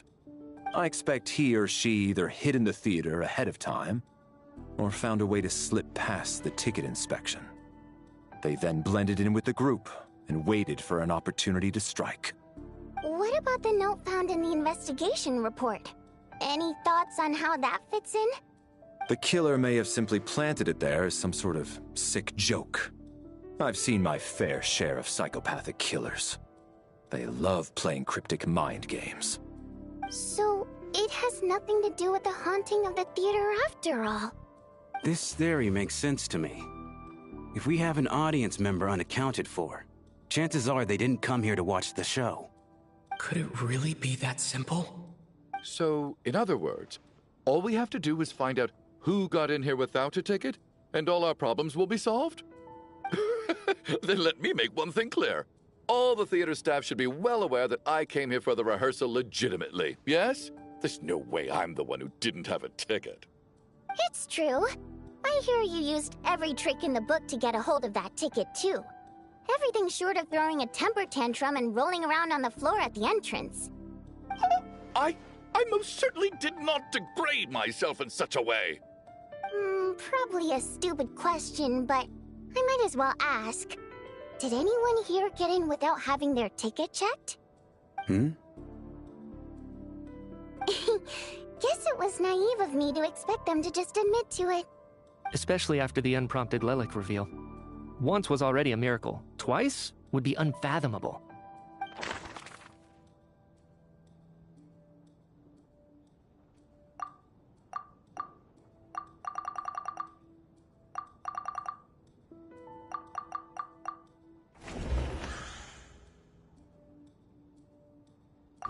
As things stand, the audience head count doesn't add up. I guess we can rule out the theater staff members.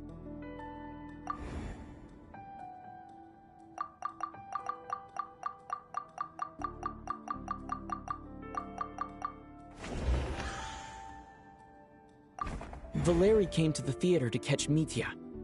Those two should be able to vouch for one another, and their motives are clear.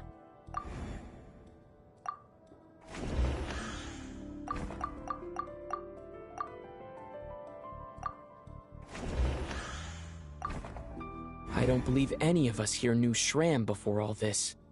If no one can verify Shram's identity... Mr. Shram, did you really go through the ticket inspection to get in here? Huh? Me? Why am I being singled out, my friend? Do I seem that suspicious? It's not that you stand out as suspicious, more that everyone else has been ruled out as trustworthy. Okay. Well, we spent the best part of 2 days together now, so I'm sure you can all tell what kind of person I am. I'm a true gentleman. I never dream of doing something like sneaking to the theater without a ticket. Yeah, I have no doubt that you're a good person. But the problem is, none of us here actually know you, so no one can say for sure that you are who you claim to be. Although, actually, what was it you said last night? Yeah, you're friends with that water imp, which is why you understand our primary mode of expression. Last time I checked, there were barely any of us remaining in Snezhnaya, since most of the water imps left. Could you tell me a little bit more about your friend? There's a good chance I actually know her. And I suppose it's also kind of a way for everyone else to get to know you a little better.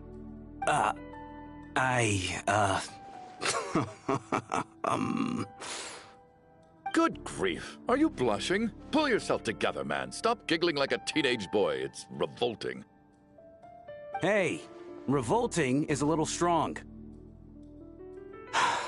All right, fine. I'll admit it. That water imp friend of mine, the truth is, we're dating. I was just the bodyguard hired by our family. But the stars must have aligned, because sparks began to fly between me and their daughter. Never in my wildest dreams did I think I'd get so lucky. We don't need details. Just get to the point. Okay. I'm just a little hesitant to reveal her name, that's all. You know how it is. These are delicate times. Even with me to protect her. If word gets out that she's dating a human, both the Fae and human factions will give her a hard time. Really? Wait, no. That can't be. Huh? Shram, what the devil are you talking about?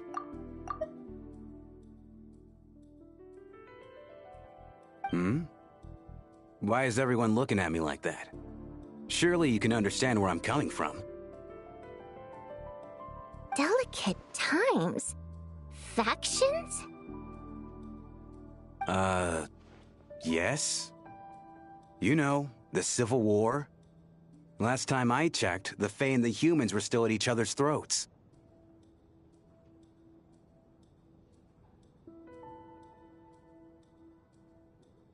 If I'm not mistaken, the last significant civil war in Snezhnayan history was over 400 years ago, when Her Majesty the Tsaritsa had just taken the throne and was consolidating her reign. What do you mean, 400 years ago? What's going on here? Is Shram from the past? All right, Mr. Mitya, you win this round. As far-fetched as it is, it appears that your theory may be correct. I'm just as amazed as you are. I didn't even believe it myself, to be honest. Is someone going to explain what's going on here? From the look on your face, you figured it out too, haven't you, Traveler?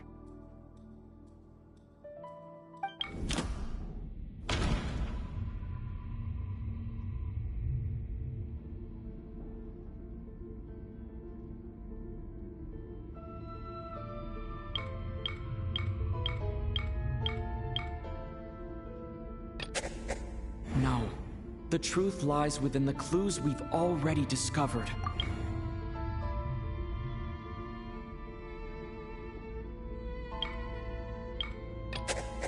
That seems to be the case. The theater's ley lines have been modified to block souls within its grounds from returning to them. Some souls can even wander this place forever. Mr. Shram's statement proves he is from hundreds of years ago. And according to the investigation report on the theater hauntings, Mr. Shram is very likely a lost soul wandering the theater.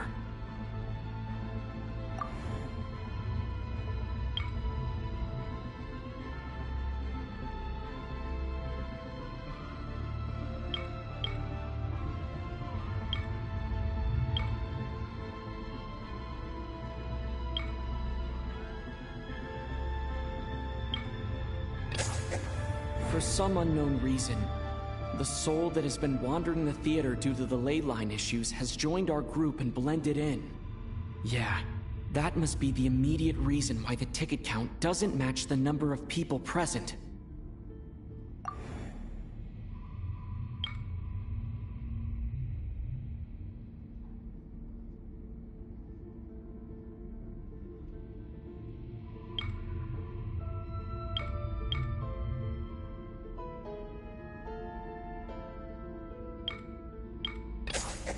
The contents of the investigation report have been verified. There are indeed ley line issues and wandering souls in the theater. Death likely symbolizes the deceased. Mr. Shram, for instance. Death is near. That must mean that there's a dead person in our midst. That's the truth, isn't it?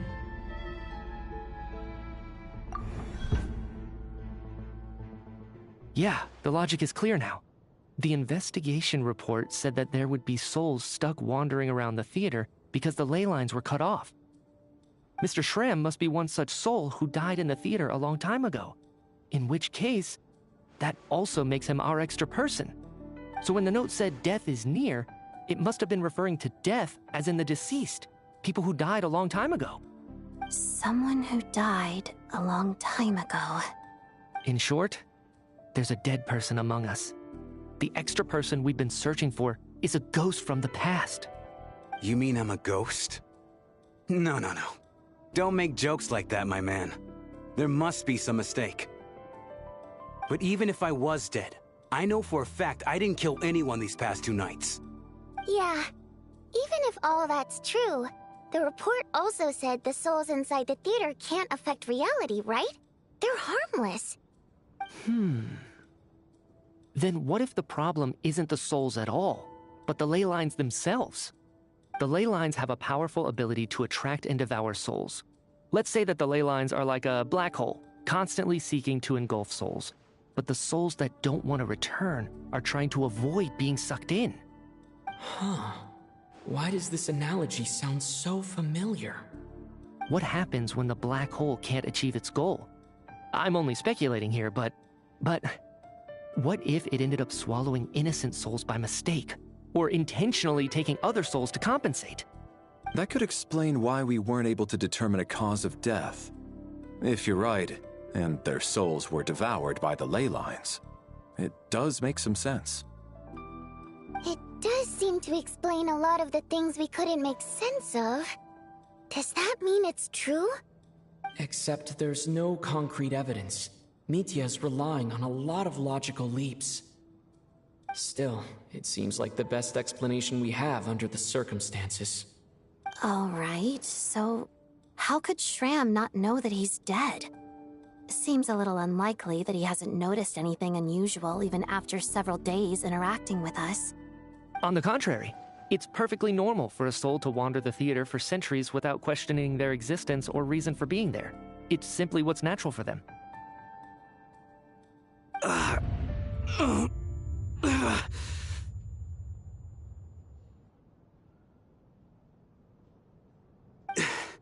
You know what, Mr. Brainiac? I think you might actually be right after all. I'm trying to remember and...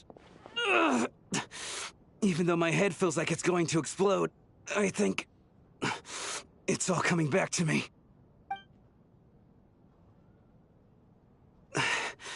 I was the one who didn't want to remember my own death, so I forced myself to forget. Well, I'm sure those are painful memories. My lady and I snuck out to go on a date one day. We bought tickets for the theater. It wasn't really my thing, but I was just happy to be together. All of a sudden, a group of people burst into the theater, shouting for all the water imps to get out, performers and audience members included. It was clear the conflict between humans and Fae had reached a boiling point. This time, the extremists were even coming after the water imps who had nothing to do with the war. I thought I could pull one over on them, so I took off my jacket, draped it over my lady, and tried to sneak out amid the chaos. But I got caught. They started shouting, calling me a traitor to humanity. But I was going to do whatever it took to buy our chance to escape, no matter how many people stood in my way. I had to, both as their bodyguard and out of love. It's all right, friend. You can stop there if you want. You don't need to dig all that up again. It's just... even now, I'm still struggling to accept the truth. How could I be dead? I'm sorry, everyone. If I'd known I was a dead man walking, I wouldn't have dragged you down with me. If I'm the cause of all this death, then punish me however you see fit. But, Mr. Shram... No. I refuse to be a burden. I know what I have to do. You said I've been wandering the theater for centuries, right?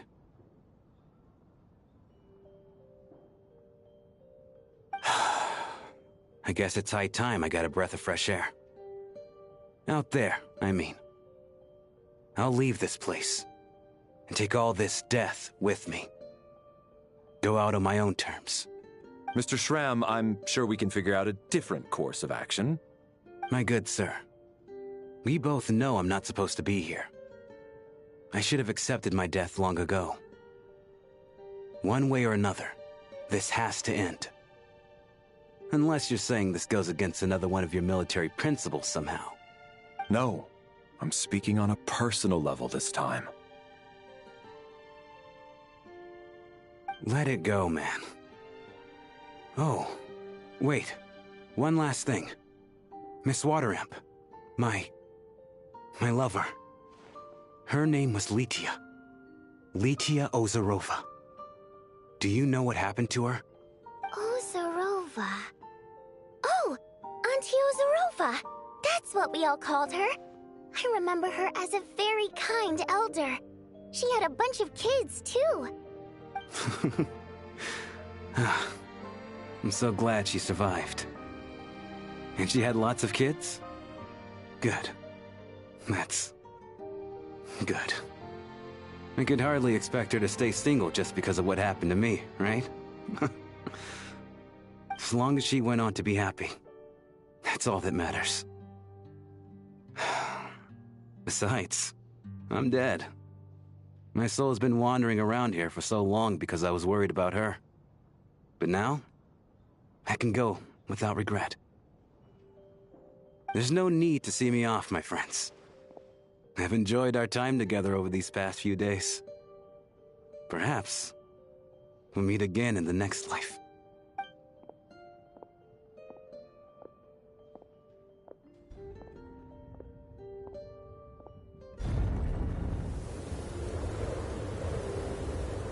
Take care, my man. I know Mr. Shram was already dead, but I still feel so sad. Death is cruel, no matter how we might try to make sense of it. So, was the conflict between Fae and humans really that bad back then? I was only little, so I don't remember much. It's terrible to think that so many innocent people had their lives turned upside down. Even the historical records about that time period don't say much about it. All people know is that the Tsaritsa founded the Fatui, drove out most of the Fae aristocracy without explanation, then used her terrifying power to suppress the humans. It seems to me like the Tsaritsa chose to make herself the enemy. She downplayed the conflict, directing whatever animosity both sides had for each other at herself instead. That's also why, despite how brutal the conflict was at the time, there hasn't been much lingering tension between humans and Fae since. Things have been fairly harmonious for the past few centuries. So, the Tsaritsa banished the Fae to protect the Fae living in the city? She offered herself up to be hated in exchange for peace. Maybe it's not quite as bad as it sounds. I don't think Her Majesty is too concerned if mortals hate her or not. And besides, there are very few who truly do. All this time, I had no idea. All right. If Mitia's theory is correct, then I think we can consider this matter settled. Let's all take a break.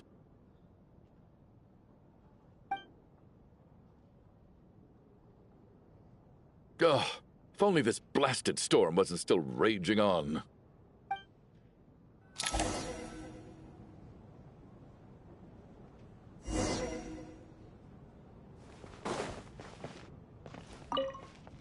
I was actually planning on hiring him as my bodyguard after we got out of here, you know.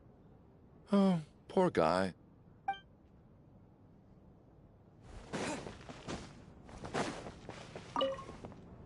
At least the lingering regret that kept him here has been put to rest. That's not necessarily a bad thing.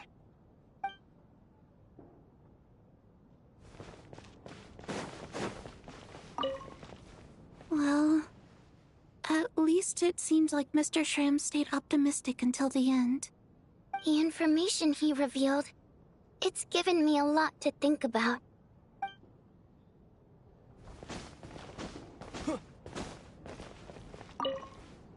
Even though Shram was already deceased, his decision to walk into the snowstorm was still a sacrifice, and a very brave one.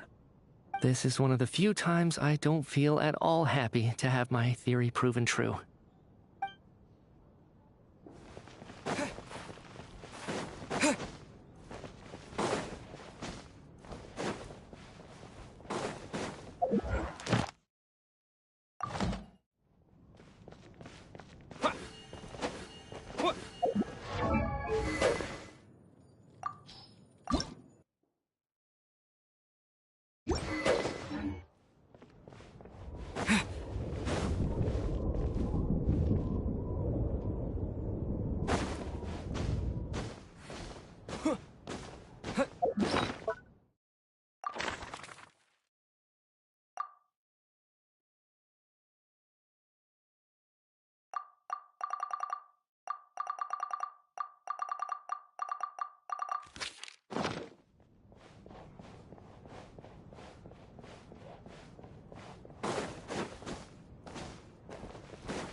Looks like now we can just rest until the snowstorm stops. I still can't believe Shram turned out to be a ghost who'd been in the theater for hundreds of years. To think he was dead this whole time. What a strange turn of events. Knock knock. Huh? Knock knock. You know the door isn't closed, right? You don't have to knock. Think of it as a signal then. When I'm entering someone else's room and I knock, I'm here as Odette. If I don't knock, it's Lelik. Thanks. So, why did you come to find me? Is there something I can help with? Vodyanitsa said you knew about my secret identity from the start. But when everyone was discussing who Lelik could be, you were worried that revealing what you knew would be unfair to me, so you kept it to yourself, right? Yes, I'm extremely grateful for that. It's nothing. I mean, you didn't hold what happened with Signora against me, so I should thank you for that as well. Actually, there's something else as well. I found myself in a situation similar to the one you were in when you helped conceal my identity. So I thought I'd come and ask you for advice. It's about Mitya. Before all of this, the last time I saw him, he was dead. As I'm sure you know, my goal as Lelik was to stop Project Stuja. Well, when I found out the tech lead for the experiment behind Project Stuja was Mitya, I immediately started planning to track him down and threaten him to back out. I often saw him around the theater, but I soon concluded that making my move there would risk exposing my identity. So I decided to infiltrate the Armory Palace and go directly to his lab. That way, the threat would be much more effective. Well, I suppose there was a bit of luck involved. But I am a Fatus, so I already had some familiarity with the building's layout. But when I finally made it to his lab, Mitya seemed to be dead. I checked his breathing and his pulse. He had no vital signs whatsoever. I'm certain of that. I thought maybe another anti-Project Stuja activist had beaten me to it, and chosen a much more brutal method. So I made myself scarce. That's why you were so on guard around Mitya that first night here. Yes. When I saw him sitting in the audience during the performance, I could barely contain the shock. To me, it was a miracle. Somehow, he'd come back from the dead. But then, the murders started happening and things got so complicated that it wasn't really at the front of my mind. That is, until Mitya himself said there must be a dead person among us. Then I couldn't ignore it any longer. And yet, you thought that bringing it up right away would single Mitya out. Just like when everyone was suspecting Lelik. Exactly. I thought there could be something I was missing. Besides, we soon figured out that Mr. Shram was a ghost. And we knew there was only one extra person. So we thought he had to be the one. But now, it seems like there's another candidate. I understand why you kept it to yourself. There was so much information being thrown around during that discussion. Bringing up Mitya would have just introduced more confusion. So, What do you think we should do?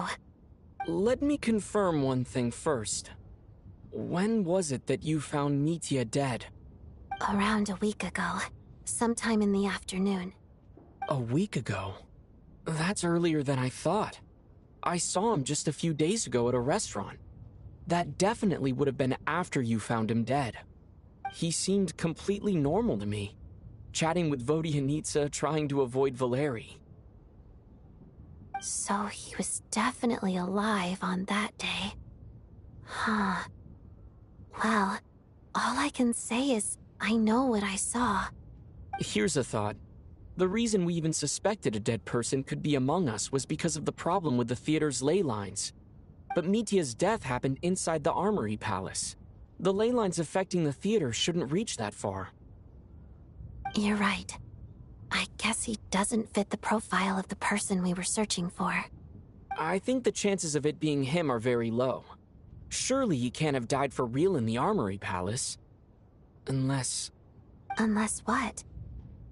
Unless he really did come back from the dead. You're right. Do you think we need to disclose this to the others? Huh, what's this? A private meet and greet? Where do I line up? That's not what's going on here. Well, I was just making the rounds. Thought I'd try to lighten the mood a bit. Vodyanitsa's handing out food if you're hungry.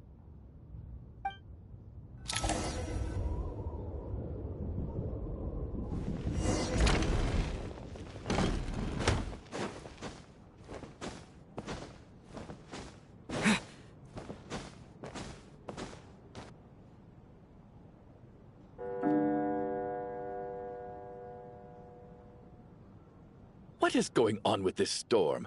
Could it be connected to that monster that just arrived in Snezhnaya? I almost hope it is. Her Majesty the Tsaritsa left to vanquish that beast herself. We just need to wait for her triumphant return.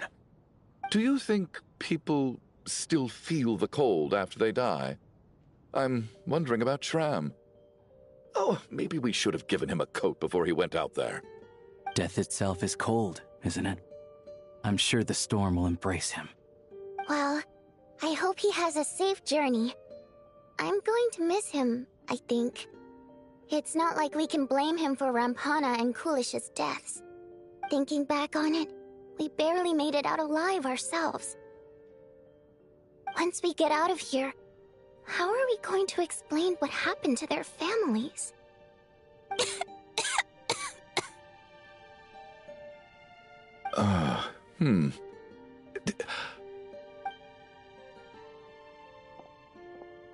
Are you okay? Here, take this. I've never used it.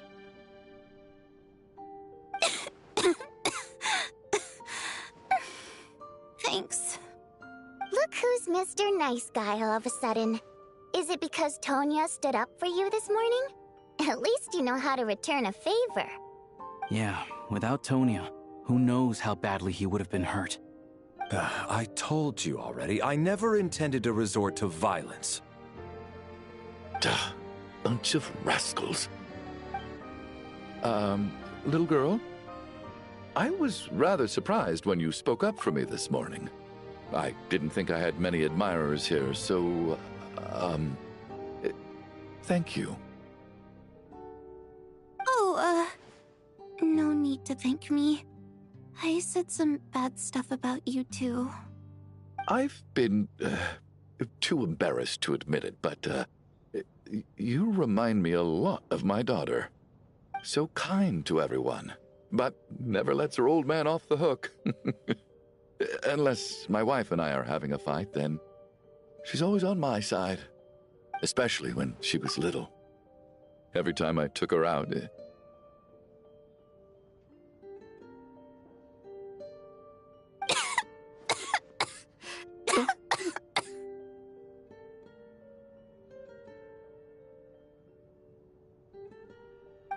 All right, easy now. How long have you had that cough, Tonya? I don't know. It's probably been a while. I'm fine. Are you taking anything for it? Yeah. I'll be fine once I see my brother. He's gonna pick some frost fairy flower leaves and brew a tonic for me. I'll feel much better once I drink that. I see. That's good to hear, then. We should probably discuss arrangements for tonight. Now that the deceased has left our midst, there shouldn't be any more incidents. However, out of an abundance of caution, I'll keep watch. Shouldn't we take shifts? I can take one if needed.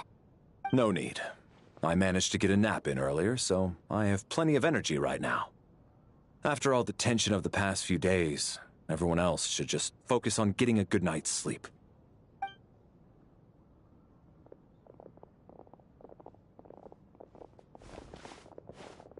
What a long day. This whole situation turned out to be way more complicated than I expected. But Valeri's right. I should just try to calm down and get some rest. The last thing I want is to give myself nightmares.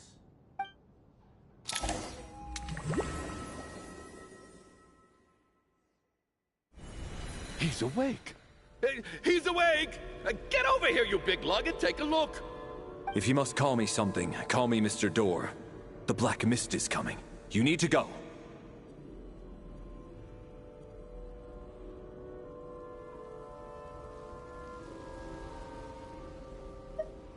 Are you all right?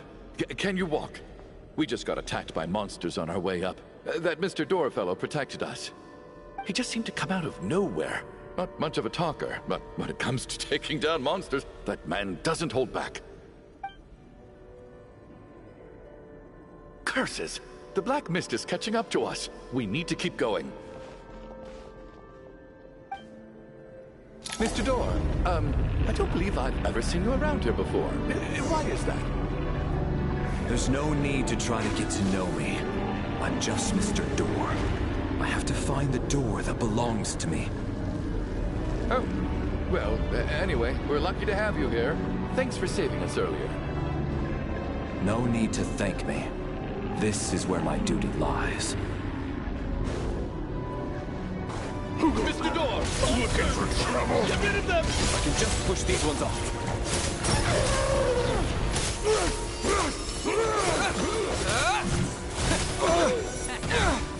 Second thought? Blade!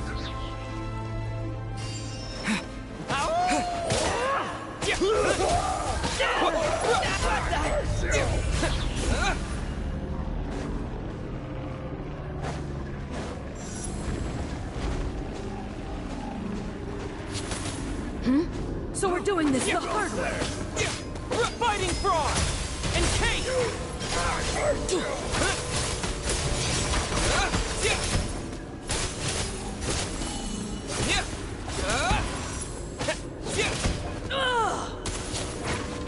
Oh, remarkable work, Mr. Door.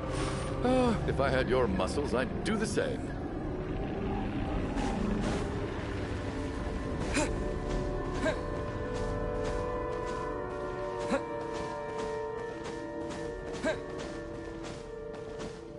Are none of these doors the one you're looking for? No.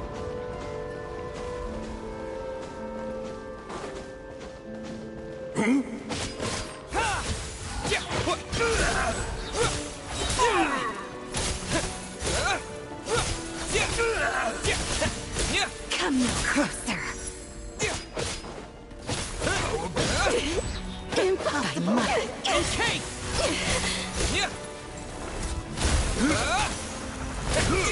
How could this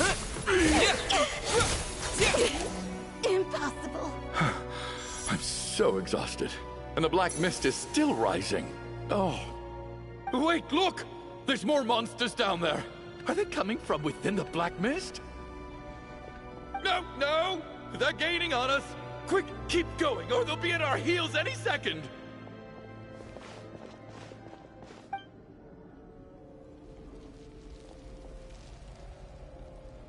Mr. Door, what are you doing? We need to get out of here. They're coming! Found it. This is my door. What? You mean you're going to stay here? I am a door. This is where my duty lies.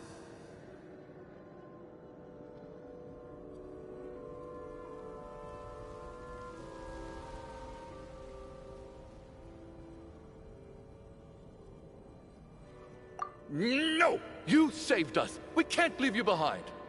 You must keep going. A door can only keep things out for so long. You must make haste. But... Oh, you're right. Let's go! We can't let Mr. Door's sacrifice be in vain!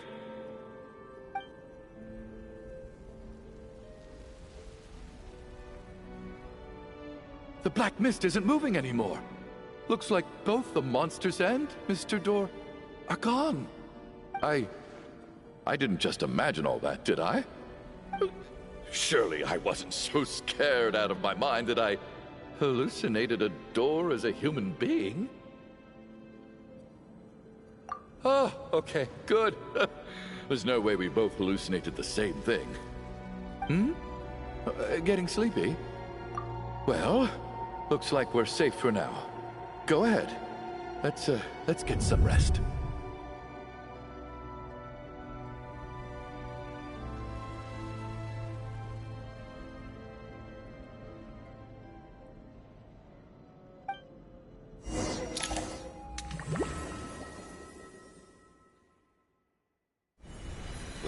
What time is it?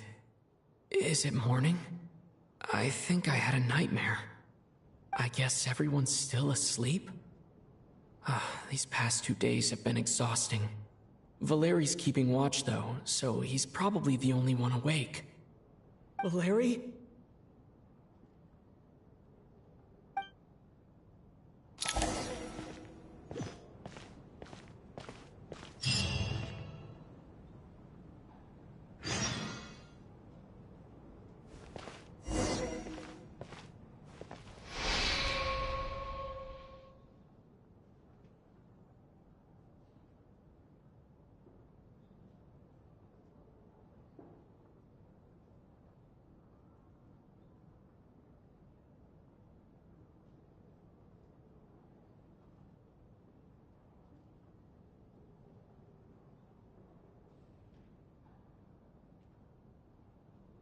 Wake up!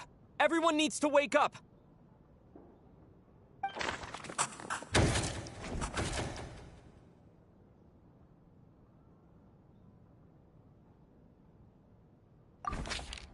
Just like the last 2 nights. No clear cause of death.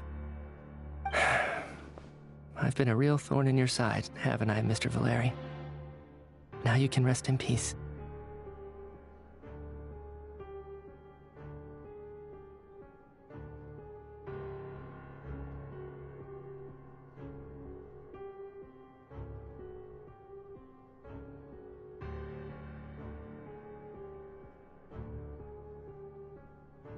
But for me, life will be all the duller for not having to run away from you, my friend.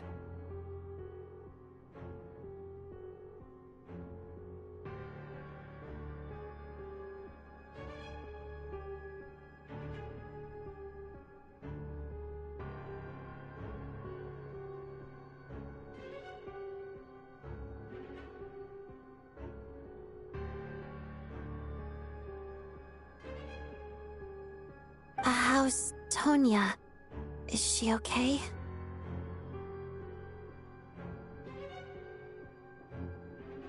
I just checked on her, and it doesn't seem like anything serious. She's just exhausted from the past couple of days, and she's still recovering from her illness. We should let her sleep a bit longer.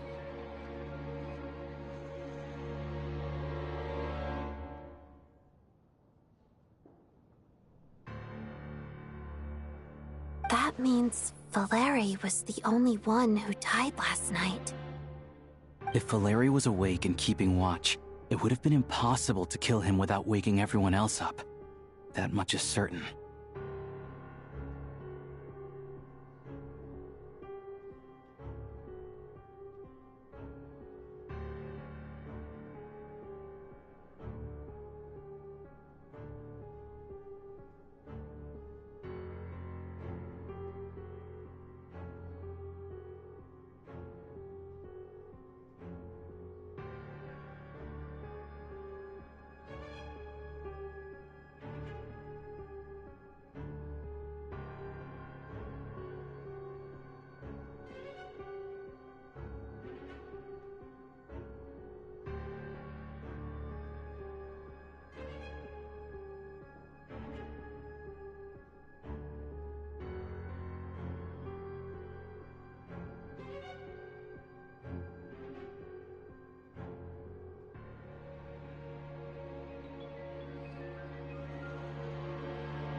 This is so frustrating. Why has nothing changed since yesterday?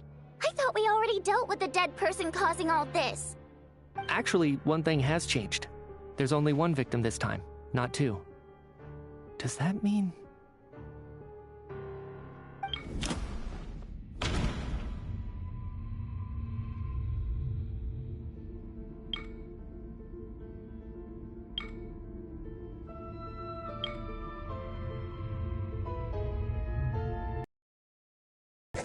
After the deceased Shram left, there was one less victim last night. That more or less tracks. It's a reasonable conclusion, considering the only variable that changed.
The number of people who die each night is equivalent to the number of dead among us.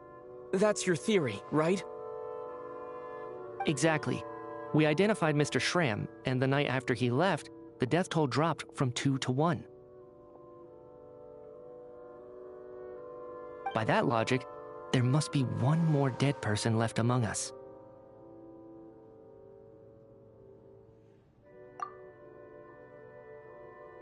Another one?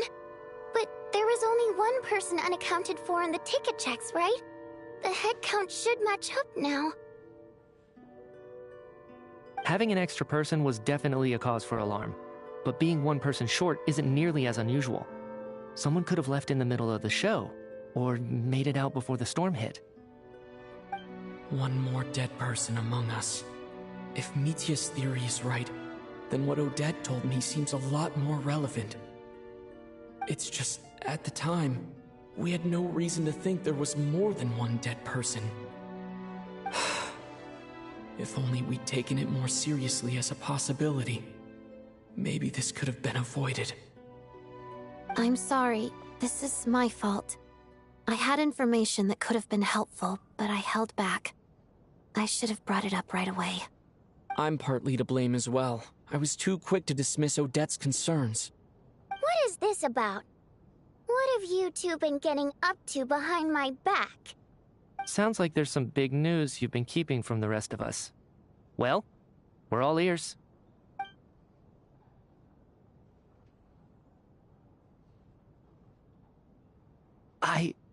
I'm the dead person?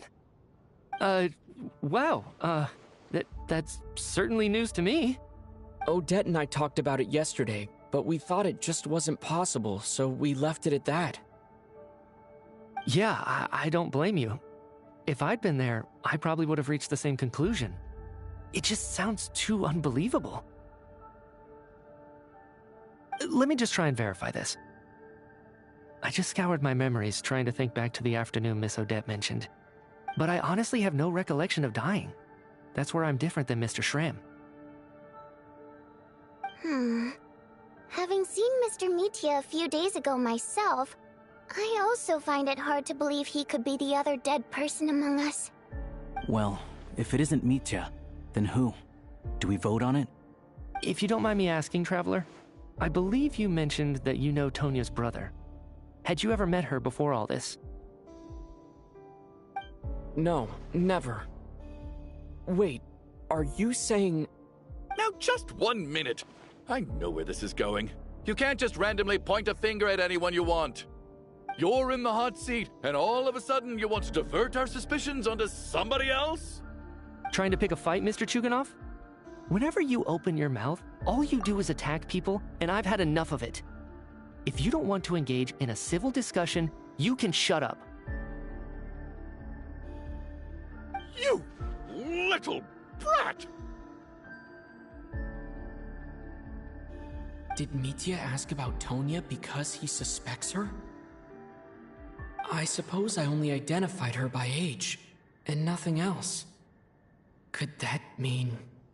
I'm just saying, you're going around casting suspicion on people for no reason. How could Tonya be dead? I can vouch for her, if nothing else. I've seen her before. She's the sister of that Harbinger, isn't she? The one called Child.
Oh, really? You're telling the truth? Since being here, I don't think I ever mentioned she was Child's sister specifically. Does Chuganov actually know her? If Chuganov can vouch for her, then it can't be Tonya either. In which case, it seems unlikely that there's another dead person among us at all. Miss Odette, could you go over that afternoon with me one more time, when you found me dead? No problem.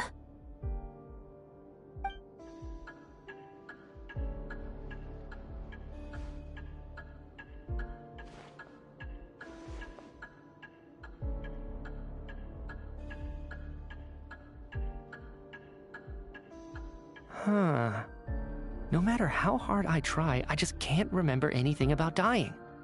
But I do remember something else. Miss Vojanitsa, during our last meal together, I told you how some of the researchers were suffering from temporary memory loss. Do you remember that? Oh, yeah.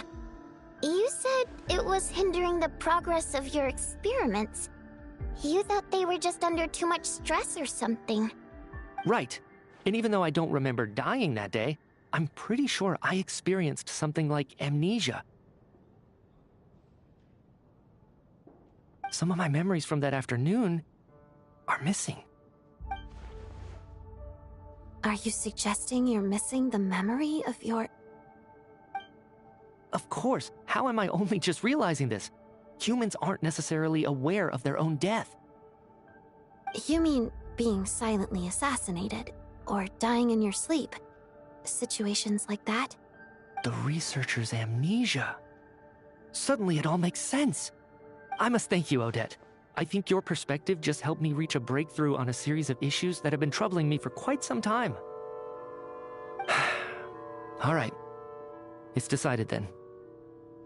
I'll be the one to leave today. Oh, leave? Hey, wait a minute. Aren't you rushing into this? What if you're wrong? You'll pay with your life. Come on, kid. Aren't you gonna fight for your life? This seems like a rash decision. I have other reasons beyond what's been discussed. In fact, thinking back, I remember during Miss Odette's performance, while I was sitting in the audience stalls, a brilliant new idea for my research popped into my mind. But then, my train of thought suddenly cut off. I can't remember it now at all, and I didn't take any notes. I guess that must be another instance of temporary amnesia. No. Hold on. I see where you're going with this.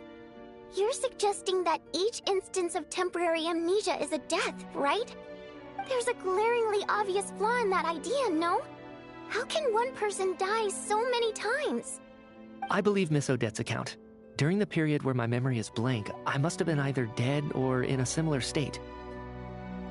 All it would take is for the same thing to happen in the theater, and I would come under the effect of the ley lines in this vicinity. This increases the likelihood of me being the deceased, does it not? But... There's no evidence to suggest that anyone other than me is a candidate for the deceased.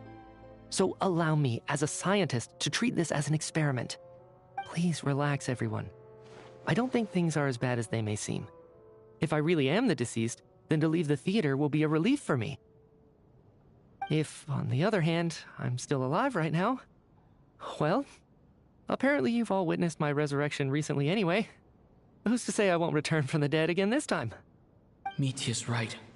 This is the only thing we can try right now. I think he's deliberately downplaying the gravity of the situation, though. He probably doesn't want to burden everyone. What is a scientist if not someone who gambles on experiment after experiment in an attempt to obtain the truth? With this snowstorm, the ley line phenomenon, ghosts of the dead, and my amnesia, we've been paralyzed by not knowing and powerless to do anything about it. It's a terrible feeling. But if I do get resurrected, you can be sure that I'll come back with the truth of all this. Just you wait.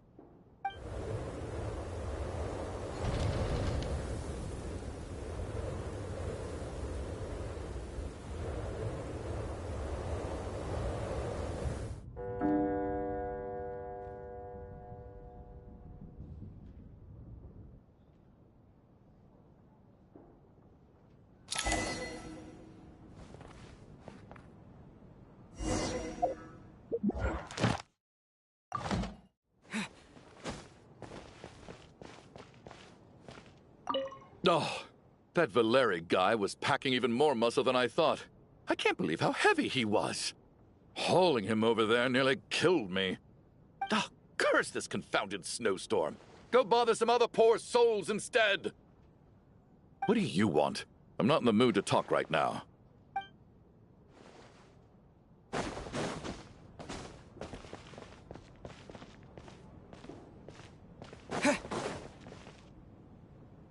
Poor Mr. Mitya.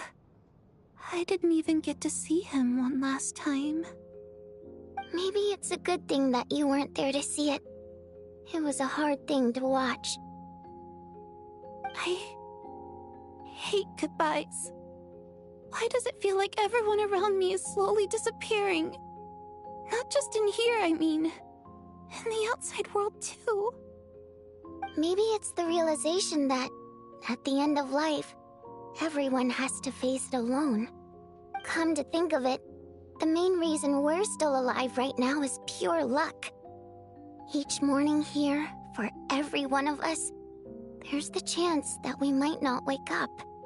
You could take it a step further and say that the same is true outside, too. Who can never be 100% sure when they drift off to sleep that they'll open their eyes again in the morning? If I make it out of here, I'm going to cherish every moment that I'm awake and live without any regrets. Without regrets. I feel like a strange sense of anxiety has been quietly growing inside me over the last 2 days.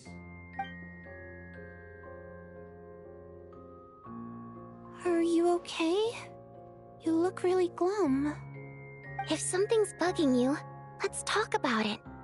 There's only a few of us left here now. After everything we've been through, what's the point in keeping things bottled up?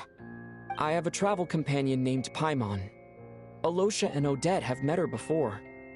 She's been feeling unwell recently. You're worried about her, aren't you? That makes sense. We've been trapped in here for days. To be honest, I used to feel like I was just a spectator in this world, watching everything that happens from the sidelines. Maybe it's because I'm a descender. A descender? But with Paimon by my side, over time, I slowly felt my connection to this world growing stronger. She loves eating, sleeping, and having fun, but she's also a great guide. It's her authenticity that makes this whole world feel more real for me. Over the last few days that we've been apart, I've often caught myself wondering, what would Paimon say if she were here right now?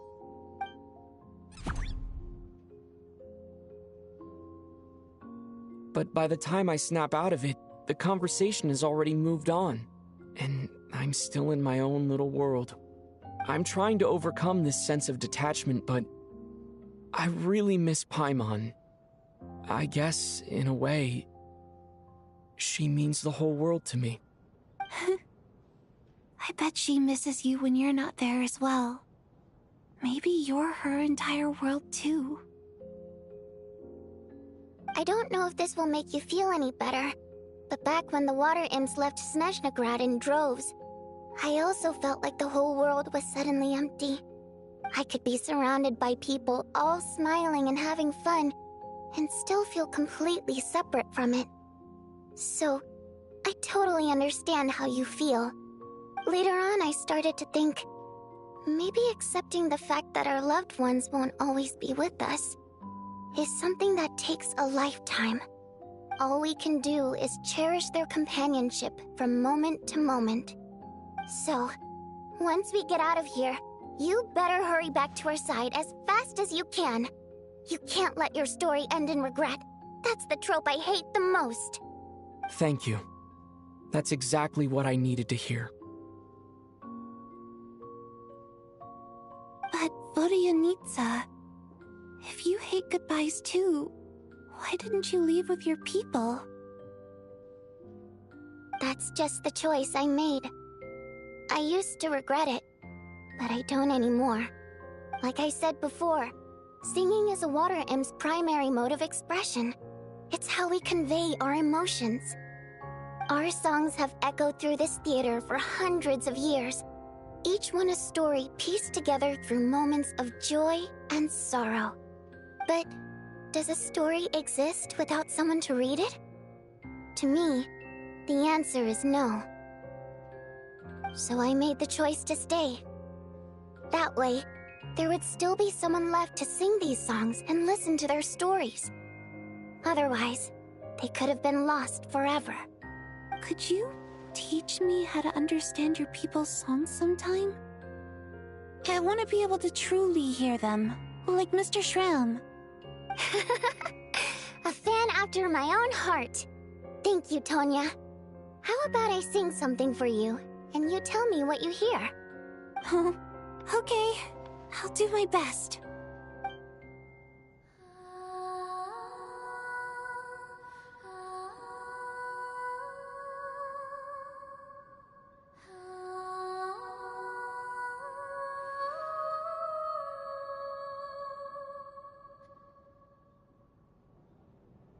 I've never heard that one before. I feel like I can hear a sense of longing somehow. I wonder why that is. Color me impressed, Tonya. You're a keen listener. Most people can only tell if a song is happy or sad. I didn't think you'd be able to pick up on such specific details. So, what's the song about then? Come on, tell me! I've actually never performed this song in the theater before, because it has more of a ceremonial purpose for our people. It's not meant for the stage. It means something like, "May those we have lost watch over us, and follow this song back home in the night, so that we might be reunited once more." No wonder I could hear that sense of longing. You sing it for loved ones who have passed away. I hope it reaches them. It's getting late, Tonya, and you're not well. We should all turn in early. I suppose there's no reason to keep watch tonight. Okay. But, before I go to bed, could you sing that song a couple more times for me, Vodyanitsa? Of course. Anything for my #1 fan.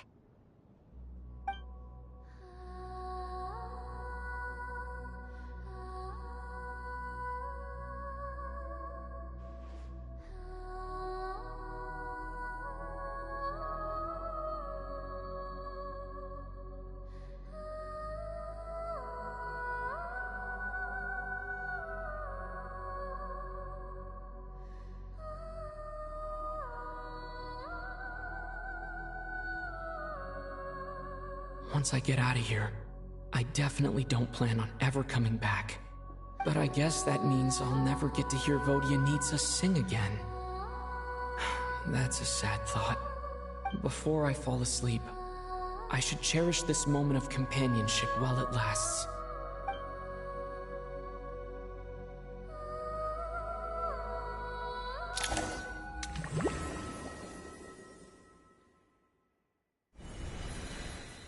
Where am I?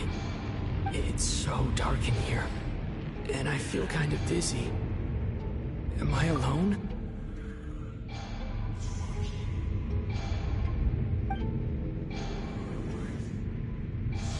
Huh? What was that noise?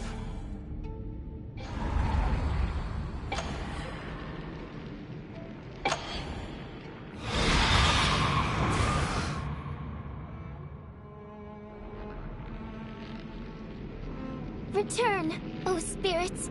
Fulfill your oath of protection.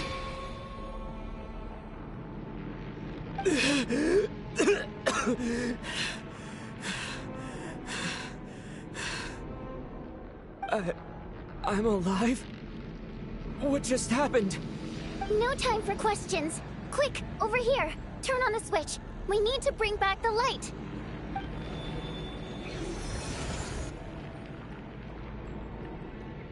All right, we're safe. The spirit just now is called Night Prayer. The light subdues her, but she'll attack without a second thought in the dark. Sort of. I know it's hard, but you can't let this place go dark, or she'll kill you again. Yep.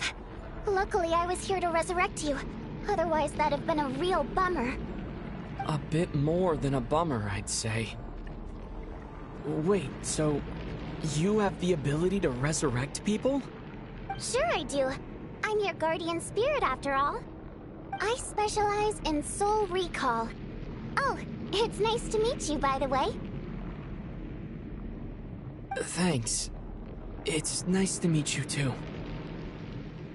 All right, there's no time to waste. The black mist is already catching up. We need to avoid it at Night Prayer at all costs. Come on, let's go. We need to reach the next switch before the place gets too dark. If we bring the light back, Night Prayer won't be able to get to us. Sweet, sweet light! It's back! Now that's a sight for sore eyes. Shh! It's Night Prayer. We need to move quick, but don't let her notice you.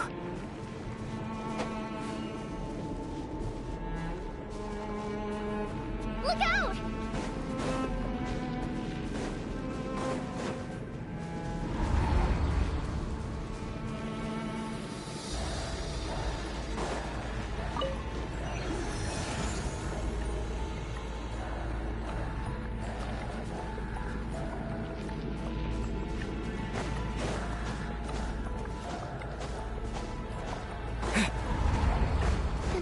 Which is over there.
No, Night Prayer is here too. This can't be the only path. Let's head up there and take a look. The switch is just up ahead. Hurry!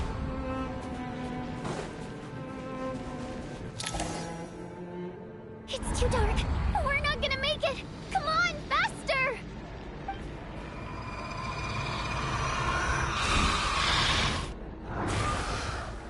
Traveler! I won't let you die like this. Not on my watch.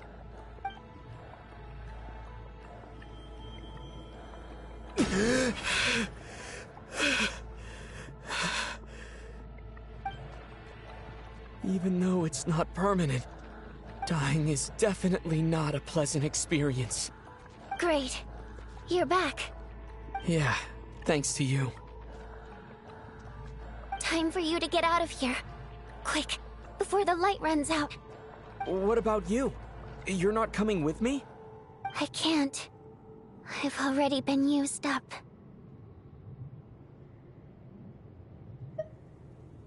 A guardian spirit's skills are finite.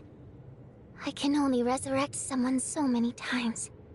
I might not look any different, but my essence has been exhausted. Now, I will slowly start to fade away. I can go no further. The black mist is where I belong. It's okay. Why didn't you tell me sooner? Because it wouldn't have changed anything. That knowledge would have just burdened you. And a guardian spirit's role is to protect. But... Go. Now, before it's too late. I already hear Night Prayer approaching.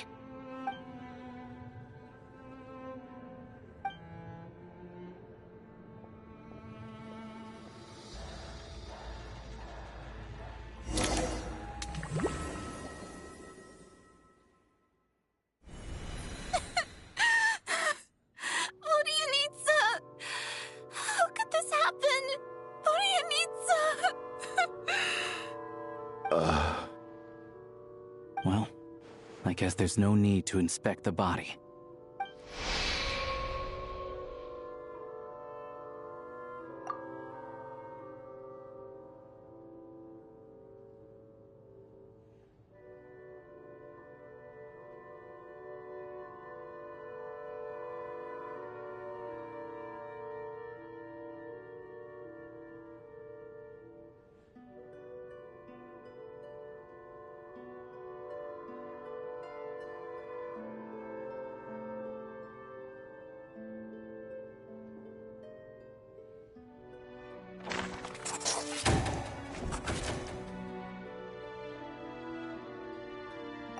This wasn't supposed to happen.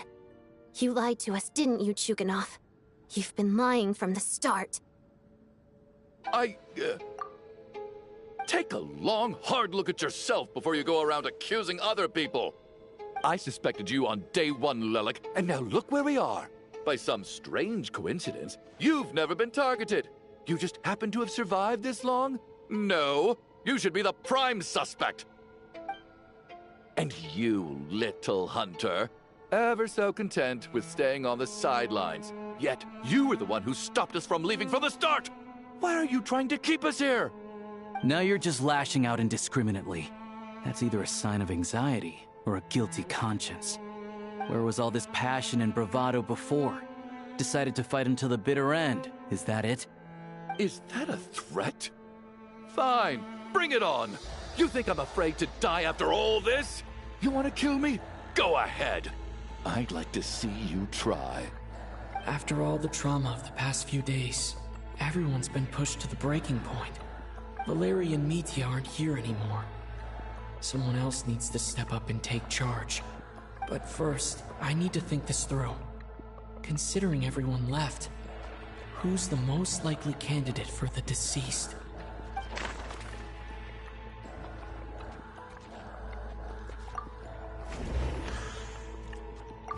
He's arguably the first friend we made after arriving in Snezhnaya. While he works at the theater, we've also met him outside of it. So he can't be the deceased.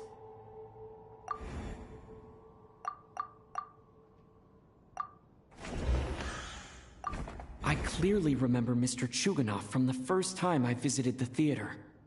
He made quite an impression. That was just a few days ago. So he's unlikely to be the deceased.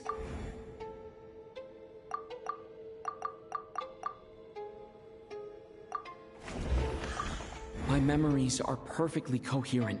Even after racking my brain, I can't recall any scenes of my own death.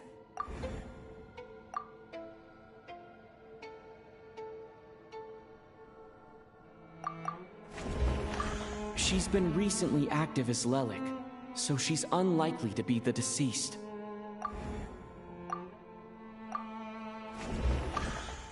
Of those who remain, the only person we've never met before is Tonya.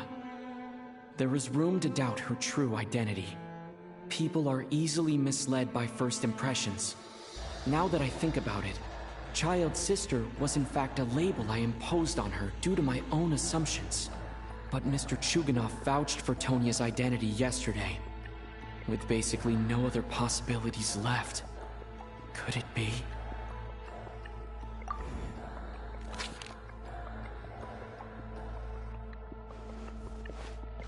Tonya, how's Tusser been lately? Tusser? Your brother Ajax must have mentioned me in his letters home, right? Did he say anything about a blonde traveler?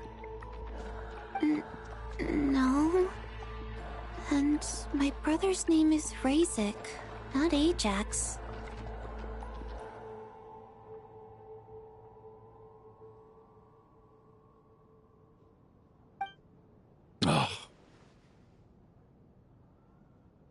Chuganov, looks like it's your turn to do some explaining. Yesterday, you said you could vouch for Tonya. Why did you give us a false testimony? I knew you were behind this, Chuganov. You've been lying through your teeth from the start. Everything about you is fake, down to the wife and daughter you're always talking about. Your entire family man persona is a charade, isn't it? That night, when I infiltrated your place as Lelik, I noticed you were home alone. Didn't think much of it at the time. Just thought everyone else was out. But thinking back on it now, that doesn't seem very likely. My guess is, you live alone, don't you? Even that was a lie? But why would he lie about having a family? Oh! Curses! Oh! Why is there no end to this blasted snowstorm? If it would just stop! If it would just stop. I think I remember now. I know how I ended up here. It feels like a distant memory. But at the same time, it's just like it was yesterday. The reason I'm always coughing is because I got sick with frostbite. The locals usually call it the snow cough. It's not a very common illness.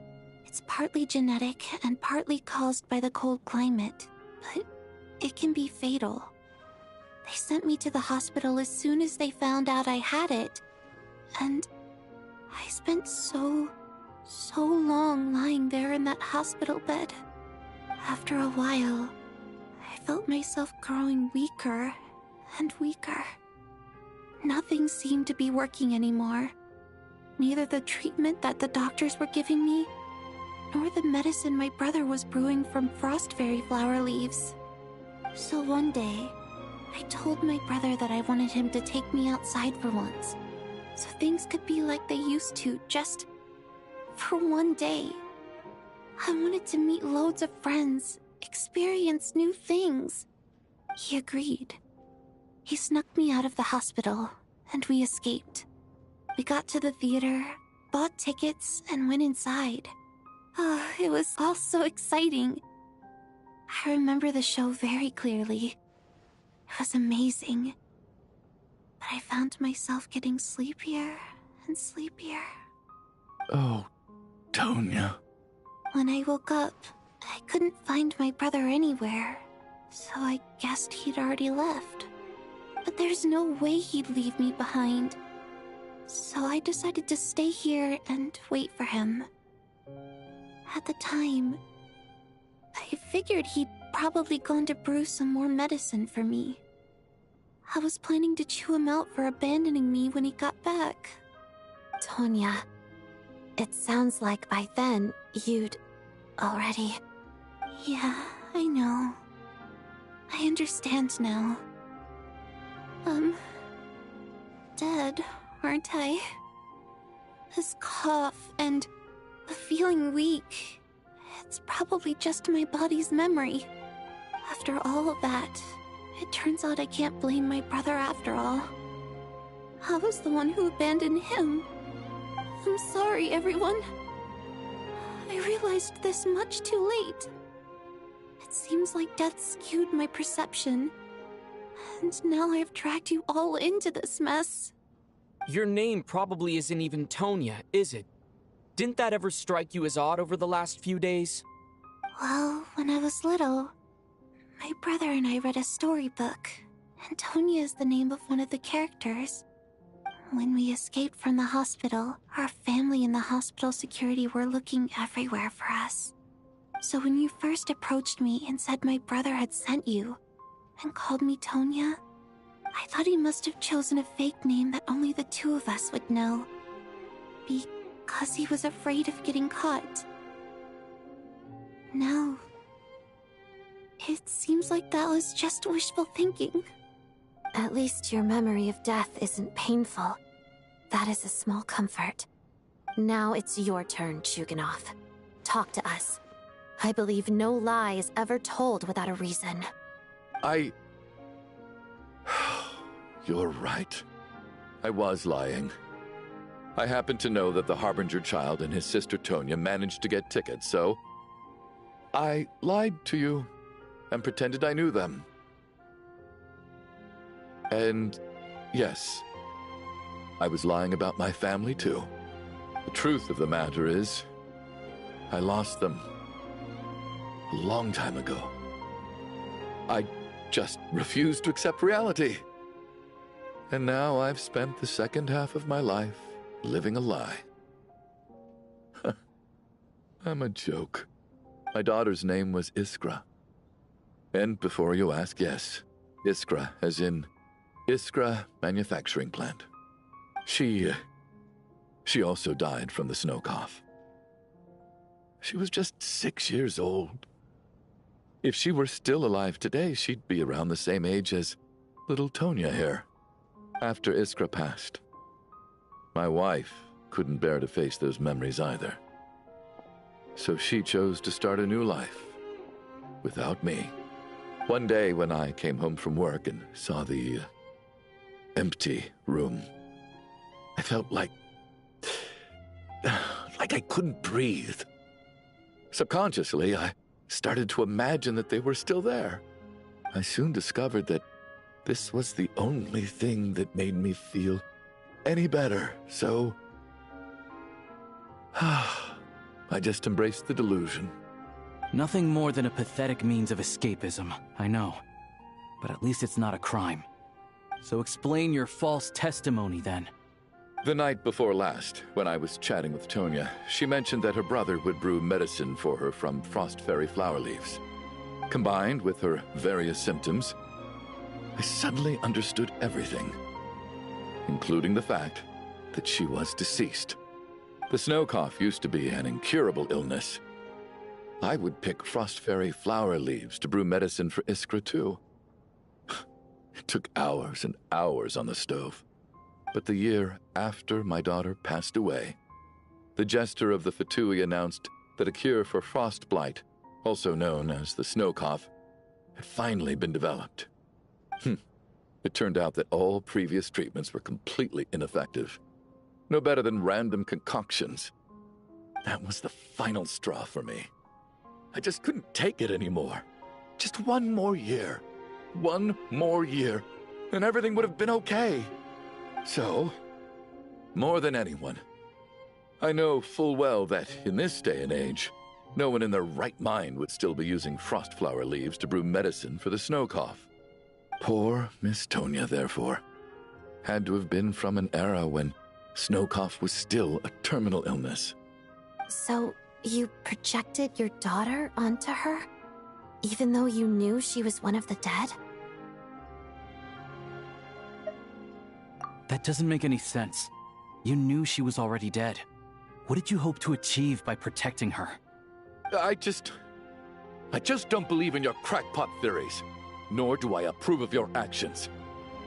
How can you just declare a living person dead and throw them out into that snowstorm? Mitia's gone. My good buddy Shram's gone. And now it's Tonya's turn, isn't it? The others I can make my peace with, but little Miss Tonya, here she is, standing right in front of us, alive and breathing, and fighting her own battles. Yet you're quite happy to say she's dead? I just want her to live. Once this snowstorm is over, the very moment it stops, I'm going to march out that door and find someone who can fetch the very best medicine for her snow cough. I'll be damned if I'm gonna let you cast her out into the snowstorm before I have the chance to cure her. Not again! Not this time! Not when the cure is right within our grasp! I'd never be able to forgive myself. Mr. Chuganov, stop. I can't let you do this.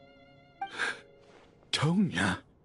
By the sounds of it, you've known I was dead since the night before last, right?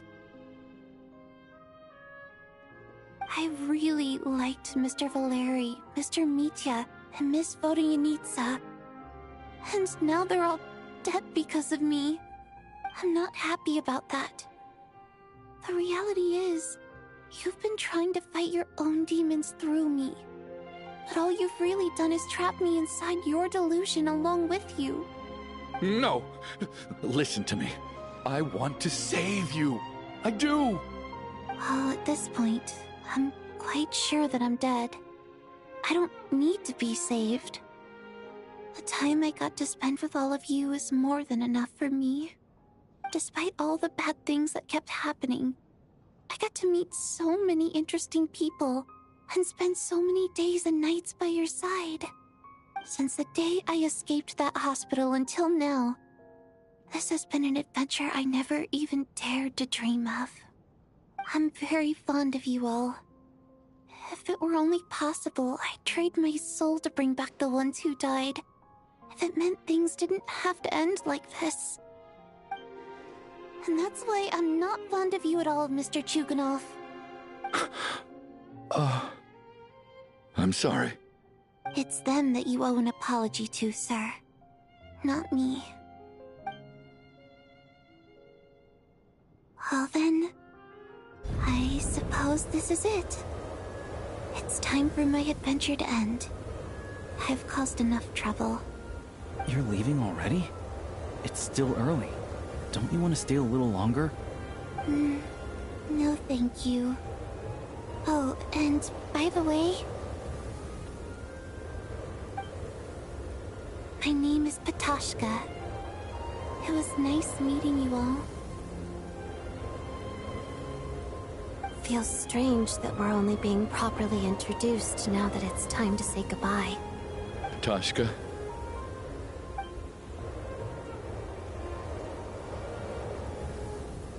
What are you doing, Tuganov? Are you crazy? Let me leave. I can't keep lying to myself anymore. In your dreams.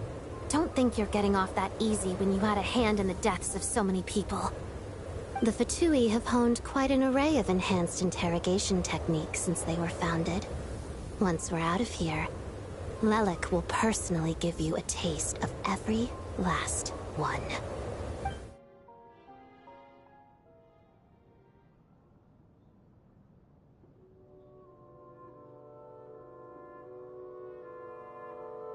I think we should leave. I doubt this snowstorm is ever going to stop. For all we know, this storm might have destroyed all of Snezhnaya by now. Maybe even the whole world. Wait, we finally solved the mystery of the haunted theater today. Maybe let's at least try to enjoy tonight? Fair enough. I don't particularly feel like dying in Chuganov's company anyway. And yet you won't let me die first. Hey, Chuganov, on a serious note, if we do make it out of here, you should close down that factory of yours. A lot of people are freezing thanks to you. Is this really the time to be discussing my factory? All right, fine. I'll shut it down. Doesn't matter to me anymore.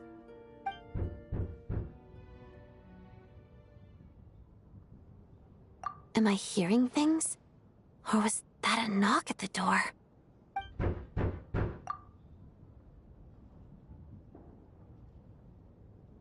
There it is again.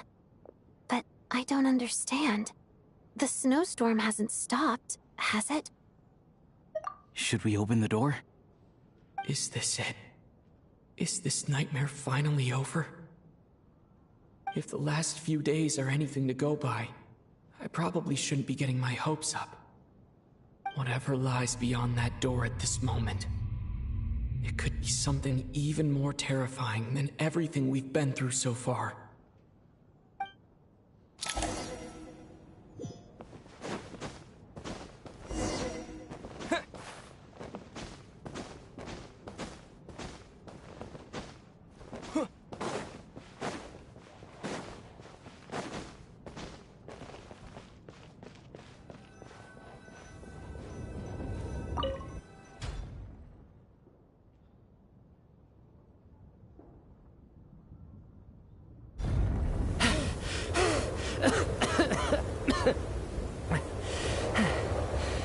Hey everyone, I'm back. How are you doing? Feeling any better? Much better, thanks. Whew, it is so good to have you guys here. I was a little worried that the theater would be empty by the time I got back. Let me see. Tonya and Vodyanitsa are missing, which means Vodyanitsa died last night. And then you discovered that Tonya was the other dead person. Am I right? Not Tonya. Petashka. First, tell us how you made it back here. Given the conditions outside, no one should be able to return alive. You're right. The thing that got me back safely was a song. I heard someone singing. After walking into the snowstorm, my mind grew hazy. I don't know how long I walked through the storm before my mind completely slipped away. Then, suddenly, I heard the sound of singing. The voice instantly brought me back to my senses, and I regained consciousness. So I followed the voice, searching for the source of the singing. I searched and searched, until finally, just a few moments ago, there was the entrance to the theater, right in front of me.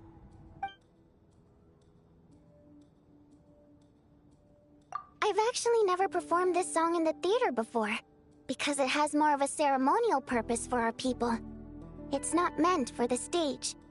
It means something like, "May those we have lost watch over us, and follow this song back home in the night, so that we might be reunited once more." That must have been Vodyanitsa's Requiem. Who knew it actually worked? That song is meant to guide the souls of the dead. Mitya, That must mean that you... Huh. No kidding. Huh, seemed like I guessed right then. This is what I've been so desperate to tell you about. When I first stepped out of the theater, I was still quite lucid. My memory of it is still pretty intact. I remember the outside world being completely different than what I'd expected. It was like this was a world where only the snowstorm existed. There wasn't a trace of any humans or buildings ever having been there. I don't know how else to describe it, except to say that it just didn't seem like the real world. And as for the Requiem, if I was guided here by Vodyanitsa's song, it can only mean that I must already be dead. And this is my soul, not my body. But I didn't experience a clear moment of death while I was out there. Nor do I feel any different now than before I walked into the snowstorm.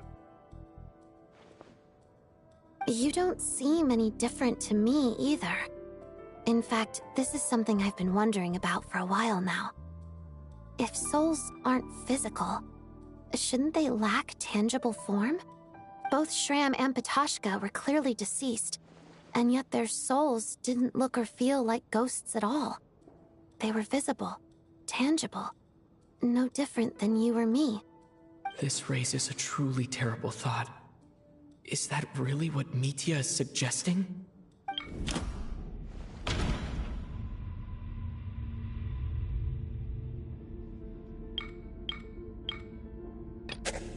Dreams can't explain everything.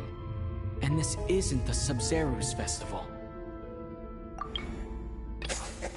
Mitya's soul was summoned back by the Requiem, confirming that he is indeed already dead. And yet, he looks no different from us. Of course, if even the long-deceased like Mr. Shram can blend in with us undetected, then maybe we've all been dead from the very start. And all of us are now souls wandering the theater.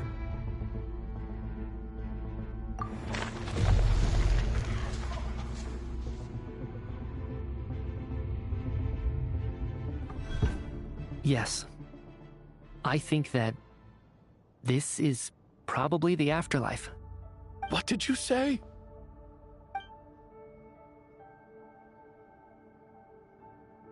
You heard me. We died in the theater. All of us did. But due to an obstruction in the theater's ley lines, our souls are trapped here, while an endless, infinite snowstorm rages outside. It's ironic, really. All that time, we were working so hard to figure out who the deceased among us were, when the truth was, we were all deceased. The only difference being some of us died more recently than others. Do you remember that note, "Death is near"? Seems like we misunderstood what it meant after all. Death was nearer than we wanted to think all along. The note simply meant that all of us were already dead. So all our attempts to survive, our search for the deceased, it was all for nothing? Hard to say. At the very least, we helped 2 lost souls find clarity and go to where they belong.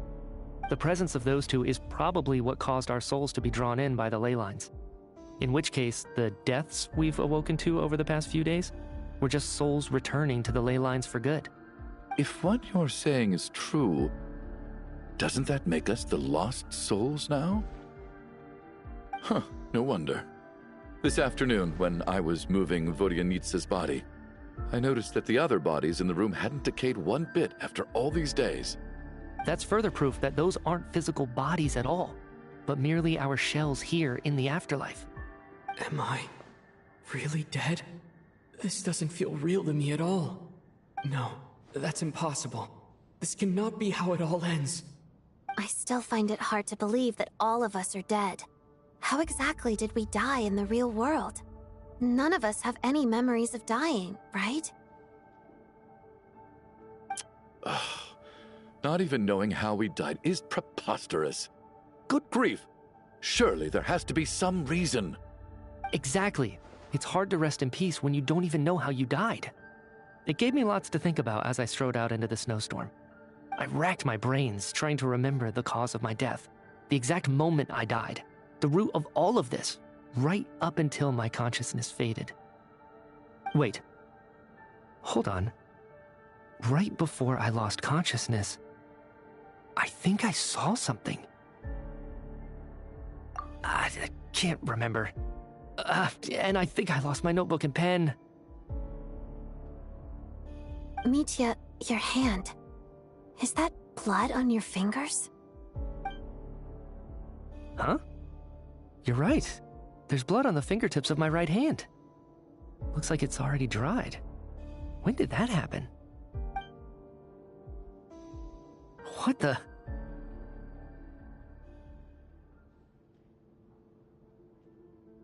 I guess this was what I saw.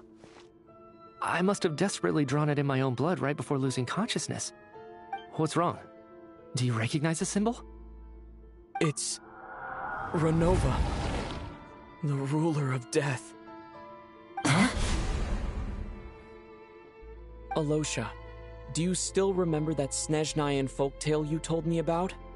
It was about the Grim Reaper.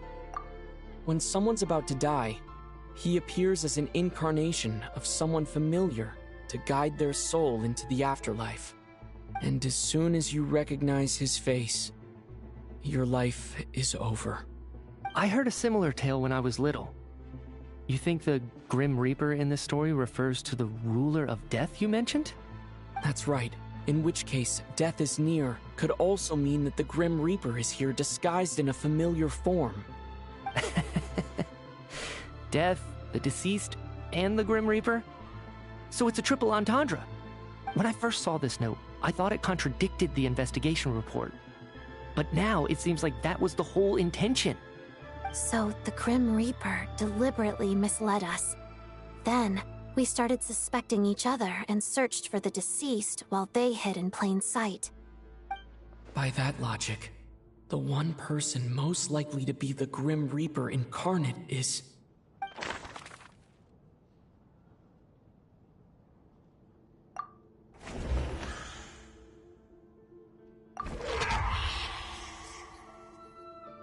No doubt about it.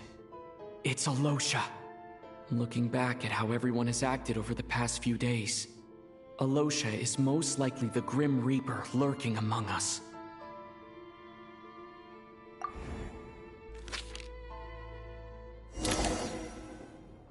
Is it you, Alosha? You were the first to discover the investigation report, and you had plenty of time to slip the note inside to mislead us. So? Surely you can't suspect me based on that alone. What if someone else found the investigation report first, slipped the note inside, and then put it back without telling anyone? There's no denying it. The note could easily have been slipped in much earlier than it was discovered. That's not all. I've also noticed that although on the surface, Valeri, Mitya, and sometimes I were the ones taking charge of the situation. Looking back now, even though you didn't say much, you were always subtly guiding everyone from the sidelines.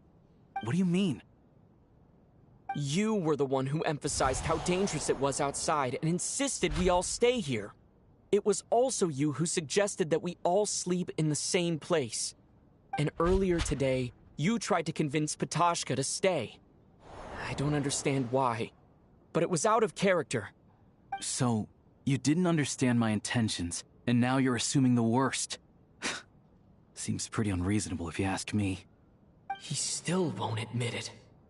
Fine. Let's see how he responds to the most damning evidence of all. The biggest question I have right now is, if the Grim Reaper is impersonating Alosha, then where's the real Alosha? When did they switch?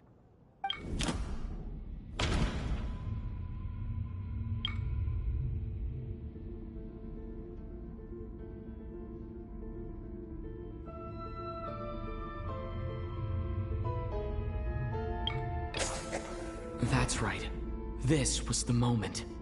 Right at the start. Before any victims had even emerged, Alosha was switched with the Ruler of Death while everyone's guard was still down.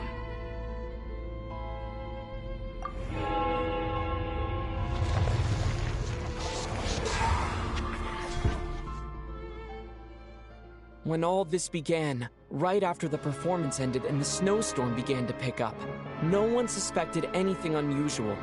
We just assumed we were snowed in. It wasn't until we discovered the bodies the morning after that we realized something out of the ordinary was going on. But it's clear now that the oddities actually started earlier than that, when Demoff walked into the snowstorm and never came back. Right. So Mr. Demoff was the first victim, not Sobolova and Torgov. And if we pinpoint that moment as the beginning of this incident, then one thing becomes clear. Alosha, you are the only person who walked into the snowstorm and came back without the help of Vodyanitsa's Requiem. More precisely, Alosha never came back at all. The one who came back was the Grim Reaper. Not bad. Well, since you've backed me into a corner, I suppose there's no point in keeping up the act anymore. Alosha? You're the Grim Reaper? I am no such tired cliché. Mortals should address me as the ruler of death.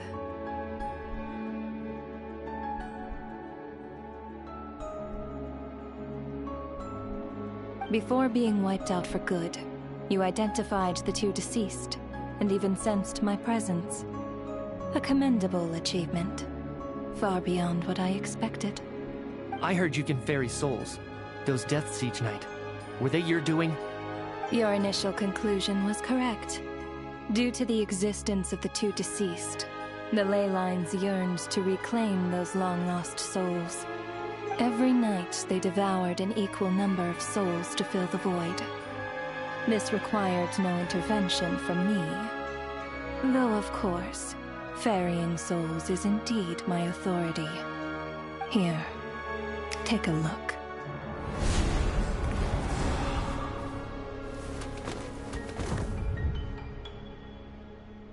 What are you doing? That takes care of today's two. Don't get so worked up. You are already dead, and your souls must return to the ley lines. I know we're already dead.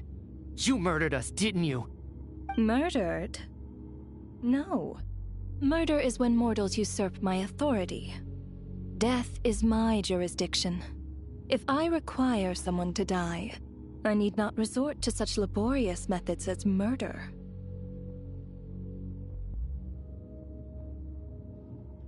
You simply met the criteria to trigger my curse of death.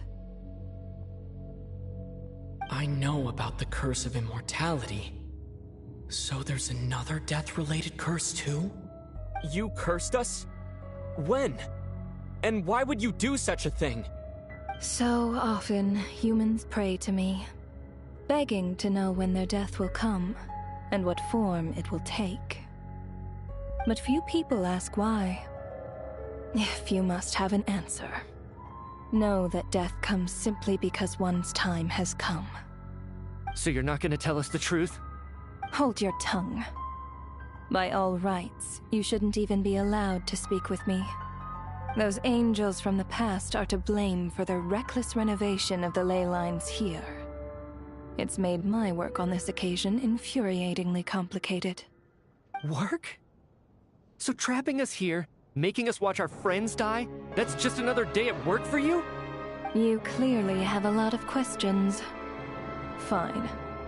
As a reward for your remarkable accomplishments over the past few days, I shall answer a few of your inquiries, provided they aren't too unreasonable.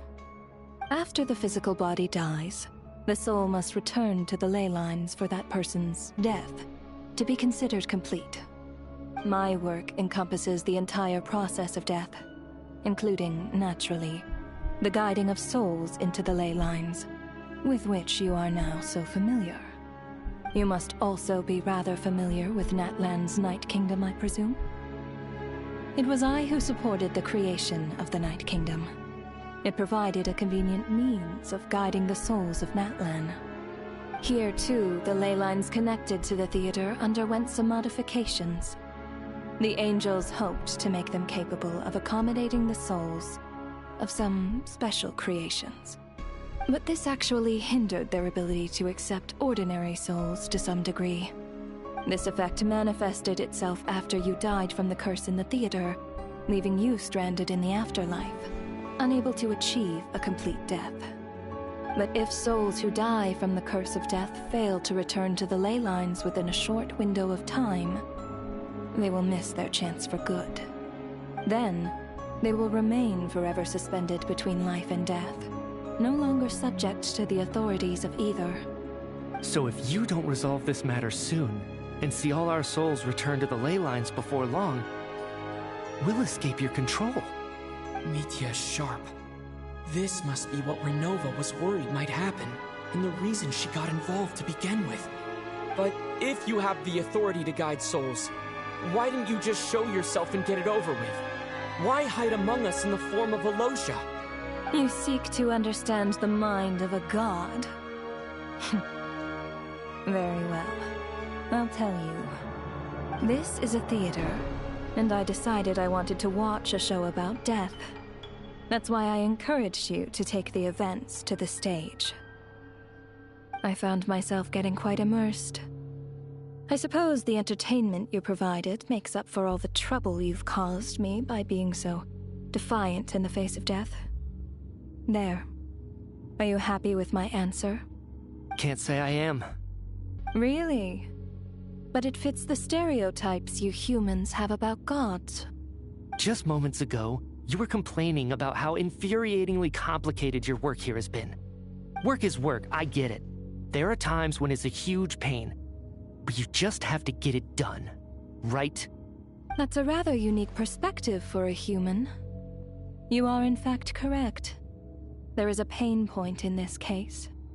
Due to the obstruction in the theater's ley lines, there is a hard limit on the number of souls they can receive each day, making it impossible for me to ferry all your souls at once. Revealing my identity too soon would inevitably have led to futile resistance, and there was a risk that any souls who chose to run would disappear. Then there was the issue of the 2 lost souls you called the deceased. The way you resolved that quandary was all part of my design. That's what I don't understand. If all of us were souls of the dead, what made their presence among us special?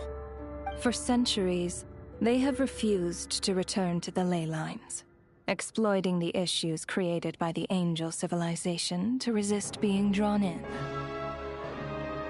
Centuries of obsession accumulated during this process. You may think of this obsession as the resentment of the dead, and in this quantity, it was a bomb that could have detonated at any moment. It reached the point where I could not afford to leave it unchecked. But the only way to fix it was to help them acknowledge their own deaths, make peace with their regrets, and willingly walk into the snowstorm. Only then, with my guidance, could they finally return to the ley lines. Otherwise, you would not like to know what the consequences would have been. I vaguely remember seeing Patashka, but in the most terrifying form. Was that in a dream? Is that what would have become of her if she hadn't returned to the ley lines? I see your dreams brought you many revelations. So you see, death in fact grants wisdom to mortals. Souls connect to all things in the world and see the chain of cause and effect between them. It's nothing unusual. Anyway, giving psychological counseling to lost souls is not my strong suit. That is more of an angel's role. It was something I could not resolve directly using my authority, so I decided it was easier to leave the bomb defusal to you. Meanwhile, of course, their presence caused the souls of other members of your party to return to the ley lines each night. From where I stand, that was killing 2 birds with 1 stone. As both issues slowly resolved one another without me having to lift a finger, all I had to do was stay close by and keep the situation under control. Then use my authority to wrap things up at the end. And, of course, while I was at it, I thoroughly enjoyed watching this drama, dealing with death from a mortal perspective, play out on the stage. Sounds like you had it all figured out, Grim Reaper. I just did the math. You said there's a hard limit to the number of souls the ley lines here can receive each day. It's 2, isn't it? That much is obvious, even to a fool. It's time to review this whole affair. If the ley lines can only take in 2 people per day, I need to go over the deaths from these past few days again.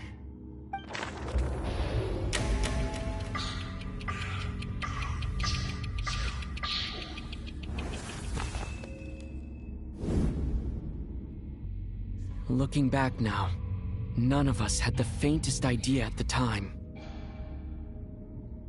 From the moment that staff member named Dimov walked into the snowstorm, the incident had already begun.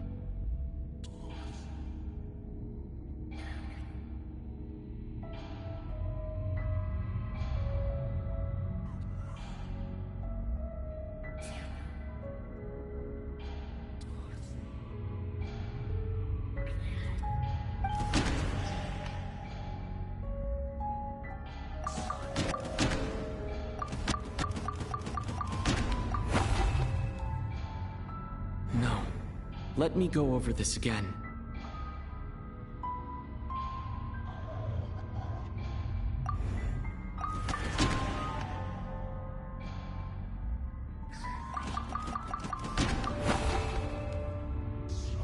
No.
No. Let me...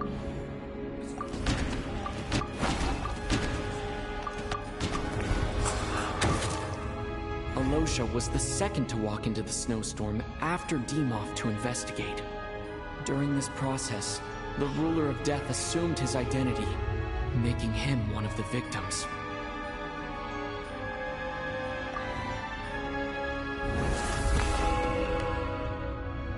During our first night in the theater, everyone was caught up in the novelty of it all. No one could have expected there would be victims the very next morning. Despite all the confusion, and with the help of hindsight, we finally began to realize that something was amiss with the snowstorm.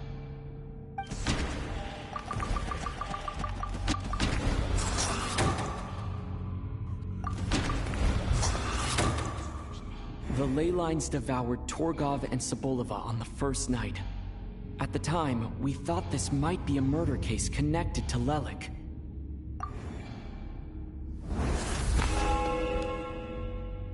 Odette and I spoke a lot that night. 3 people were on watch, but in the morning, we discovered that someone had fallen victim all the same.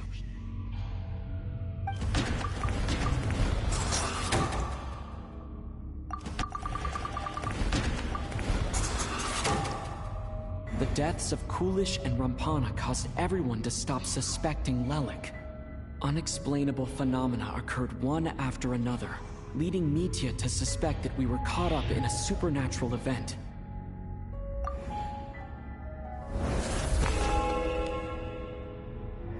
later, we discovered that there seemed to be an extra person among us, and subsequently discovered the existence of the deceased.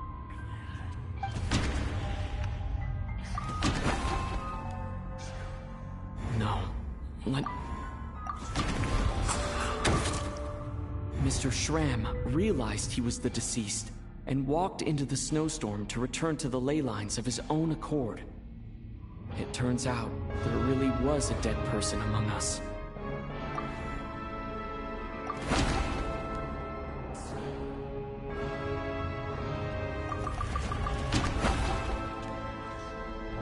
No.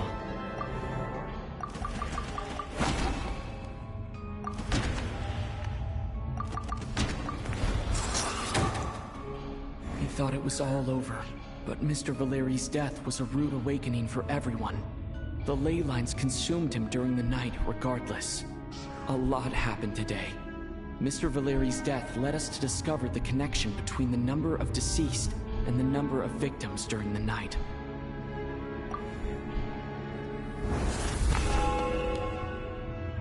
The fact that there was more than one deceased seemed to bring us back to square one. Odette revealed some information she had been keeping to herself.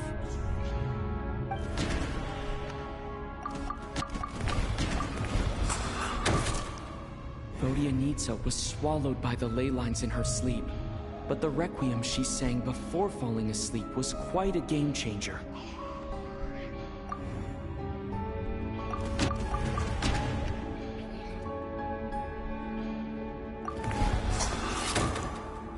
As it happened, Ptashka filled the void left by Mitya's return from the ley lines by walking into the snowstorm this morning. The girl I thought was child sister Tonya turned out to be another of the theater's deceased. Come to think of it, Ptashka was about to walk into the snowstorm at that time. And Renova, unaware that Mitya would return, was concerned that her soul would overflow from the ley lines. That's why she used Alosha's voice to try and persuade her to stay behind. Looking back, I suppose that was an early slip-up on her part.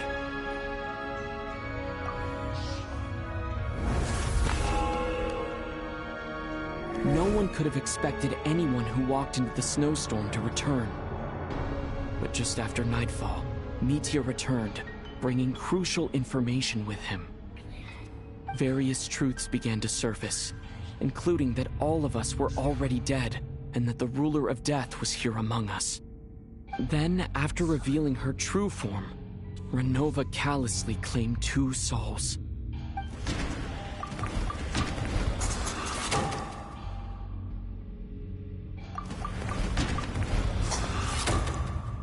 In fact, everyone was already dead by the time we took the photo. And in the days since, we've experienced many more partings in the afterlife. Now, only Mitya and I remain. And the true culprit behind everything still stands before us. In Mitya's eyes, I see the same anger and frustration that I feel.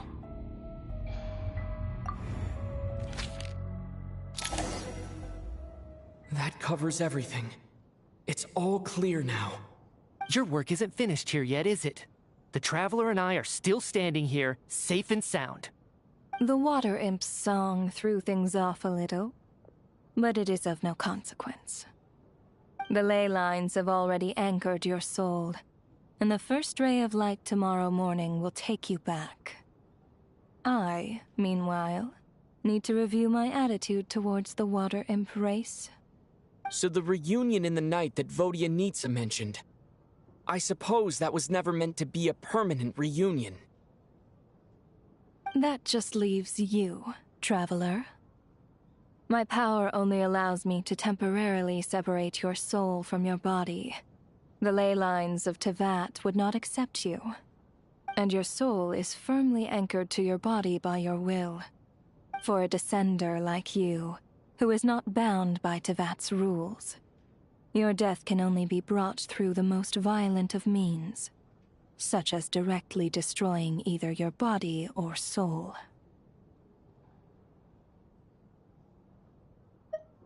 I have no interest in involving myself with Descenders. For now, Although, this may change if Asmodee remains missing, or you insist on interfering with our affairs. One last question then. All our struggles and sacrifices here, they were meaningless from the very beginning, weren't they? Death abides no reason. Besides, what you call sacrifice is merely a concept created by humanity. To me, it is nothing more than a self-indulgent charade in the face of death. Mere mortals fantasizing that their actions could reclaim something from my grasp. A truly laughable idea.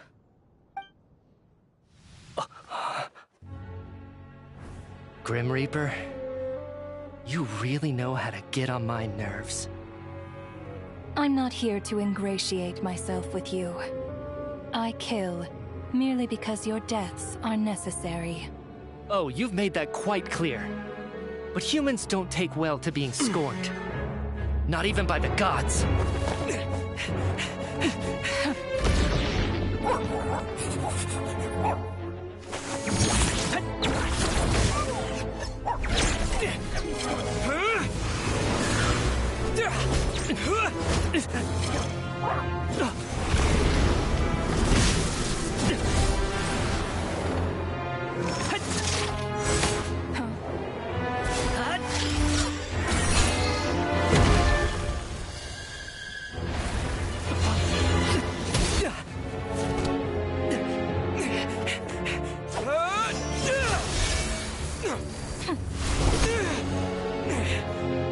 This is futile. You must know that you are powerless against me in my own domain. I suggest that you save your strength. For what? Maybe we can't change it. But if nothing else, we can at least teach you to have some respect for the dead. Audacious.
How are you holding up, Odette? What happened to me? How much do you remember? What do you mean? Is the performance over? I can't seem to recall what happened. Has Odette already forgotten?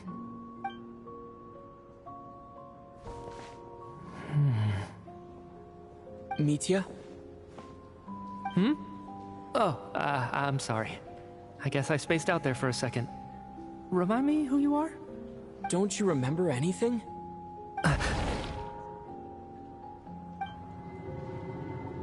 Yeah, I remember now, comrade. Looks like we guessed right.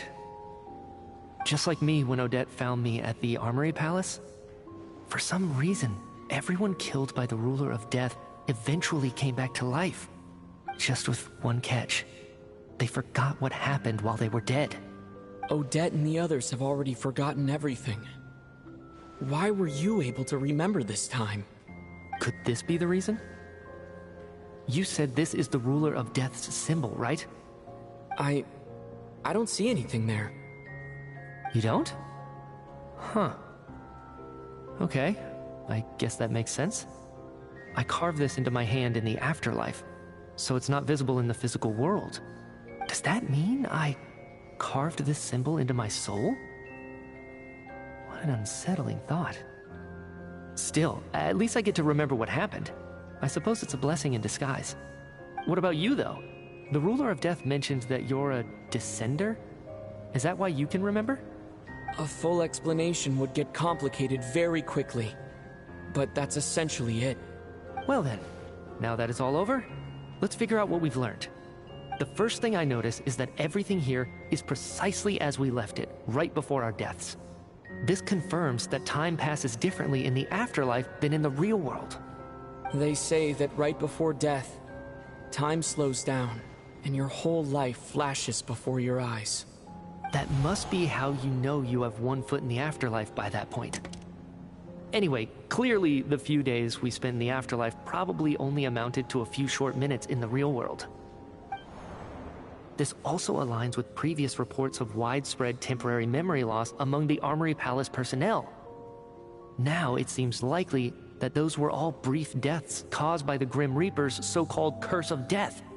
To those unaware of the truth, dying and coming back to life must feel similar to a short bout of catatonia.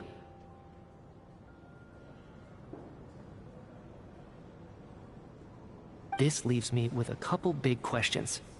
What are the conditions that trigger this so-called curse of death? And why are we resurrected after we die?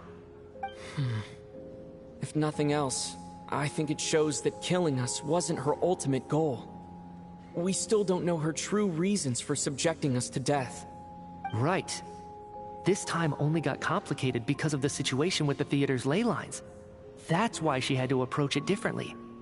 If the previous incidents of amnesia among the researchers are anything to go by, killing us is usually a pretty routine matter.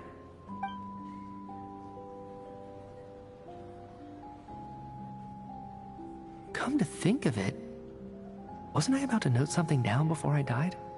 I can't remember what it was, but I think it was something related to my research project. Sorry, Traveler. I'll catch up with you again later. Right now, I have to make a trip back to the Armory Palace. Sir, if I may, no one of your description has ever shown up in my investigations into Mr. Mitia's friends. Yet, you two seem very familiar with each other. Could you perhaps tell me where he was in such a rush to get to? And, by the way, have we ever crossed paths? Forgive the presumptuousness, but I feel a vague and indescribable sense of familiarity about you. I can explain everything. Could you help me gather everyone in the theater in one place?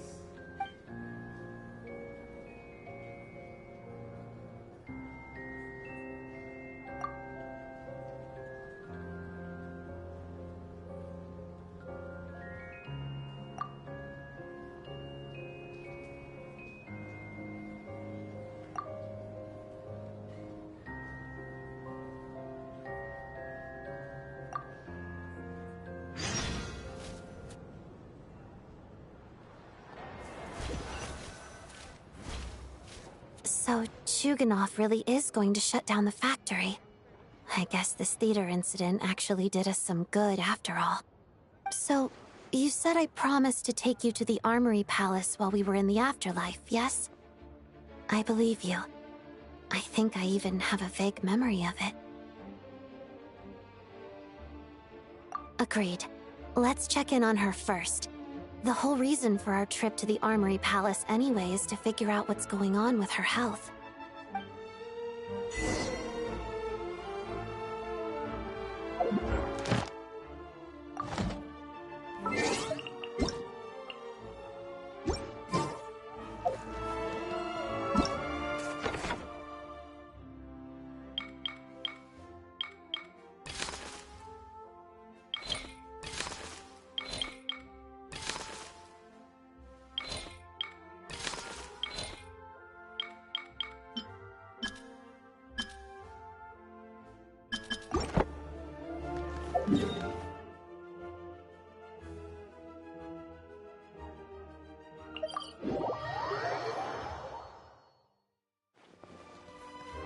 Welcome to the...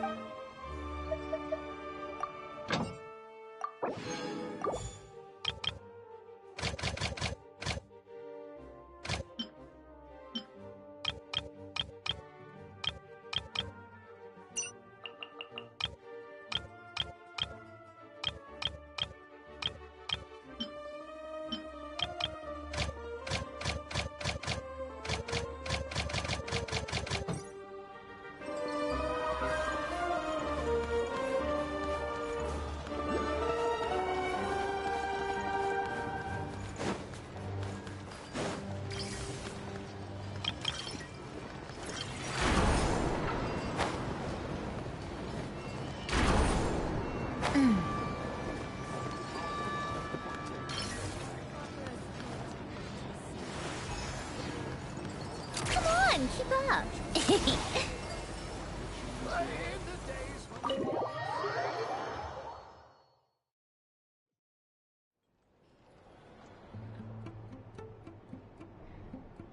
I'm finally back, even though a long time has passed from my perspective. As far as Paimon's concerned, I probably just went out to watch a very short show. I should keep my emotions in check when I see Paimon again, or it'll seem weird. Wait. The atmosphere here feels off. Shh. Stay quiet. Let's go inside and take a look. Have we still not been able to notify Child yet? We need new orders. What if that person comes back again?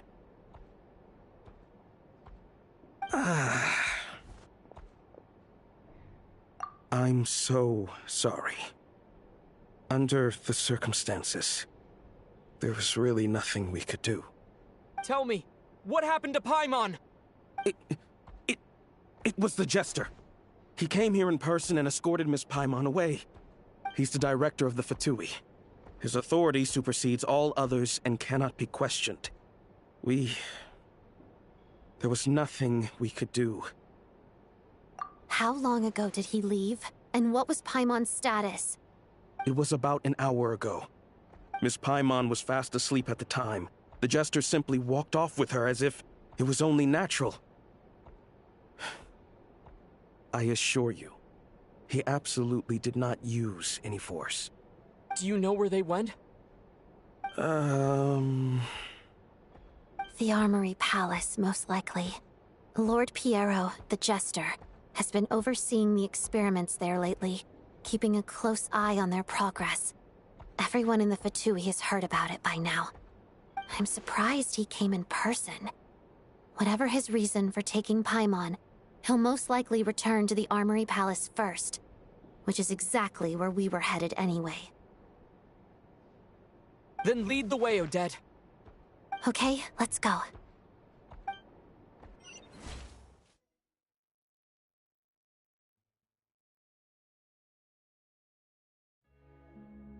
It's just up ahead. Quick, let's get inside. No, I'll go alone. You know I'm planning to force my way in. You're with the Fatui, so you should stay outside. I was hardly planning on taking you through the official channels anyway.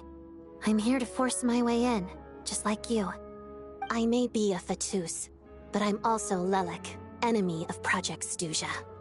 Paimon's safety is paramount right now. With me around, you'll have an extra pair of hands. There might be devices inside that are easier for an insider to deal with. If you say so. Let's go. There's no time to hesitate.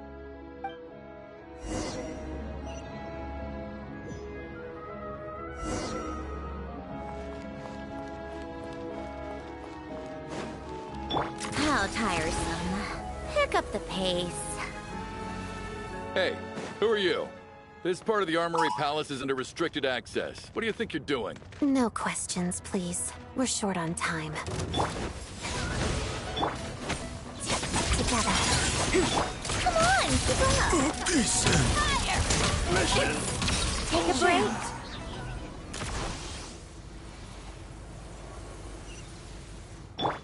I'll make short work of I think not. Heaven's will made mine. How tiresome. mission. by royal decree. Shadow me.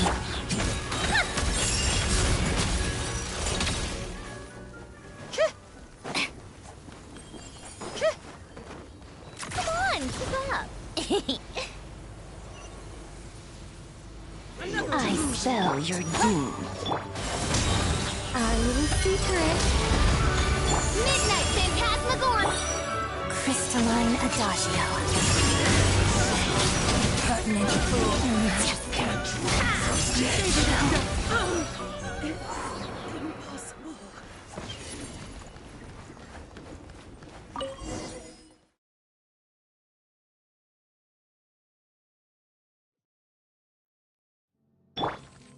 How tiresome.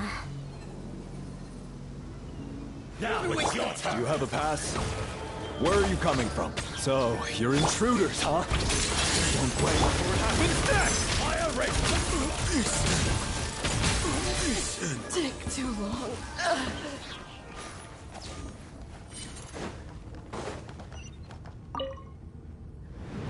The Armory Palace is hidden this deep in? This place is much bigger than I imagined. They're conducting top-secret research after all. The deeper it's hidden, the better, is standard Fatui logic.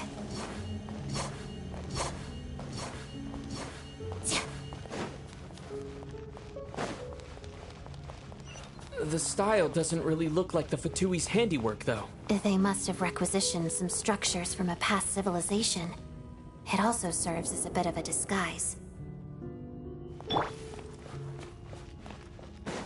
Looks like we're in for a tough fight. Stay alert! I should have.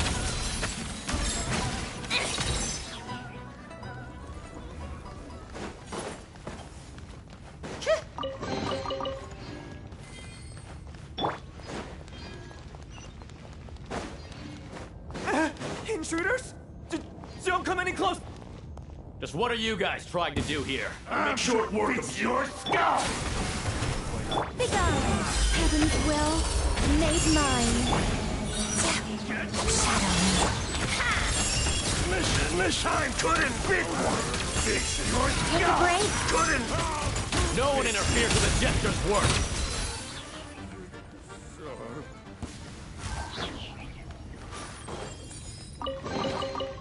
How tiresome.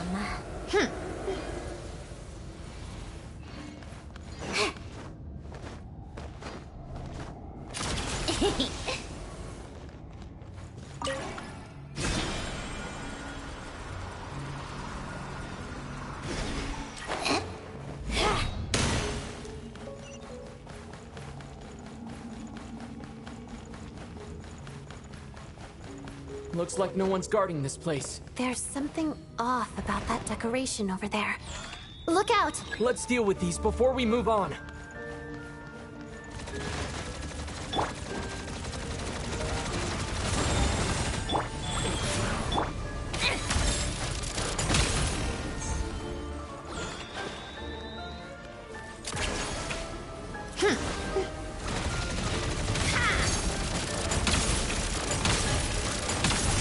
Take a break.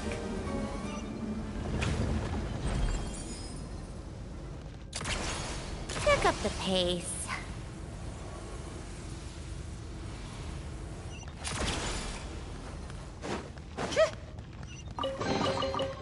How tiresome.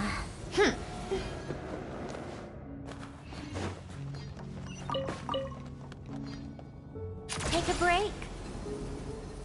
The researchers here probably don't know that we're uninvited guests. Let's try not to hurt them. What's the big star from the theater doing here? That's Miss Odette. She's a member of the Fatui. Don't tell me you didn't know that.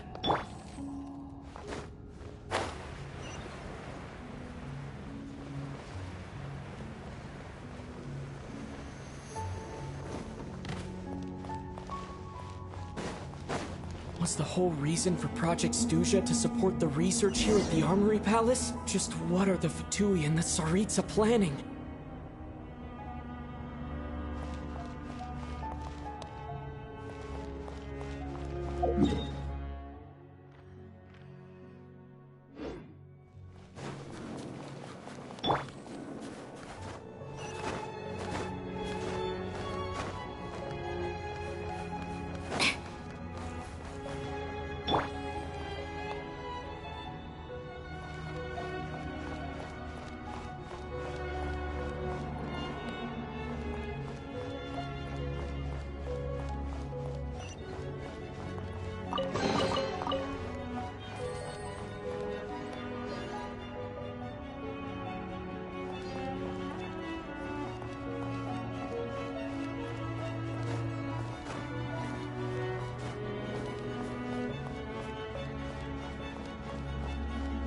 Whoa!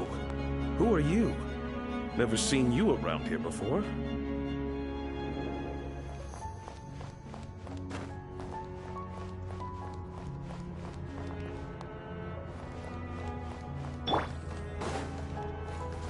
Looks like there's no way through here. Maybe using the power of this prism could help?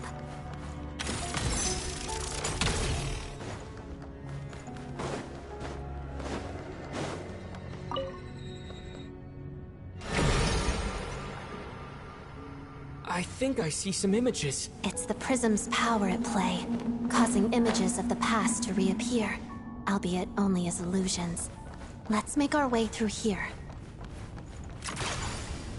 Paimon. And the Jester. Is this another scene from the past? Yes. It looks quite old, though. I don't think it happened in the recent past.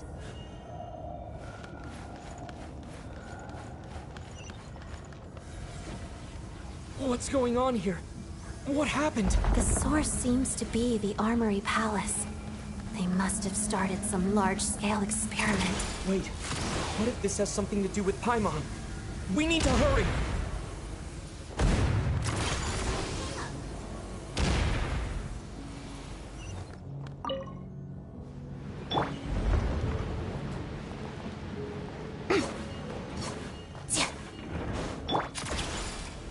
We're almost there. The Armory Palace is just up ahead. Paimon, please be okay. Together. Mission over. Take a break.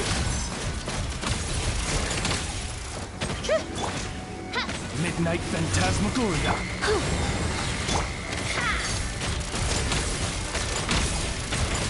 How tiresome. Go.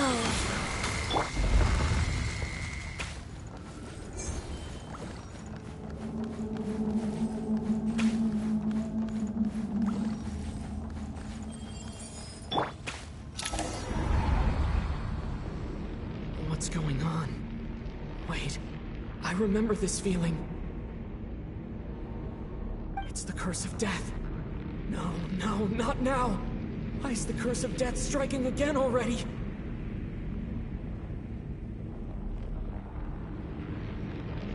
Odette.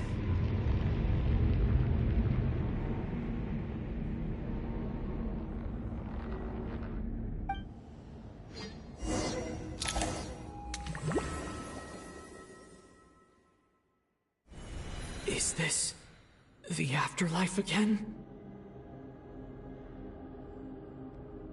I need to find a way back to reality. Is that Odette's core Ignis? Could that be what just woke me up?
Odette?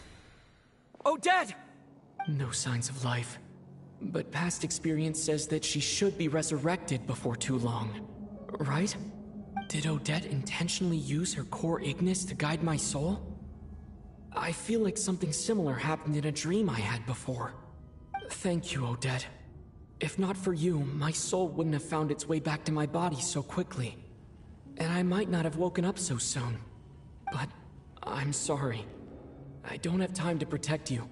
I have to use the time you bought me to get Paimon back.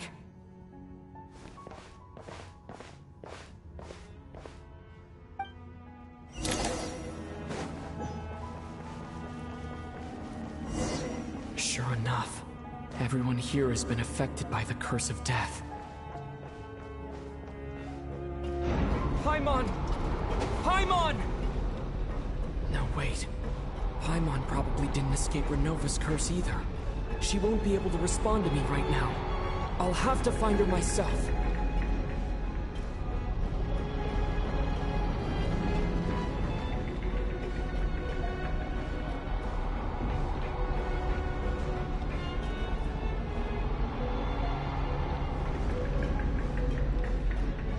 Mitya! Is this the laboratory he works in? What happened here to trigger the curse of death again so soon? I'll have to ask him when he wakes up. Finding Paimon has to take priority now.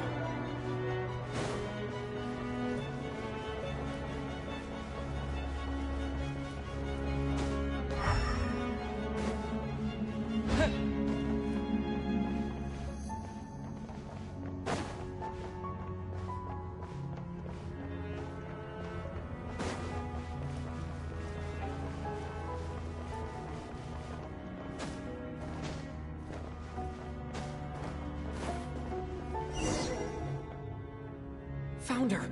Paimon really is here!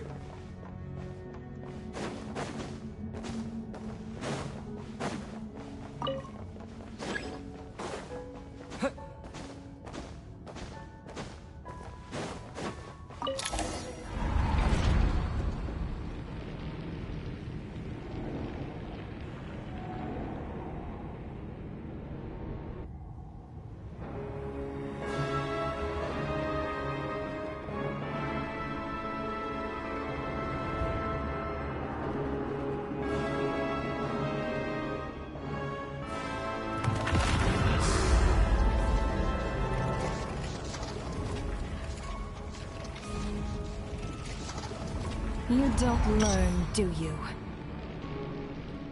You've already been involved in one mass death, and now you show up at the scene of another. This might have passed for a coincidence the first time, but a second time? Am I to assume you are intentionally interfering in Snezhnaya's affairs? Judging by your expression, it seems that you understand little of what is going on here. In that case, a word to the wise. Do not interfere in Snezhnaya's affairs. A civilization that fails to learn its lesson constantly depletes its own worth. It will one day lose any reason for its existence. And as a descender, you are perfectly suited to be the lifeline to which a dying civilization might desperately cling. Consider your position carefully.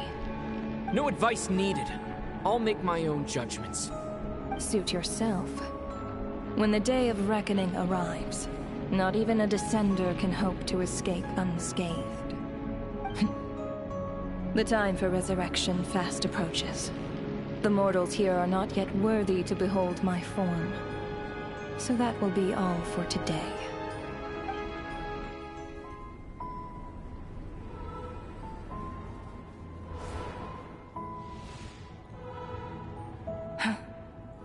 That thing is coming with me.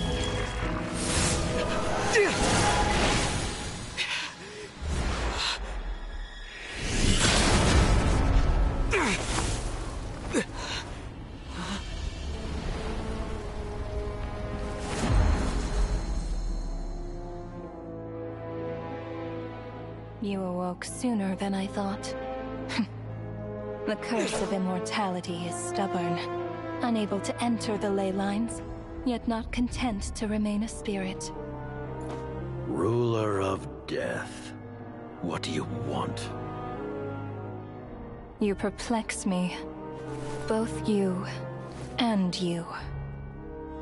That thing may be a creation of Celestia, but it possesses none of Celestia's power, let alone authority. Your obsession with it baffles me. No matter, the resurrection will soon begin. It's worthless anyway. I'll reclaim it next time.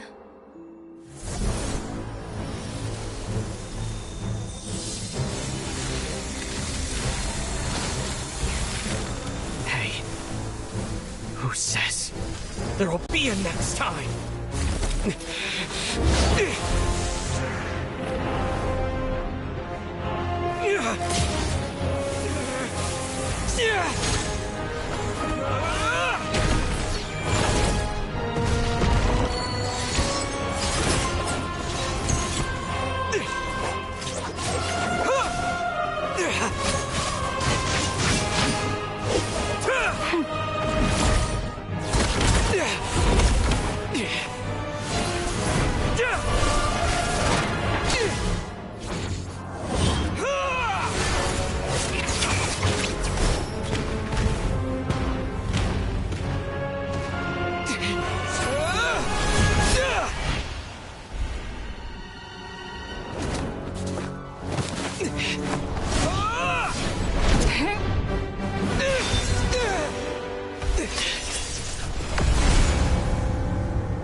I missed you, Paimon. What are you talking about? We haven't even been apart for that long, have we? It was different this time. You seem to be in pretty good shape. Yeah, Paimon's back in tip-top condition. It's the weirdest thing. Paimon fell asleep earlier, and when she woke up, she found herself here. The jester and that guy talking to him used some kind of energy on Paimon, and she could kind of feel it canceling out that other thing that was making her feel unwell. So, Mitya helped too? Apologies for leaving in such a hurry at the theater earlier. I was in a rush to verify some theories.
Rest assured that your companion is perfectly safe. We reversed the effects that the experimental energy had on her. The Jester specifically instructed me to do so. I suppose this is our first official meeting, Traveler. I could not let Paimon suffer in her condition for a moment longer, and so I simply took her without explanation. I hope you do not mind. But why would a big shot like you what happens to Paimon? As I said when you first arrived in Snezhnaya, we once spent some time together. In the distant past. Oh yeah! You did mention that! And Paimon did think you seemed strangely familiar the first time we met. I'm afraid the reminiscing will have to wait. Mitya, let us continue with the report. What conclusions, if any, did you reach from conducting the final experiment of our energy research ahead of schedule? The good news is, my hypothesis regarding the Ruler of Death has been verified. As for the bad news, I recommend we suspend the experiments and Project Mistleton until further notice. Currently, we have no means with which to make a breakthrough. I say this purely as a scientist, guided by reason alone. I will trust your judgment. We shall put the project on hold until the Ruler of Death has been eliminated. Wait, what are you guys talking about? You want to get rid of Renova? Like, how? By killing her? By whatever means necessary, so long as it removes the threat she poses to us. Until then, everything we do will be in vain. After what just happened, I've ascertained Renova's goal. Or rather, the trigger condition for the Curse of Death. Okay, let's hear it. What she's doing is blocking Snezhnaya's technological progress, preventing us from possessing any means with which to threaten the heavenly principles. Just like the little lapdog she is. So, any ideas, research, or experiments that lead to technological progress can trigger the curse. Just now, for instance, I was set to launch a final phase energy experiment ahead of schedule. If the experiment was successful, we could have achieved a crucial breakthrough. As expected, though, the moment the experiment began, all the researchers, technicians, and witnesses died from the curse. All that effort, not to mention the energy and materials we relied on Project Stuja to gather for us, went to waste. In the end, nothing was gained. Does that mean something similar happened when we were at the theater? That's right. During the performance, I thought of an important breakthrough regarding the experiment, and wound up dragging everyone into this. So the nature of the curse seems to be something like... when moments of technological progress occur, all life in the vicinity is taken away. What a violent method! Of course, that meant the curse was normally limited to the Armory Palace.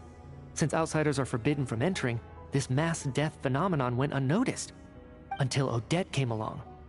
I believe she was the first witness. The Curse of Death was triggered just before she infiltrated the Armory Palace that day. But you mentioned something about a final stage experiment. Doesn't that mean you've actually made some progress? That's right. Even with the gods locking certain key components out of reach, humanity can still advance technology in incremental steps accumulated over time. But, as I'm sure Renova anticipated, even incremental progress has its limits. A point where the truth you're seeking must be put to the test in an experiment. You mean, the experiment you were just about to do? Yes, we were at a critical juncture, a moment where the quantitative was about to translate into fundamental qualitative change. With this single experiment, we could have brought everything we've worked for to fruition. But now, after already being forced to fumble around in the dark all this time, it feels like we've truly hit an impenetrable wall. As long as Renova's Curse of Death persists, we won't be able to advance the experiment or obtain any results. And with Project Stuja having been in effect all this time, at our nation's current strength, repeated trial and error is simply unsustainable. Only by eliminating Renova first will it be possible to continue advancing our plans. But she's the ruler of death! She can just kill whoever she wants, right? That's gotta be the scariest power ever! Is it even possible to beat her? We'll see. But one thing's for sure. She definitely can't just do whatever she wants. The best proof of that is me, standing here, very much alive. You're saying... Wouldn't it be easier to just kill all of us researchers for good? Why resurrect us over and over again? Why let us advance our technology to this point? So, you're saying ruler of death has limitations we don't know about? Exactly. And I think that's where the key to our breakthrough lies. Regardless, the ruler of death has always been an obstacle we must overcome. Indeed, we must face life, death, time, and space. After all, our goal is the heavenly principles. The Fatui want to challenge the heavenly principles? For a long time, I've had a vague suspicion the Fatui and the Tsaritsa were targeting the heavenly principles. But hearing the Jester admit it is still a shock. No wonder the Tsaritsa's goal has always been kept a secret from the people. What kind of road will that lead Snezhnaya down? In that case... Lord Jester, I would like to request some leave. I'd like some time to organize my thoughts and go over the data. Granted. Get some rest, put the experiment out of your mind, and take care that the curse of death doesn't affect any civilians.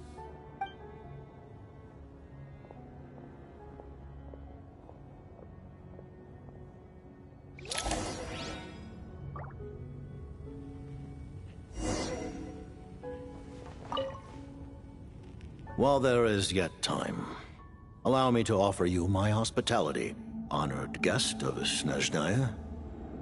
Is there anything you wish to know?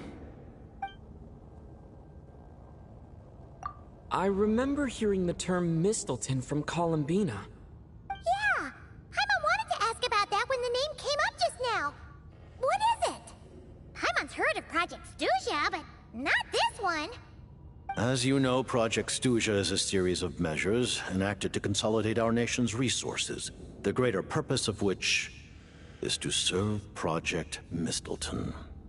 Many of the things you have encountered thus far are essentially for the advancement of that project. This includes the Kuvaki Experimental Design Bureau in Notdry. Researching Kuvaki was merely a facade. Its core objective was to use local resources and research findings to build Mistleton itself. And that's a weapon built for the final battle against the heavenly principles, isn't it? Huh? How did you know that? I was given some intel, and I made some deductions. Wait. You must mean that thing over there. Oh, Paimon's gotta take a closer look at this thing. Especially if you guys sent so many people to Notdry to work on it. Kuvaki alone will not break through Celestia's defenses, let alone challenge the heavenly principles. The heavenly principles are no doubt accustomed to combating the power of the light realm, and elemental energy is simply the power of the human realm, converted to that form by the heavenly principles themselves. Any attempt to use this power against its creator would be a futile endeavor. For now, therefore, we have set our sights on the form of energy associated with the third descender and the stellar linchpins. This may hold the potential to allow Mistleton to contend with the heavenly principles. You could say that by reverse engineering the stellar linchpins to extract the energy within, we have obtained a source of anti-Celestia energy.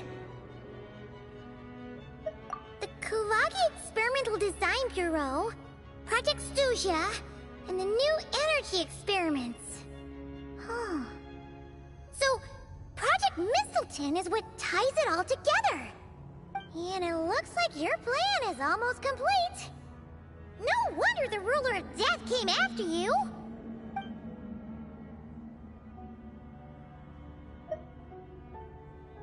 Her Majesty the Tsaritsa has embarked upon an expedition to vanquish a monster. Were it not for this, I imagine she would have been delighted to grant you an audience. Seems like the powers that be in Snezhnaya don't intend to hold my past conflicts with the Fatui against me. The Harbingers have been granted significant autonomy in retrieving the Gnosis. But by the same token, they do not completely represent Snezhnaya's official stance. You read my mind. Speaking of the Gnosis, Paimon's been dying to ask this question since forever. Why exactly does the Tsaritsa want to collect them? Is it something to do with the fight against the heavenly principles? The No-Seas will undoubtedly serve as a key bargaining chip when she confronts the Heavenly Principles.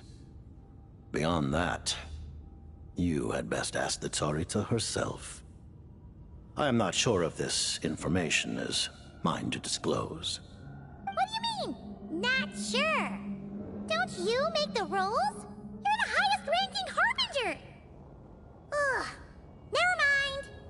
Taking on the Heavenly Principles is something most people wouldn't even entertain in their wildest fantasies. Why is the Tsaritsa so fixated on this? Intervat today. Civilization is nothing but an illusion. Something whose very existence can be negated at any moment. Our civilization may very well be destroyed in the struggle, but as things stand, the Heavenly Principles could choose to negate our existence on a passing whim. And we must not sit back and accept that fate. Only by changing the state of affairs, only by overthrowing the Heavenly Principles, can our civilization truly be said to have taken root. Otherwise, the fate of the people of Conria and Hyperborea is a cycle doomed to repeat itself. Accepting potential destruction in return for getting to control your own fate. Furthermore, perhaps this is still somewhat difficult for you to understand. Are you aware that all the rules of this world are made up of curses? Huh? All of them? Paimon knows about the curse of death you mentioned, and the curse of immortality that you and Dainsleif have. Then the birth of the Hilichurls, the rules of Natlan's Ode of Resurrection. Those are curses too? Farina's long life seems to stem from a curse placed on her by Focalor as well. Yes. Even a god's love for humanity is a curse the Heavenly Principles inflicted upon the gods. What? The Tsaritsa has always had ample reason to hate the Heavenly Principles. If she can seize their authority, she will reconstruct the entire world, and when that time comes, humanity will be completely liberated from curses and lies. Look forward to it. It will be a world beyond your imagination. Though the ordinary people of Snezhnaya may not understand these details, in this frigid land locked in a ceaseless struggle against the environment, in this nation to which the Tsaritsa in our shared struggle will surely usher in a new and better world.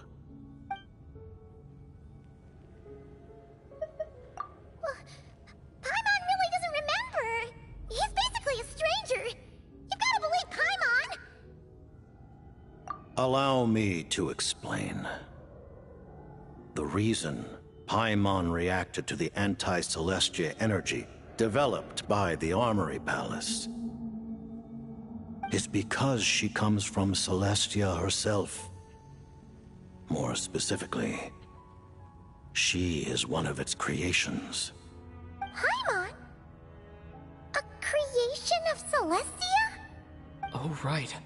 I was blinded by anger earlier, but thinking back on it, Renova also said that Paimon is a creation of Celestia. But she lacks Celestia's power or authority. As you know, the lunar fragments in Nodcry were pulled down from the sky using Fatui technology. But the first application of this technology was in Conria, over 500 years ago. I used this technology upon the heavens, and the response I received was none other than Paimon, descending from Celestia. I presented her to the Vinster King, but he took no interest in this gift, nor did it satisfy him. Paimon then took up temporary residence in my palace until, of course, the arrival of the Cataclysm. Wait, Paimon's a little confused.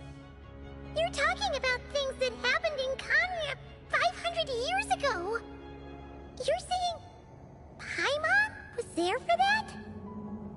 But Paimon doesn't remember any of that. Falling from the sky, being given away as a gift, none of it.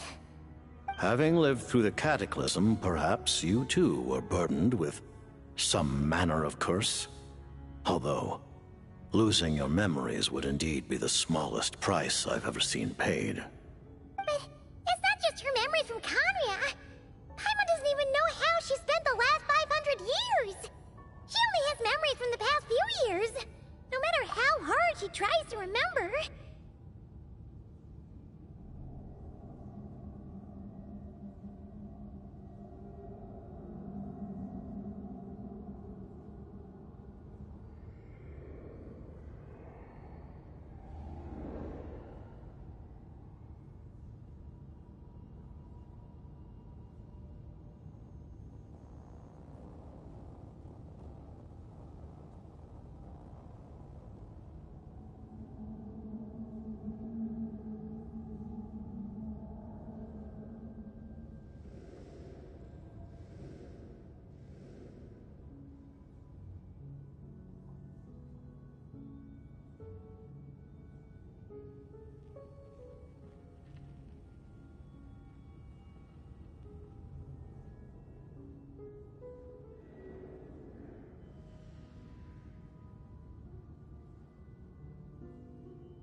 What was Paimon like back in Conria? Did she know a whole lot because she came from Celestia? Was she super smart? Unfortunately, when you arrived in Conria, your consciousness was like that of a newborn infant. None could say what kind of being you once were in Celestia. During the time you lived in Conria, your personality was no different from how it is now.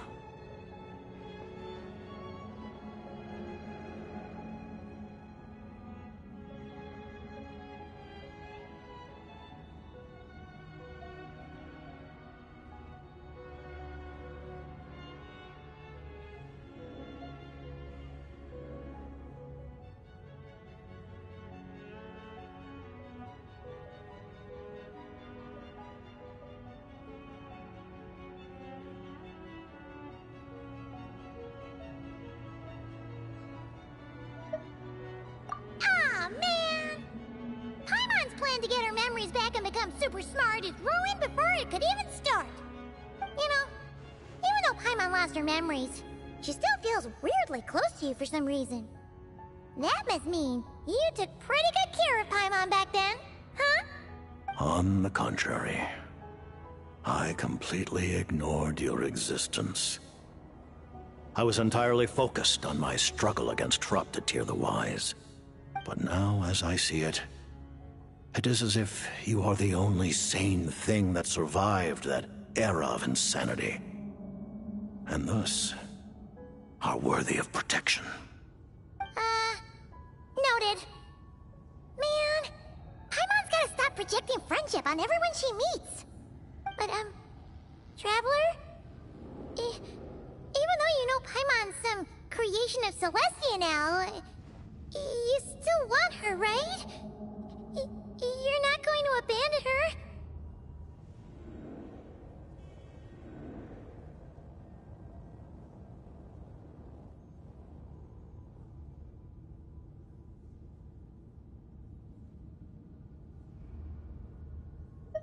Oh, phew!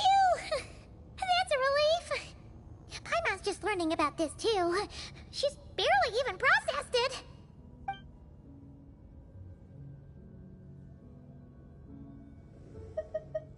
Thank you for telling me so much. I'm a bit surprised, honestly.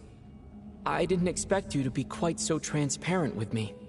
Given the circumstances, the Fatui need not hide anything from our allies. Allies?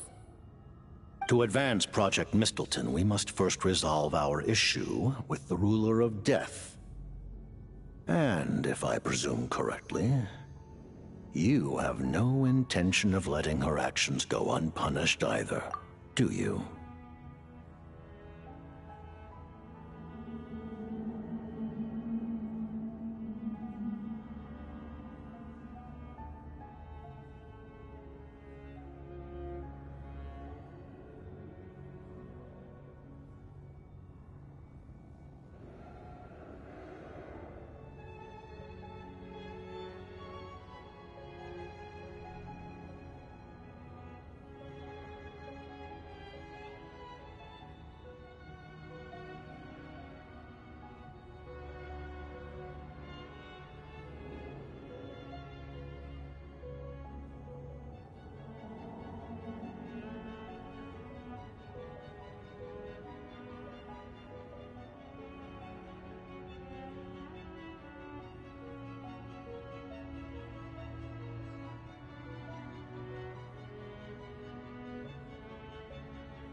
That's right.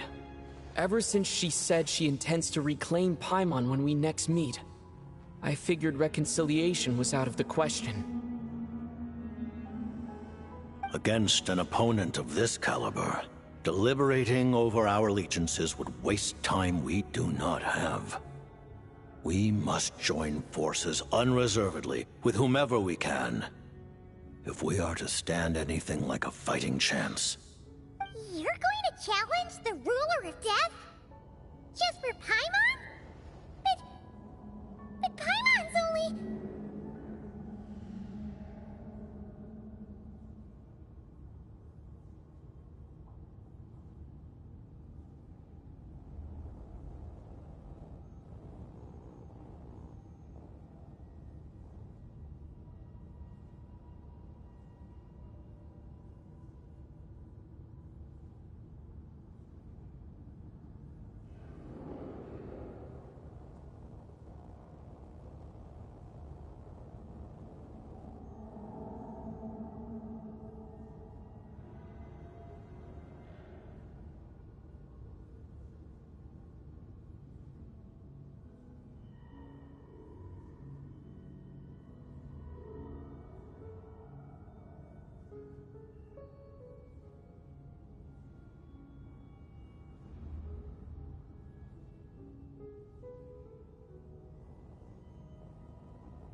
The Tsaritsa will return in triumph in short order, and the Fatui shall hold internal discussions regarding the enemy.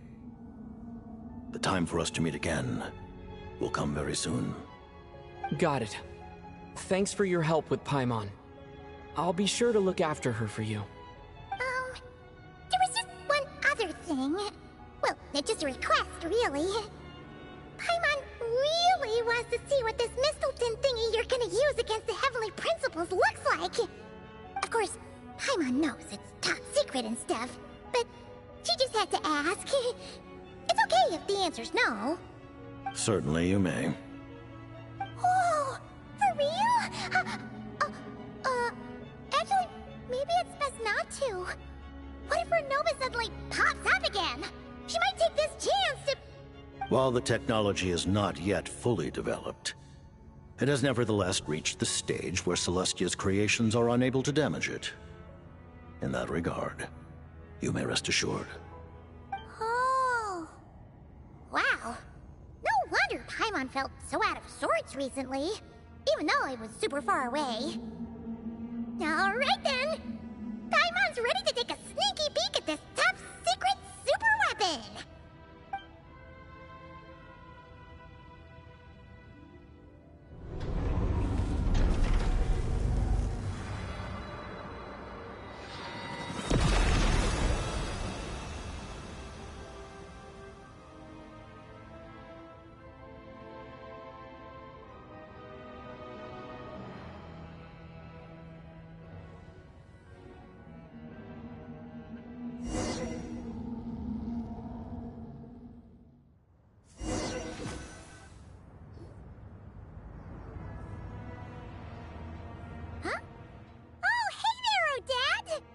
Paimon? You're okay. Thank goodness. You look well. Have you recovered? Long story short, yep, Paimon's all better. What are you doing here? Were you waiting for us? That's right. When I woke up, I wanted to go in after you, but the guards had woken up as well. It would have been tough to take them on alone, and there was no easy way to sneak past them. So, I returned the way I came and waited for you here. It was thanks to you that my soul found its way back to my body so quickly. Thank you. Huh. That actually worked? Nice. I just figured I'd try my luck when that ominous feeling struck me. Really, you should be thanking this thing instead. Anyway, and now that things here are all taken care of, I have other things I should get back to.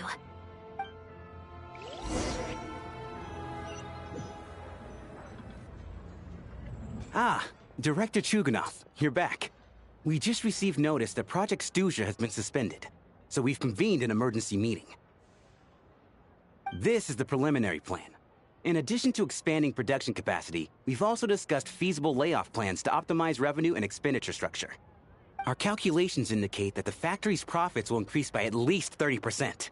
Just give the word, Director. That won't be necessary. Leave the energy for those who need it. Whether they use it just to get by or to run a business, that's up to them. Start preparing to halt production and lay off the staff. Make sure the workers are able to land on their feet and that they are duly compensated. Thank you all for your hard work during this time. Am I hearing you right? Why? After all the tough times we made it through, now is exactly when we should start to turn a profit. I just suddenly don't want to do this anymore. Huh. Does there have to be a reason? Iskra, it's time to rest. Dear esteemed members of the Rokot, given the effects of Lelic's radical actions upon our organization's reputation and social stability, a decision has been made to permanently withdraw this codename from use. Considering that Lelic did what they did for the benefit of the people, the Rokot has nevertheless negotiated with the authorities, ultimately securing a waiver for all penalties due to them. Lelic will be suspended for a period of time.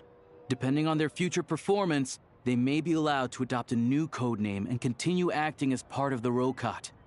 The purpose of this notice is to remind everyone once again that motives and methods are equally important when one operates in the shadows.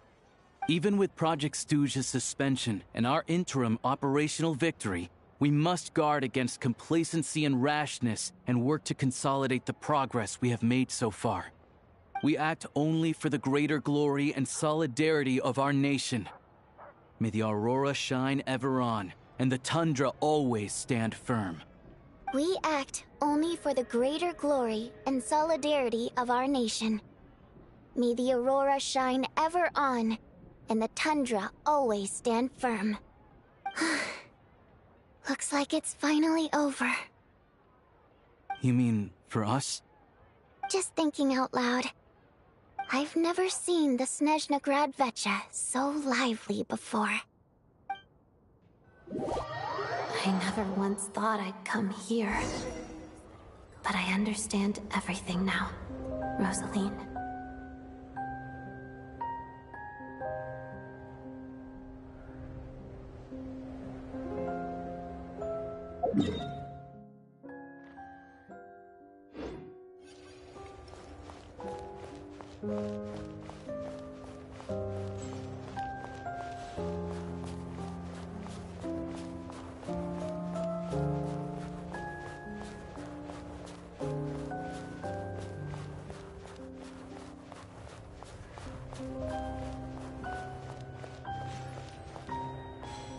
I've seen Spirit Seeker performed many times, including by your mother. Why do you bring that up all of a sudden? Even though the choreography is always identical, every dancer finds a way to make it her own.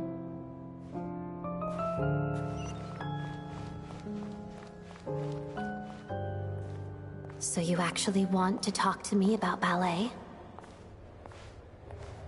I just think it would be a pity if the dance was lost to history. She didn't teach it to you, did she? That was an unusually subtle taunt for you.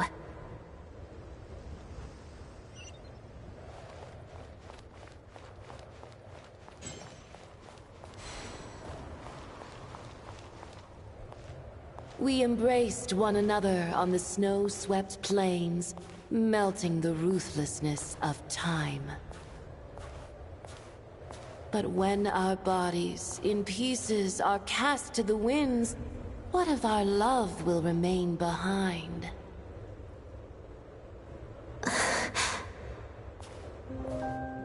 Don't tell me you can't sing. Shush.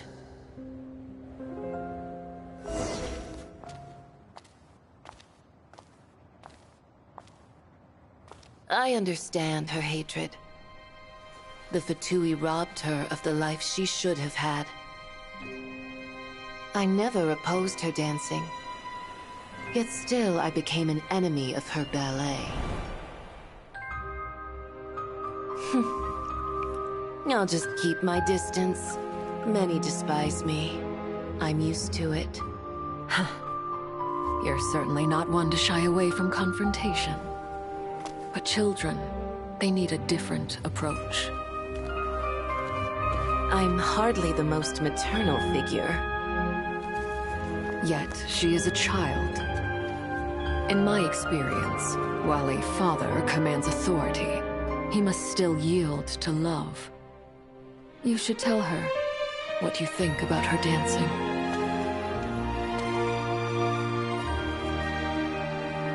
Odette will soon take the stage at the Koralyevsky Theater. This could be your chance. Geonosis secured. It went smoothly. I'll be there. Have them send me an invitation.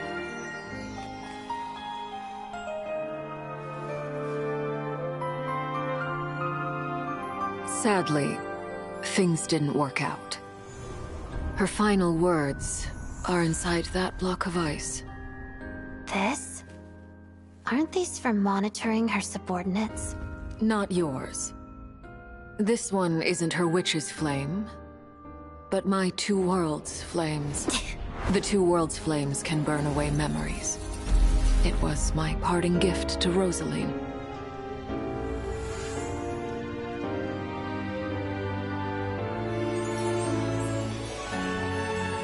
If all goes to plan, she and I will both live to see the Tsaritsa succeed. I believe she'll find peace. But if anything happens to me, she needn't follow in my footsteps. The cryo-energy will fade away in time. Then the two worlds' flames will burn away all memories of the Fatui. She'll be free to dance. She deserves this. I will handle the aftermath. The choice is yours, child.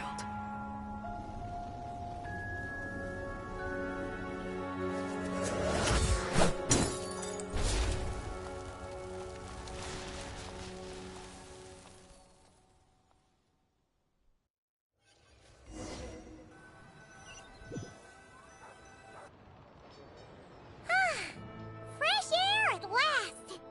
Paimon's head isn't spinning anymore, and the fever's all gone. Paimon's finally free to fly again! Oh, it's nice to finally know where Paimon came from, too. It did make Paimon a little nervous at first, but it's such a relief now. Like, who cares if Paimon's a creation of Celestia? She's probably not anyone that important. Probably just the fairy of food and fun or something. And like you said, this doesn't have to change anything between us. You're not gonna just... Hey! Hurry up! Why are you walking so slowly? You've spent the last few days lying in bed and stuffing your face. I didn't think you'd be able to fly this fast. Says who? Paimon's as agile as ever. They don't call her White Floaty for nothing. Paimon originally wanted to check out the bookstores in Snezhnograd, but she's more in the mood for flying around right now, so let's save that for later. Wait, they've got light novels from Yai Publishing House here too. Huh? And this is Paimon's favorite mystery story from Fontaine! Wow! They got a sequel! The local Snezhnaya books look pretty interesting too, but also kinda heavy. Not the easiest things to lug around. I thought you were in the mood for flying around. Paimon can read while she flies. Hey! Look at these two dolls! Which do you like better?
All right, boss, we'll take both. Paimon will have the other one. Oh, I thought we were only getting one. All right, fine. I'll pay. There you are. Thanks for visiting. Paimon will grab this and then... Huh? Huh? Huh?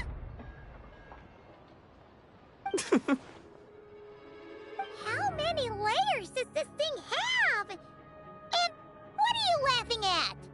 Huh. You knew all along, didn't you? A whole bunch of people are gathered over by the plaza. Hey, look! That looks like Tartaglia! Hey, Tartaglia! I know that voice. Of course.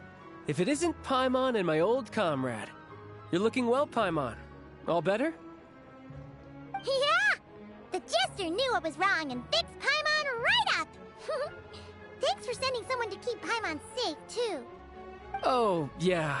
About that. That was... kind of embarrassing. Who could have known that our director would go looking for you in person? So sorry for the misunderstanding. Oh, right.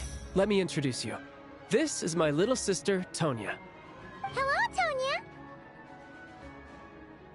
Hello, hello. Firstly, I'm really sorry about my brother.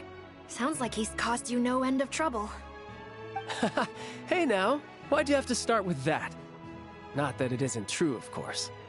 So she's the real Tonya. She said you two didn't manage to meet up at the theater. She waited ages for me, and when I didn't show, she got a little worried and went outside.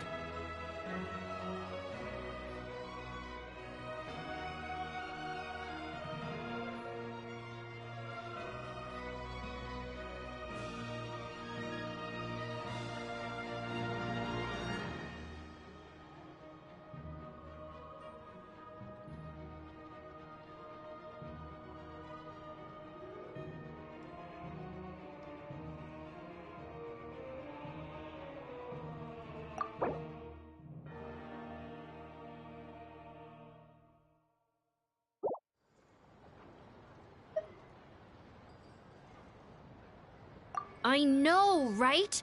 He didn't bother to say a word to me.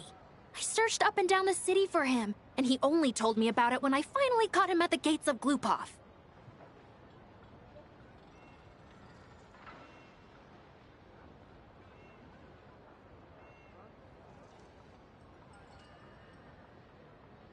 I've been rushed off my feet lately, so I didn't get the chance to go home. I just figured the Traveler would fill you in when he got there. Well, the snow was bad, and you're never late. So I was really worried about you. How was I supposed to know that you'd stood me up? I'm sorry, Tonya. I really am. I'll make it up to you somehow. Just... please don't tell Mom and Dad. Although the mix-up led to a series of misunderstandings, it's probably for the best that the real Tonya didn't get caught up in that mess. Besides, it's obvious that Tartaglia isn't usually one to break a promise. He only gave his ticket to me because he had to look into Lelik.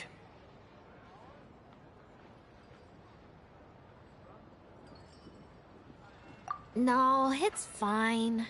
It just meant I didn't get to see the show in the end. By the way, what did you think? You were one of the first people to see it, you know? I would say... the best is yet to come. Huh? What kind of review is that?